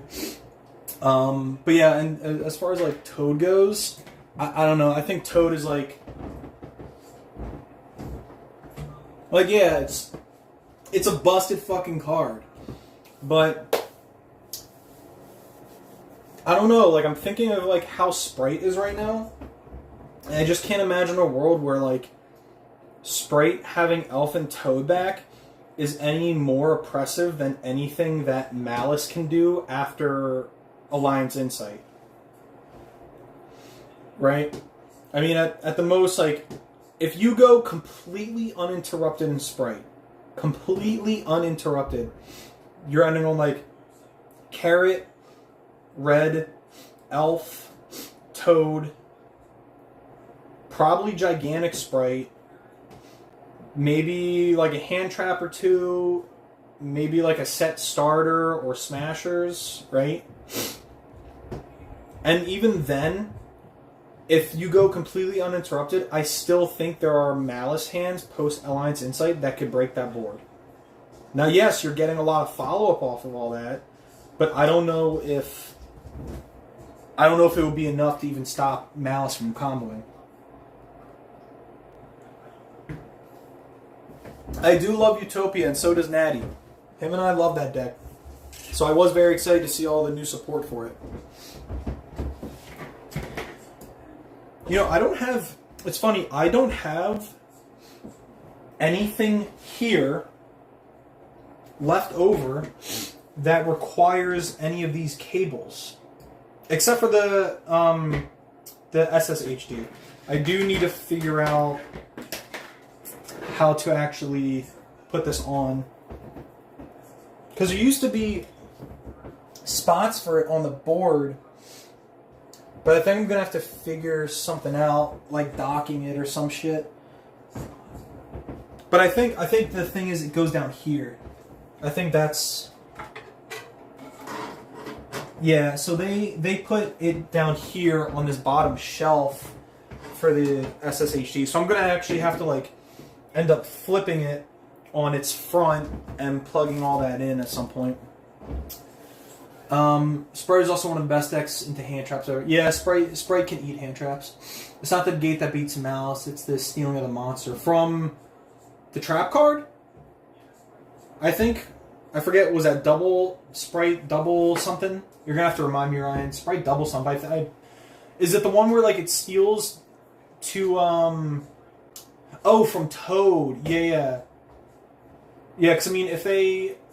Yeah, you can like set a monster to your board too. Double cross. Yeah, I think both of those could be good into Malice. But I think those are also like the only main cards that really hurt Malice is stealing their monsters, right? Because if you do double cross and attach one of their monsters as Xyz material to like Gigantic, then that's really rough. But also, if you steal a monster from Toad and set it face down, they can't even target it anymore. But I think those are like the two main sources. I don't think anything else really stops them too much. But that's like with the exception of you don't get hand trapped or interrupted a single time during your turn. I don't think hand traps are as good into Sprite as other decks, but I still think they can do a lot. Like if you Ghost Ogre Gigantic, that's rough. Right? I think doing a Ghost Ogre on Gigantic is crazy. And that's a real threat because a lot of people are playing Ghost Ogre in their main decks right now. Alright, so yeah, I only need this SATA cable. And because this goes to the Seagate. I don't think I need... I'm not sure if I need any of this other stuff yet.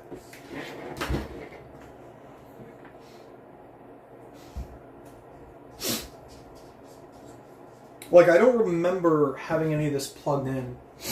Big thing is the Charmies are good into Sprite. Yeah, the Charmies are super good into Sprite. Like, either one of them, whether it's Perulia or Foolos. I don't think Meowls does that much, because that's only from Banished. But the two main ones, which people play in the main inside, those ones are crazy. Yeah. Those ones will kill Sprite pretty fast.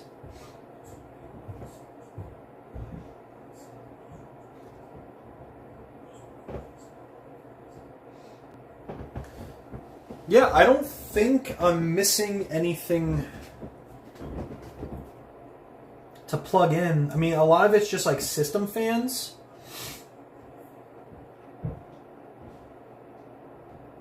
But I don't think I'm going to be needing the other system fans. I don't think I'm going to actually need the Noctua.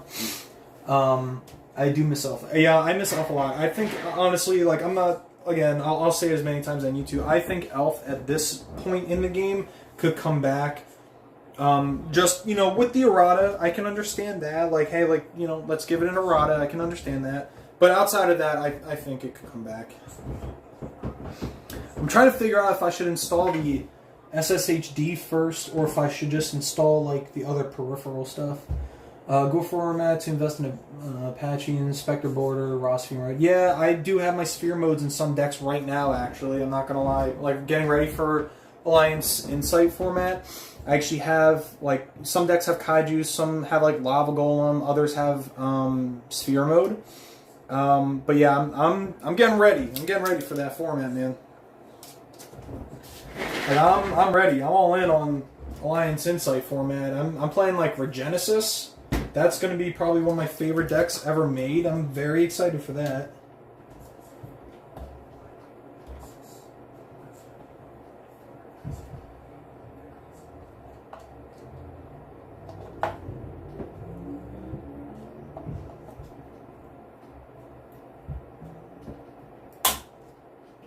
I hate installing DDR4. I always think I'm going to snap the shit.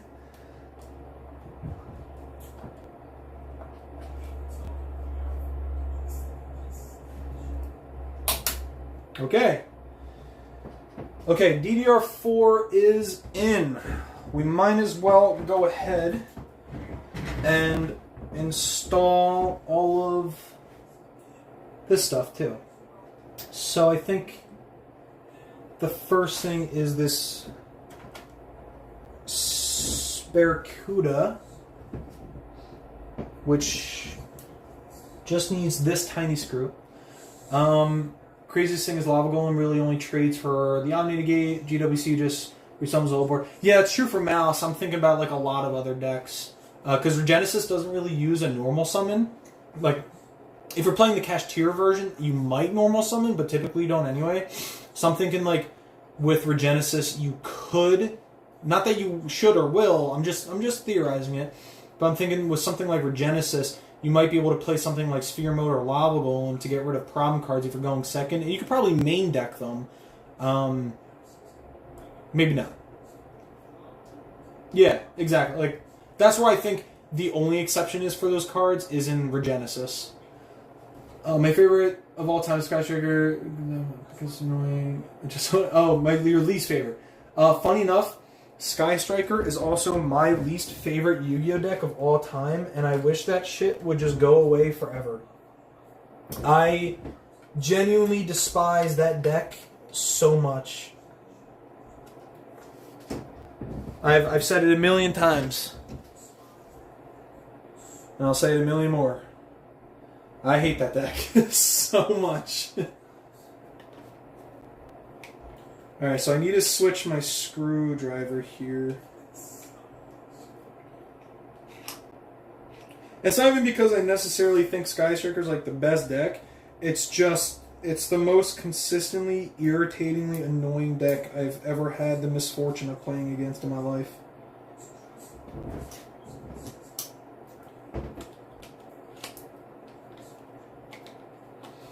Alright, we're getting there. We are getting there. I need this thing to magnetically stick this entire time, or else I'm going to lose the screw.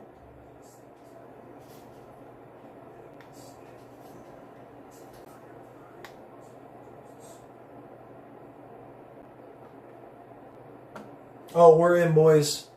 We're in.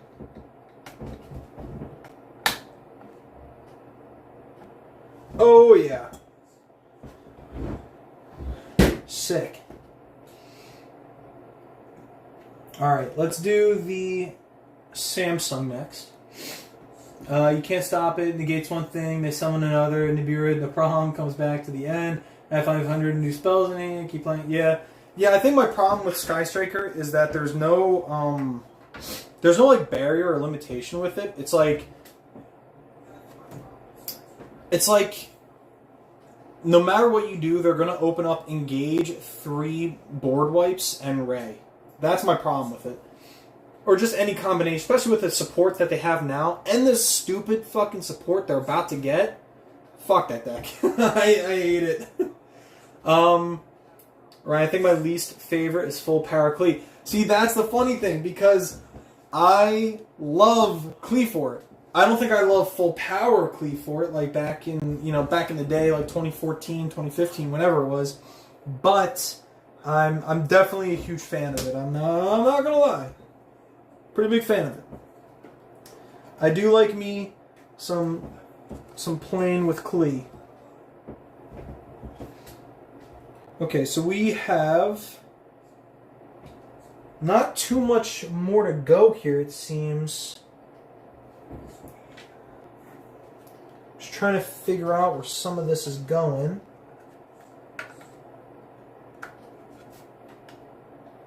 I think I had this bracket mount, and now I don't even know what it went to, because my SSDs are fitting fine into this.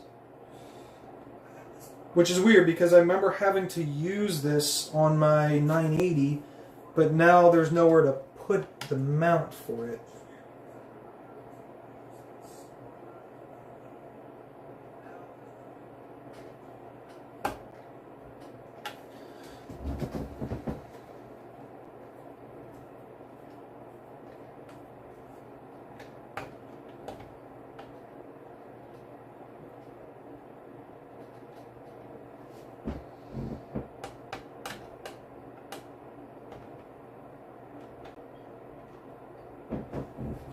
Okay, I think that's in there pretty good. I don't think that's coming up. I'll have to figure out what I'm doing with this bracket mount now, though. All my complaints are for clear back in the day. Yeah, I can see that. You and I are just too old for this game, Ryan. We're just two old men trying to keep up now. Okay, so next up is the sound card, which I don't think I'll need this screw because it looks like it comes with screws for mounting this, which will go where?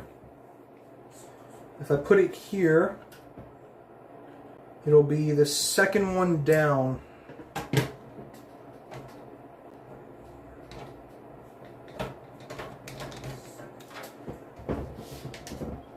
I was always a fan of Cleefort at the end of the day.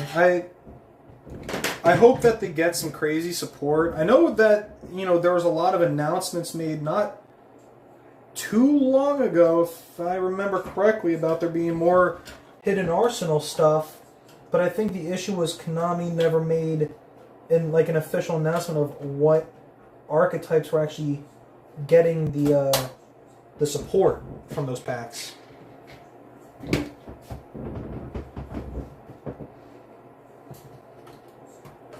Which, if I'm being hopeful, I hope that if Konami is following through on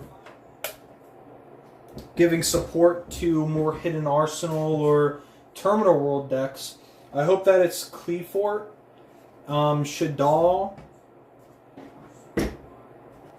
Notoria, and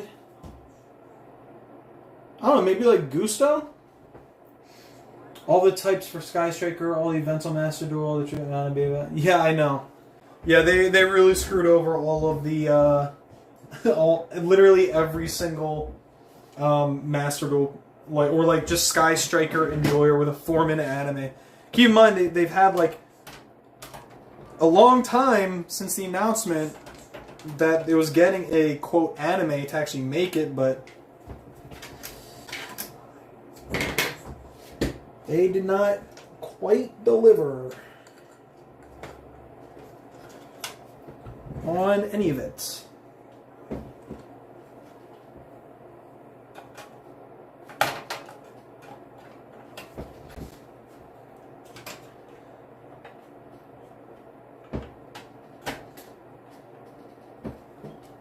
Okay. SSD has been mounted. Let's just screw it in here.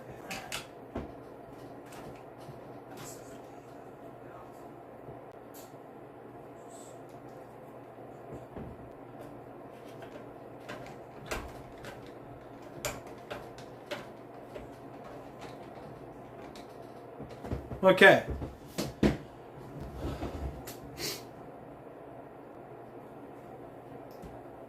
Yeah, Sacred Tree can come back to 50. That card did nothing wrong. I would love to actually see Runic Notori again. I really like that deck, and I know Natty did too. I hope Dark World gets a boost. It's good if it doesn't break, but overall it's pretty bad if it's paired with Yubel. If not paired with Yubel. Yeah, Dark World is up there for one of my least favorite decks too. What's Yu-Gi-Oh? It's a card game. For everyone of all ages is what we'd like to say. I think Dark World is a pretty... Dark World is the reason why Droll and Lockbird can never be limited or banned. Especially with Abyss Dweller and Shifter now gone. Droll and Lockbird and stuff like probably like the Molcharmies are the reason that deck is still in check. Like if there was no barrier for that deck, like there was no hand traps or floodgates or whatever to mitigate what that deck can do, that deck would be tier 0 all the time. And Dark World has been at the center of other FTKs in the past. Oh no, trust me, it's not sagging. The top shield of it is actually curved a little bit. It came like that. I don't know why, but yeah, it's like if you can see, it's really tight in there. But yeah, this top shield right here specifically, it like sags. Like it's the way they like welded it or screwed it on or something. It's like down. Yeah, I don't know. I've tried to fix it before, but like it's really tight in there. You know what I mean? It's not gonna sag. But yeah, it's just I don't know what's wrong with it. It's just the way that it came. It's always been like that. Like you can feel like a little bump here too. Better not knowing it. Once you do, it's a downward spiral to madness. Yeah, that's fair. Yeah, I just don't like. I'll never like Dark World. I will never like that deck. So last thing, it looks like everything's in here. Perhaps. Sometimes it's a little hard to tell.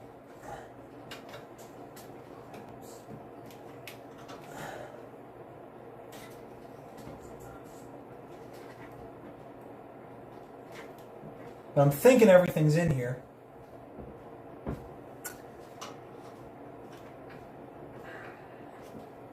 Obviously, the problem is going to be if it doesn't post. Then we're going to have a much bigger problem. It is a 6700 XT, so you're very close. I do have a spare 6600.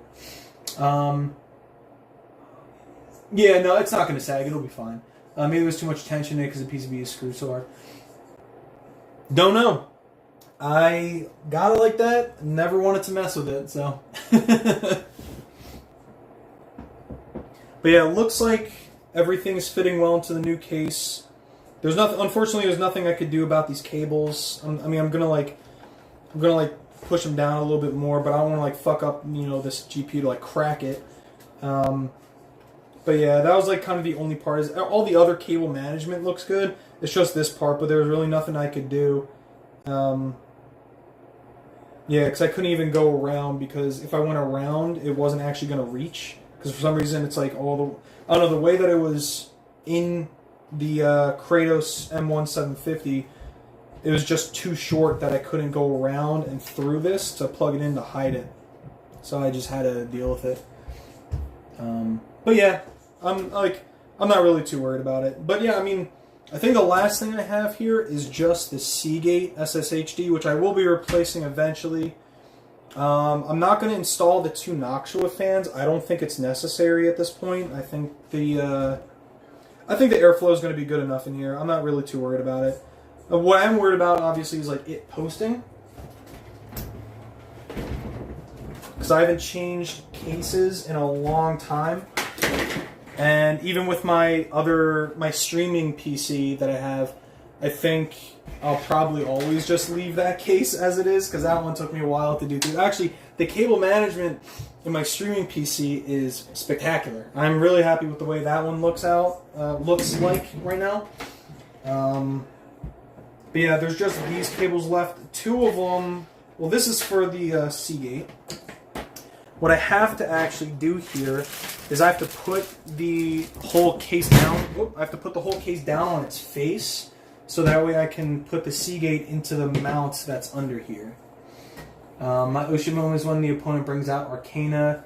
Gotta hope for hand traps or also a play. Yeah, you don't really have to worry too much about Arcana Force. That's not like a real deck, you know? Alright, so there's gotta be a better way. There's ATX here.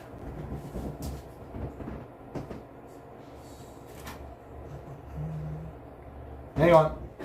Gotta check something.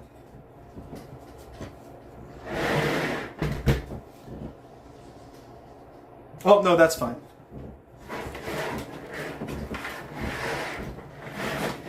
Everything is over here to my right. I took apart all of the face stuff that I could to get better access to everything. So everything is over here.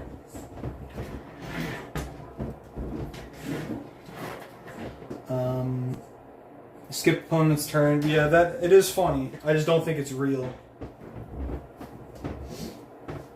Okay, so I think we just need to install this somehow, which I don't have a right angle screwdriver, so we're going to have to figure out something.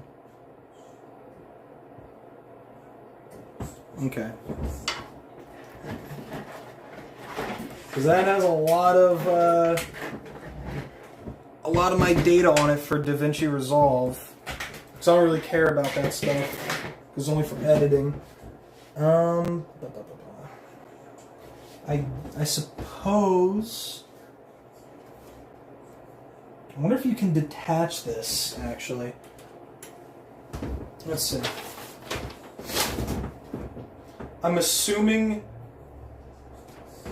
I know you can take the front. No, this is the bottom. I know you can take off the front, but I don't know if that would give you access to. Well, it wouldn't matter because I wouldn't have enough room anyway. Let's see. It looks like taking that off wouldn't really do much. But it says you can take it out. Oh, it looks like there's a screw holding it in, actually. Hold on. Where am I looking at? Alright. Oh, there is. Oh my god, I'm blind. Great, now I'm gonna have to... this is gonna be a nightmare now. Because I already cable tied everything.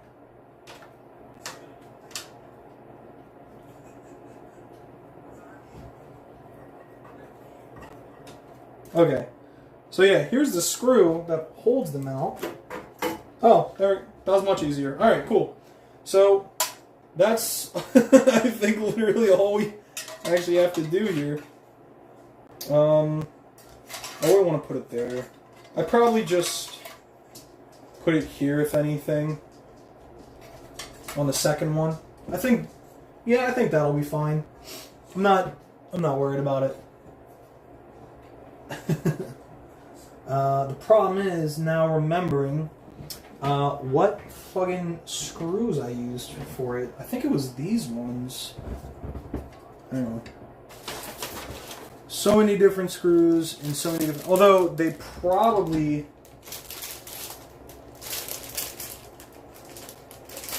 Alright. So we have M3, CB5s, standoffs, hexagons. I'm assuming it's probably these 632 5mm. No, those are too much. It's probably these M3s. Although, if I can just use these, I'd rather save the screws and just reuse ones that I have.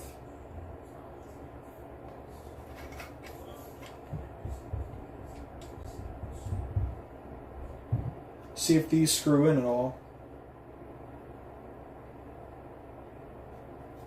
Oh, I think it's gonna work. And they actually look kind of nice. They're like kind of like flush to the bracket here. Ooh, yeah, that's real nice. I like that. Perfect. All right. So I just gotta screw this in. I can't wait to replace this. So yeah, after I'm done building this, I'm gonna hop off the stream, try to just get it to post, and then worry about plugging everything in after, like all my peripheral stuff, like my Focusrite and controllers, all that stuff. I'm just gonna plug in like my mouse and keyboard. Oh, wait, this isn't one of them. My mouse and keyboard, and try to just get it to post there. Make sure everything's good. If you guys don't hear from me tomorrow, that means it for sure blew the fuck up.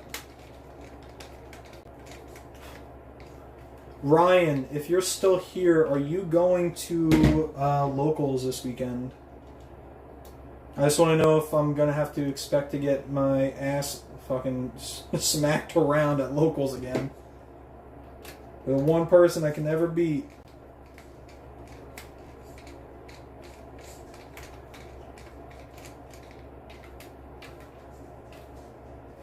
Let's see. Alright, so I think now we just do that. We screw it in.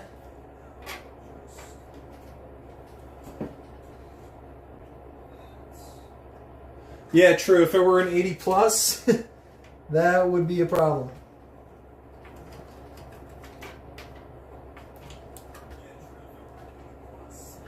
Okay. SSD is actually in there and out of the way, which I like.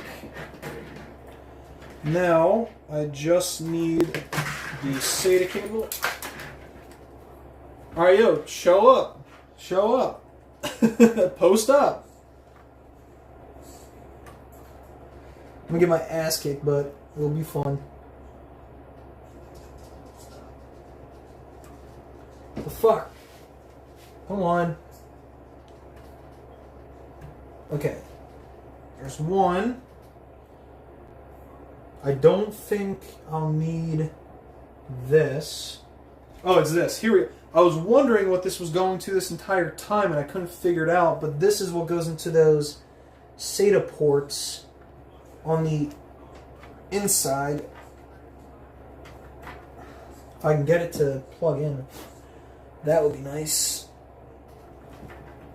Okay, perfect. So this can actually come up through there. So let me turn this upwards again.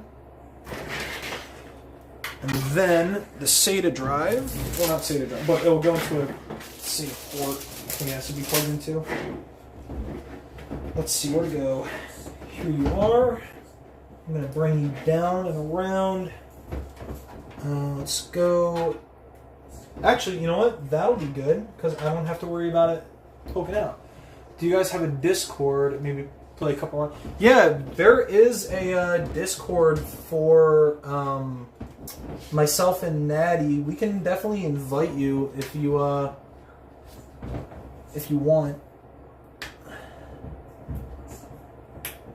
Oh, that was a nice sounding click. I like that. That sounded good. Okay. All right. Yeah, this looks really clean in the front. I'm actually really happy about this. It looks really, really clean. I'm actually really happy about it. Looks pretty good. Still figuring out what I want to play this format right now. I'm just on Ryziel Fiendsmith Melodious. What the fuck are you smoking, bro? What the... Ryziel Fiendsmith Melodious. What? That sounds crazy. Melodious?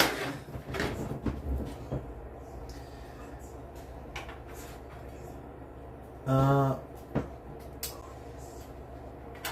think it was. Now I gotta figure out how to get this back on. I should have been paying more attention, honestly. I think it was like this. Oh, there we go. Okay. Alright, it has these funky little screws to it too, where you need to put on this like little washer for some reason. Not really sure why they did that. Doesn't really matter too much. Asanato's full Raziel Fiendsmith combo. What? What, through like Baka, I guess? Like Baka summon the red one? Red add blue. Blue add the Melodious Concerto. And then what? Do you just link off the red and Baka for something?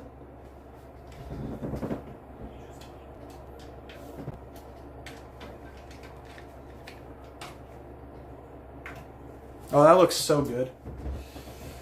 Okay, so front of it looks pretty phenomenal, actually. Besides, like the GPU PCIe cable, looks pretty good. As long as the GPU doesn't blow up, that means I installed the right cables.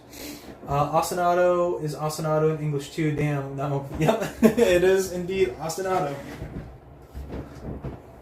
I got them QCRs for that whole deck. Those QCRs are beautiful. Okay, honestly, I think at this point, I am just gonna quietly shove the rest in here and forget it exists. Because look at that. It looks kind of okay.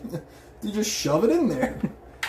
Yeah, I wish there was a way for me to have this more straightened out, but it's not terrible. It's about the best I could do with what I had.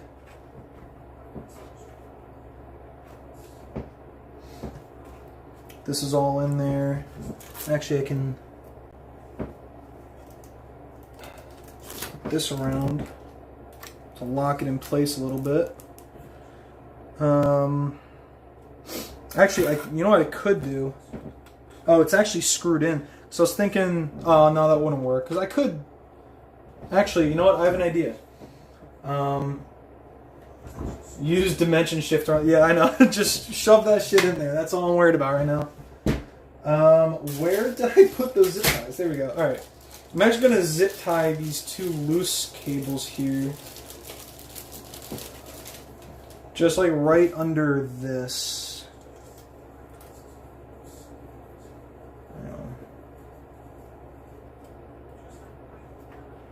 Come on. I'm going to do this.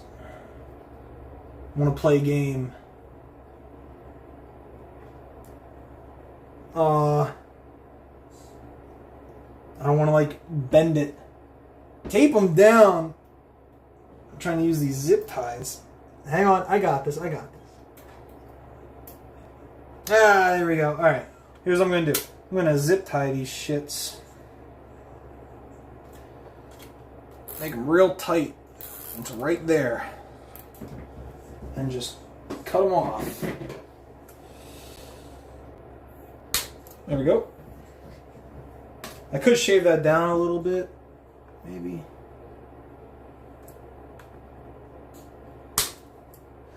Well, that piece just fell into the void. So that never happened. That's just going to stay there. Bring these around, actually.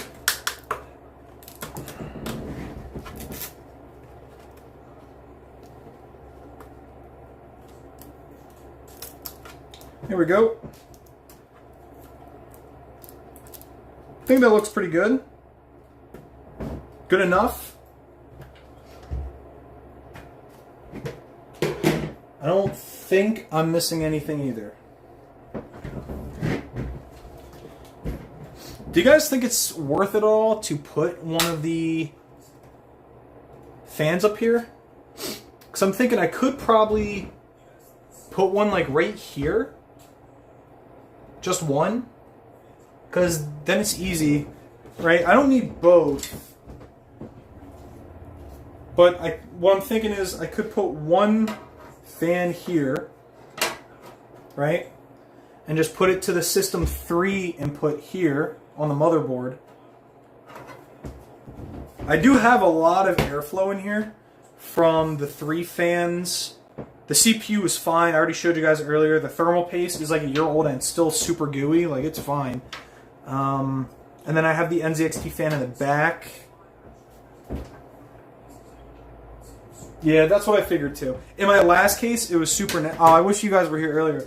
In my last case, it was super necessary because the front panel wasn't like this. There's actually a glass panel covering the front, and then right behind the glass was 2 fans. So I had to get top fans because it was still too, like...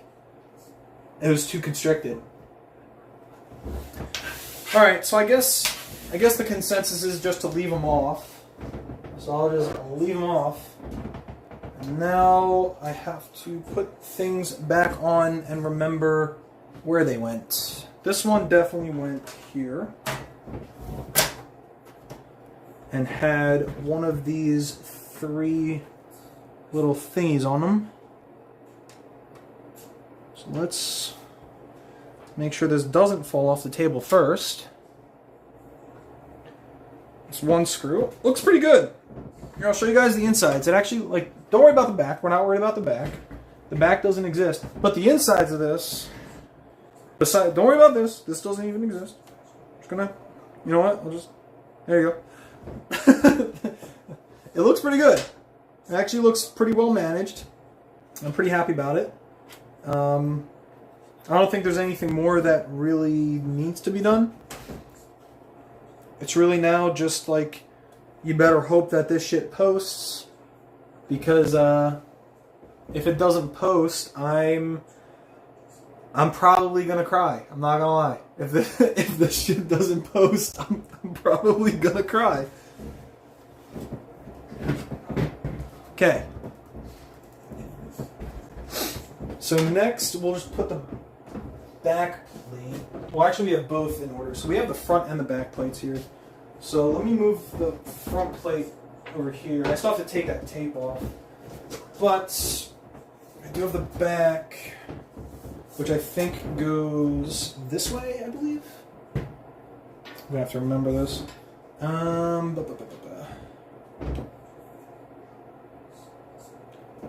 Maybe this is... No. It's definitely on this side. Don't put back before... True! Let's see if it posts first. I was getting ahead of myself. Alright, let's see. Let me see if I'm missing anything here. I still have no idea what this went to, which is pretty cool. Wish I knew. I feel like this was plugged into something.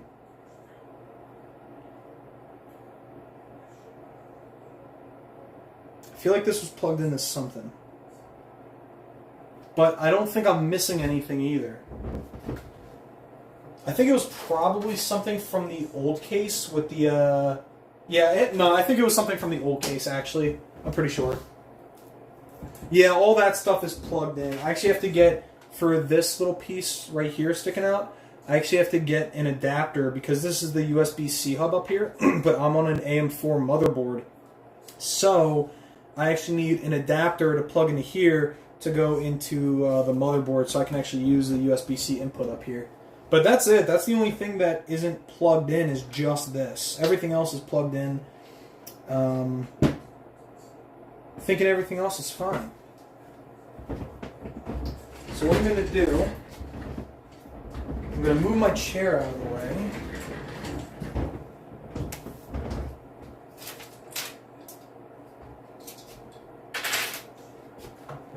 We're just going to plug in the power supply. We will plug in probably just the display port. And I don't think we need to plug in anything else just to see if it posts. Yeah, smoke test time. Thankfully, there is a smoke detector right outside this office, so if something happens, you guys will know really quick. Because the phone will be recording it. Alright, so let me take this over. Let's see what happens. I gotta figure out... I actually have to figure out where to put it real quick. Hang on. Yeah, I can plug in the keyboard too. Alright, so let's move a bunch of this stuff over.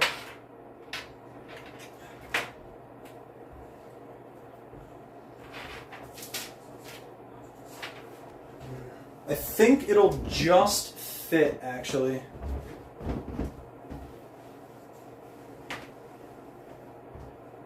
Yeah, it looks like it'll fit nice.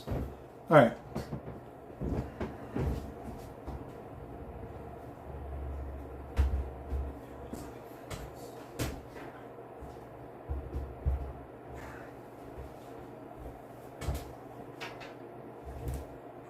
I'll tell you guys what, this motherfucker big. It is looking big and healthy. Alright.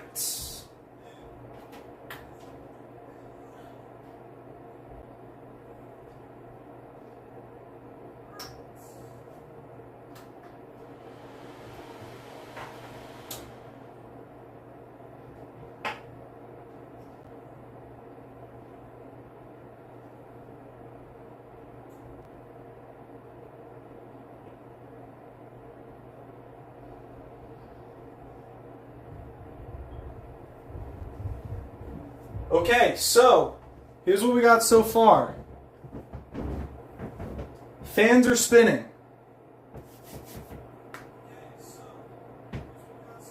All the fans are spinning, but the RGB on the front fans aren't lighting up.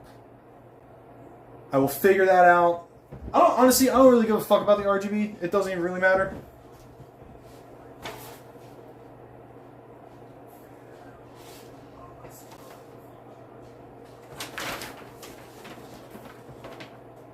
Okay, so let's plug some other stuff in here.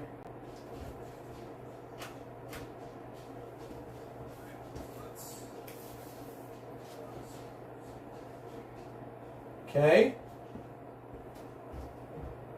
Nothing bad yet.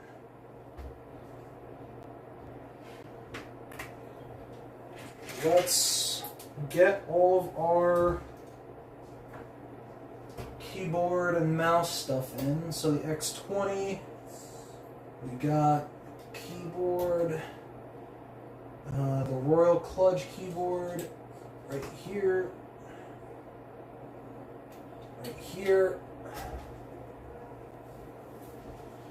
Let's see.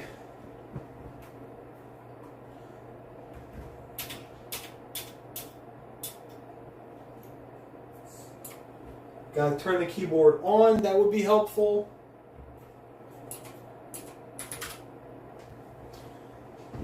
We're so clean with it. We're so clean with it. It works. It fucking works. Did you put ARGB on RGB headers? If so, it probably fried. I have no idea. I'll have to figure that. But in general, everything's working.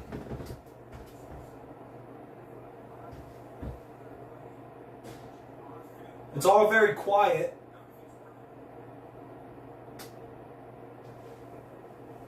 Alright, I'm just going to take a read of the temperatures real quick.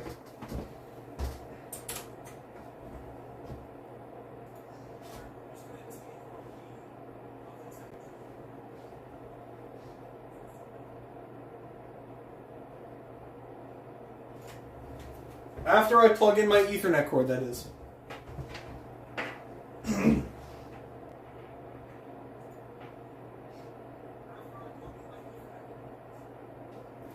Alright, CPU temp is averaging 27. GPU is at 30 degrees, so I think we're good. I think we're doing pretty good here.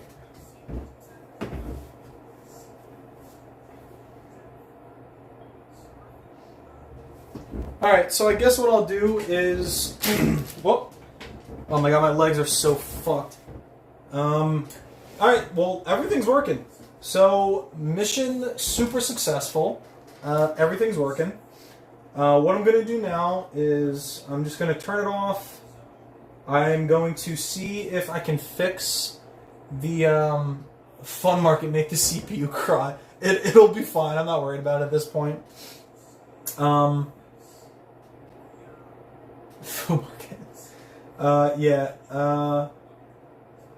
Yeah, I guess I'm just going to turn it off. See if I can figure out where the RGB headers are, because I might have fried them by accident. But,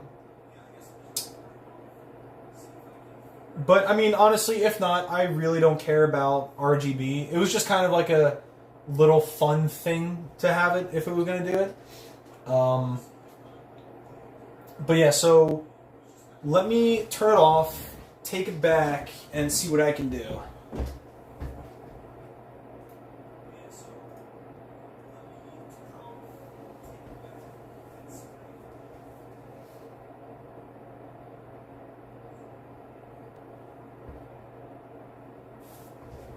Alright, shutting down.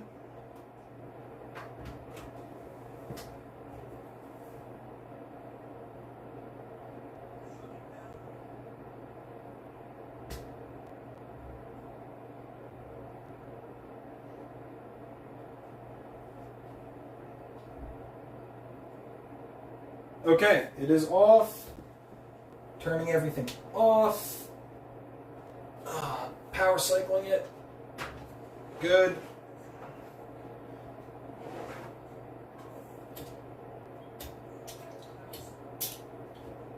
Okay.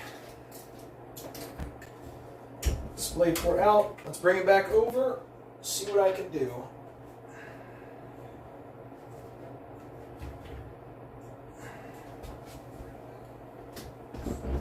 Okay.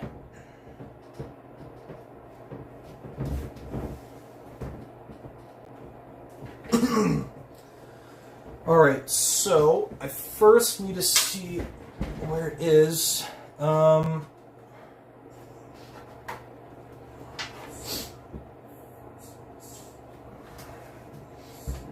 thinking...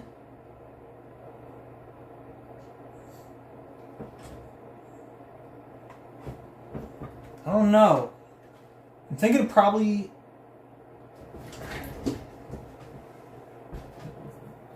Because this is all I/O. The fans are one... This is just system fan. Unless maybe this was the RGB cable, and I put it in as a system fan. It is MSI X470 Gaming Plus Max. I'm thinking I put the RGB headers accidentally into a system fan. I don't think it blew it up. I just don't think it worked. But now I gotta figure out where it goes, if not there.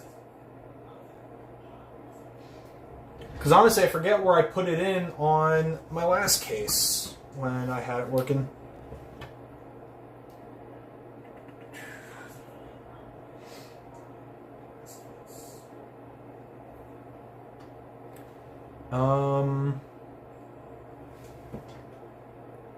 It would blow up. Well, then I know it's fine. Oh, here we go. JRGB. It's like all the way across the fucking motherboard.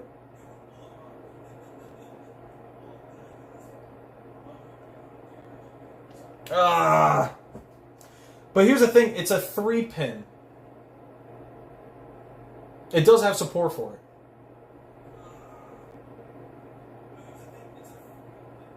Yeah, it is a 3-pin. So I gotta figure out where this goes. Because I'm scared of plugging this 3-pin into the JRGB 4-pin on the left side of the board here. Although there's supposed to be two. There's supposed to be two JRGBs. There's one on the left, and I was looking for the one on the right, I thought it was, but Those are all just system fans. And the front panels are all good. The USBs are at the bottom. System fan 2. Oh, I see it. JRGB 1 is at the bottom left. So it's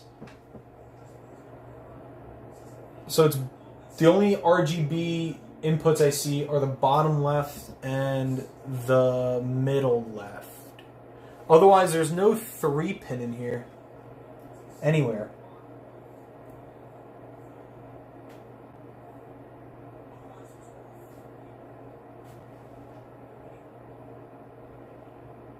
I forget, how did I get this to work last time in my last case?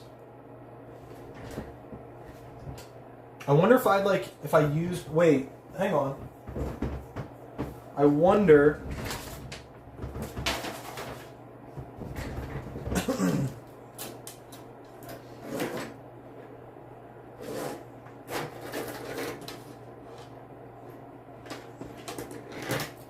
That's the controller. No, yeah, it was definitely just the cable that I used. I didn't have any adapters or anything that I was fucking with. So it is just... Yeah, I'm not missing anything.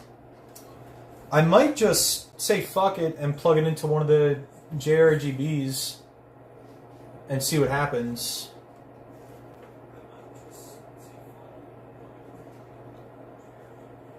Because there is no other input. Audio out, USB 1.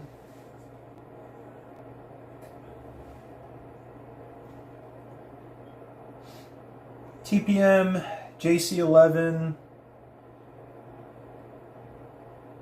JRGB 1, System Fan 2, JCOM, JLP, JUSB, USB 2.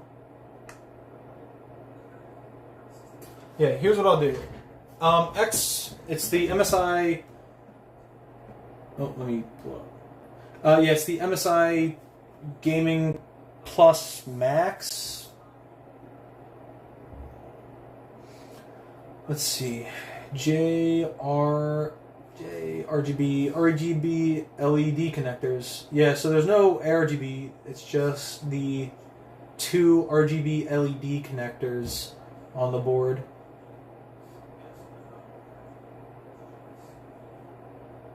Yeah, that's it. That's all that's on there. I mean, I'll say fuck it and try to plug it in and see what happens. If it blows up, it blows up, you know what I mean? Who's gonna stop me?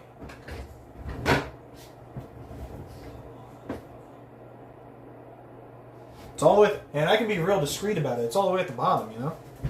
Although, funny enough, I don't even think I'll be able to. Specifically because I don't think it'll reach.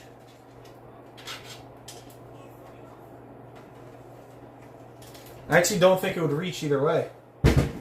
I can try, but I genuinely don't think it's going to reach all the way across to JRGB1.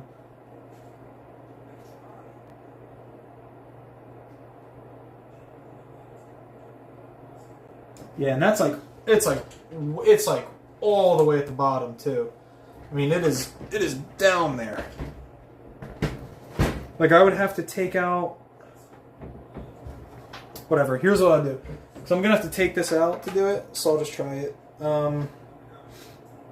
Unless I can kind of like finger fuck my way in there. Yeah, because it would just reach. So I'm just gonna have to see if it works.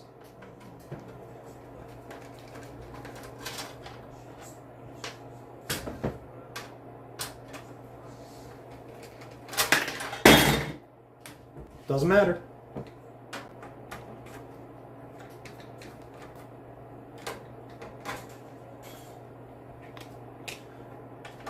Alright, let's take out this. Let's put in the cable for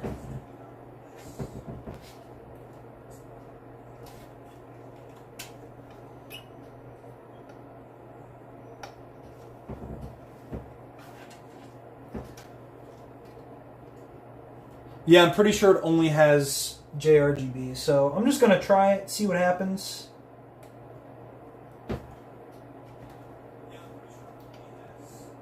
And you know what? If nothing happens, then it is what it is, you know?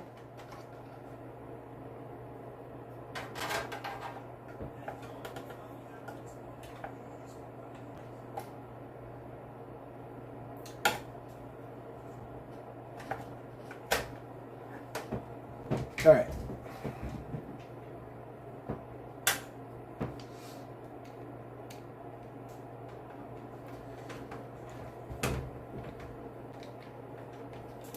I assume so. Yeah. But I am tired, and I would like to stop doing this and just have my PC back so I can do normal streams.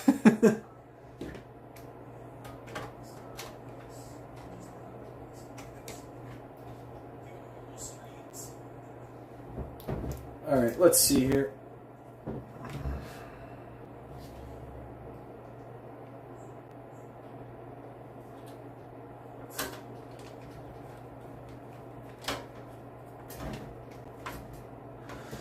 Okay. All right. So, still plus 12. We'll try 12 or Friday fans if they are true. You have to buy an RPG control. Yeah, I'm assuming, but I like I said, if this doesn't work at the end of the day, I really don't care if they do or don't light up. It was just more for like show than anything else. I really just wanted the fan itself. I really liked how the fan looked in the case, so I just bought this because of the fan. So yeah, we're gonna turn it back on, see if it works. If it does, then we're good.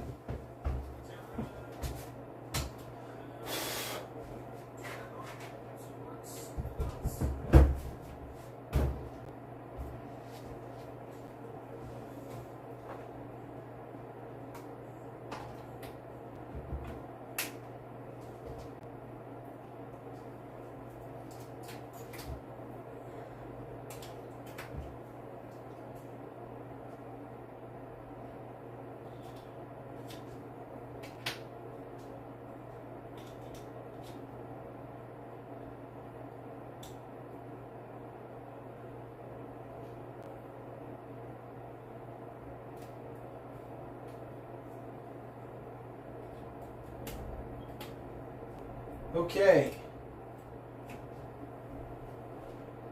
See what happens.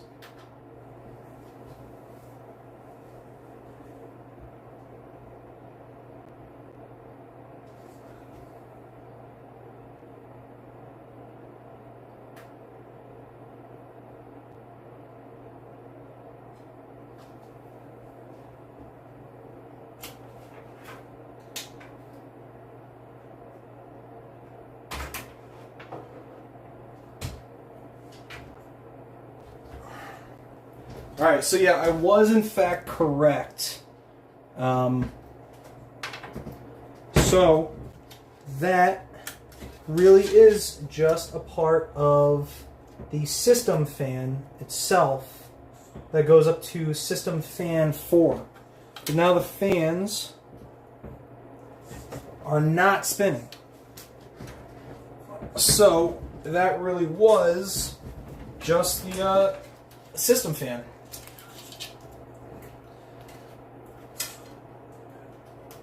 So I'm just going to put it back.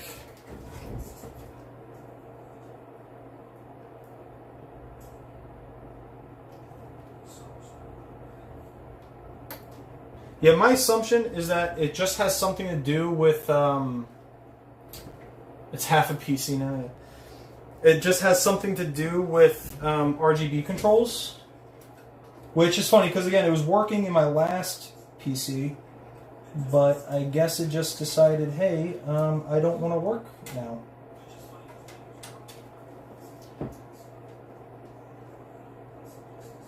I would like to kind of... it's whatever. Alright, so yeah, it's apparently just for the fan. I'm pretty sure it's just because my My AM4 board doesn't probably support that, but I did make sure that everything from the I/O and the fans were all plugged in. And there's no loose cables coming from that, which, I mean, I can just pull these out and check, actually.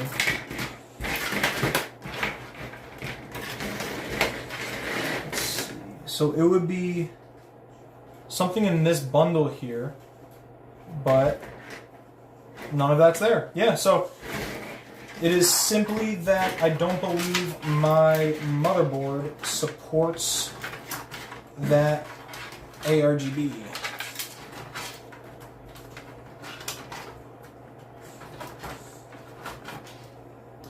That seems like the only reasonable conclusion here, is that my motherboard simply does not support that.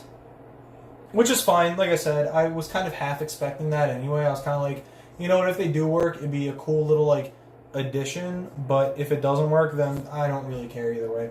So, yeah, I'm just going to leave them plugged into the system fan, because that's obviously what was going on there. I don't...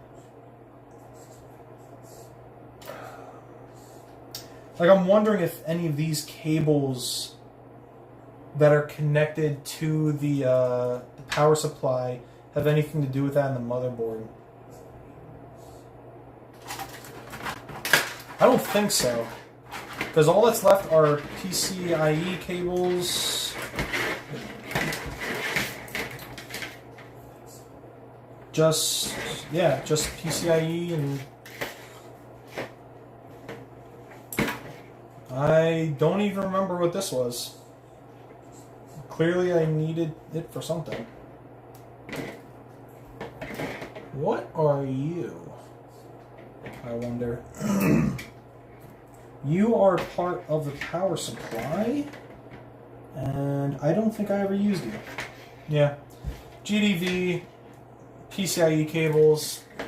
I think I'm just kind of yucked on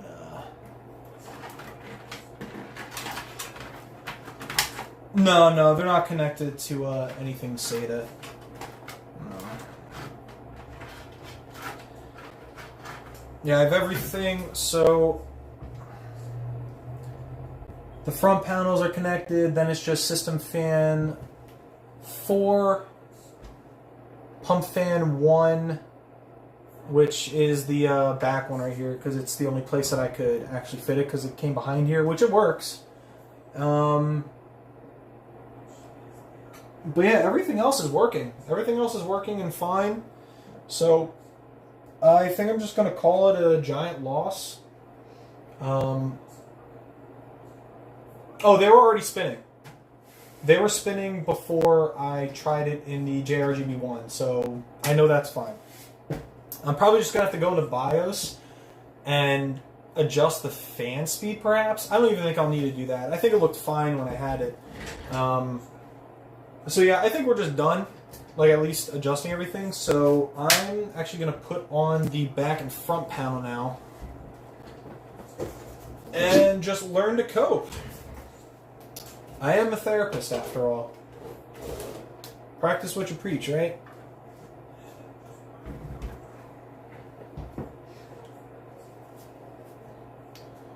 Alright. How did you even go on? Oh, wait. Wait. There are 2 holes. Match the holes. Let's see. Right there. Okay. I got it. Yep, that actually makes a lot of sense.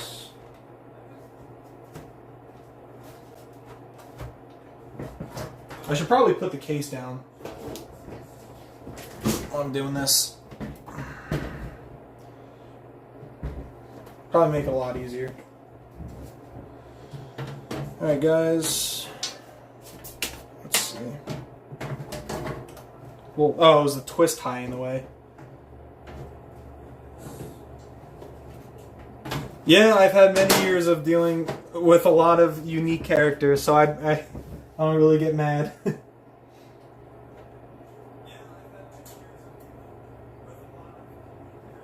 All right.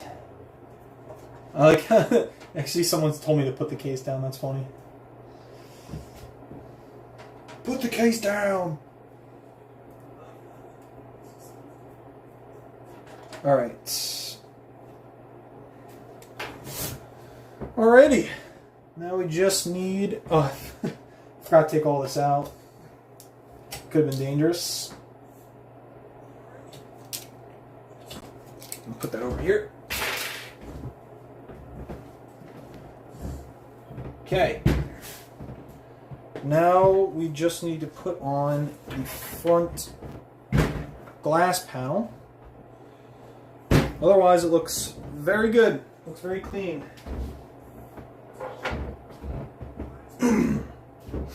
This one, it's a little odd, right? I think it went, what was it, up? Might have been the other way?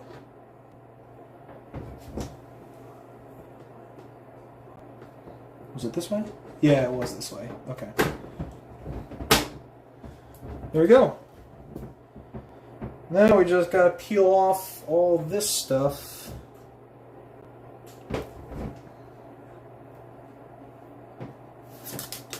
Now we're going to try to get it all in one.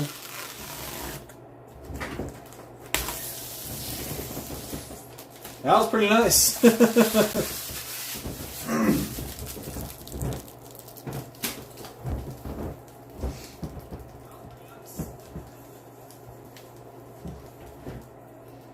All right, and then just. I don't. You know what? I'm not even gonna fuck with that sticker. I'm just gonna leave it. I don't know. I thought that was actually part of the peel. I thought it was gonna come off, but whatever. Table's like completely sideways. Hang on, let me fix that.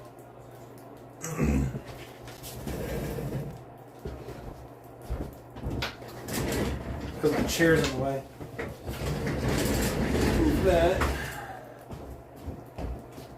Let's. Yeah, it's just part of the design now. I'm not even gonna fuck with it. All right, last thing. Let's make sure that that sticker's on the outside. Yeah, I'm just gonna let's see if it starts up again.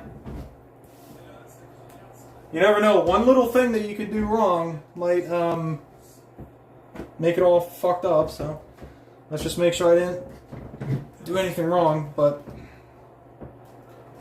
otherwise it's looking pretty good. So next thing would be probably a new GPU, and then I'd have to get the connector for this. All right. God, reconnecting everything is going to be a blast, let me tell you.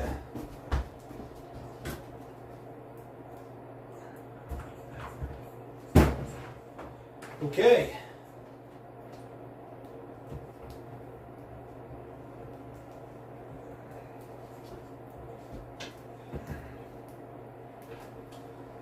All right.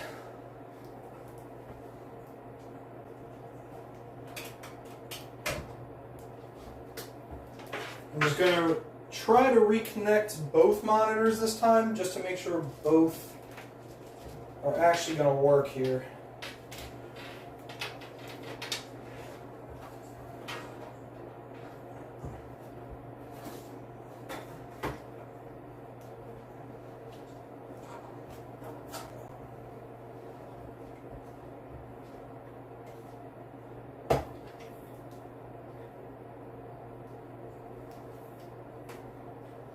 Alright, let's see. Oh, plugged it in upside down. Alright, let's get all of this stuff in. Let's just do this, this, this, this.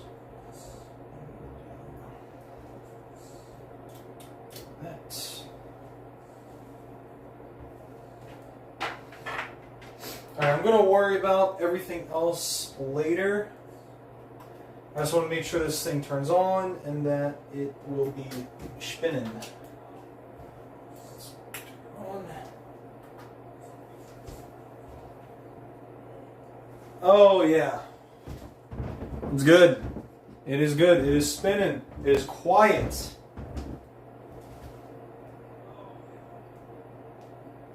No more rattling sound from that fucking fan that I had. Let's see.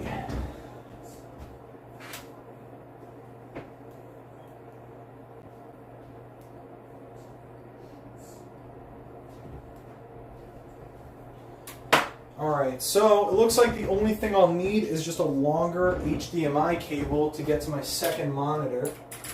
Which is fine, I have like 4 billion of them. But otherwise, it's looking good. So, what did I learn today? Not every case is going to be RGB compatible with my motherboard. Cool. And I'm going to have to order a $9 USB 3.2 Type A to Type A, or Type C to Type A connector, in which I'm going to have to go back into my computer, plug that in, and then I have a working USB-C hub. But besides that, let me tell you, this journey was great. I wanted to kill myself the entire time, just as I expected.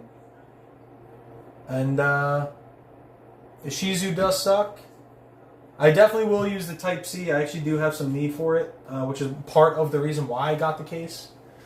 But otherwise, it is clean, it is quiet. This was more tumultuous than I thought it was going to be. It's taken me 5 hours just to replace a case. And I think I am going to get a shower. I'm going to cry for a little while. And then I'll probably... Maybe I'll come back in a bit and stream some Yu-Gi-Oh! Just like Yu-Gi-Oh! Specific stuff, like deck testing and test hands and stuff. But until then, I'm leaving it here. I want to go because I have so much shit here to clean up if you can't tell. But yeah, I'm going to leave it there. So I'm going to head out. Thank you all for coming. Ryan, I will literally see you Sunday. Everyone else that came by, thank you. I'm going to probably download this video and edit it. So it'll probably be like actually posted up on as a video on our channel. So that's it.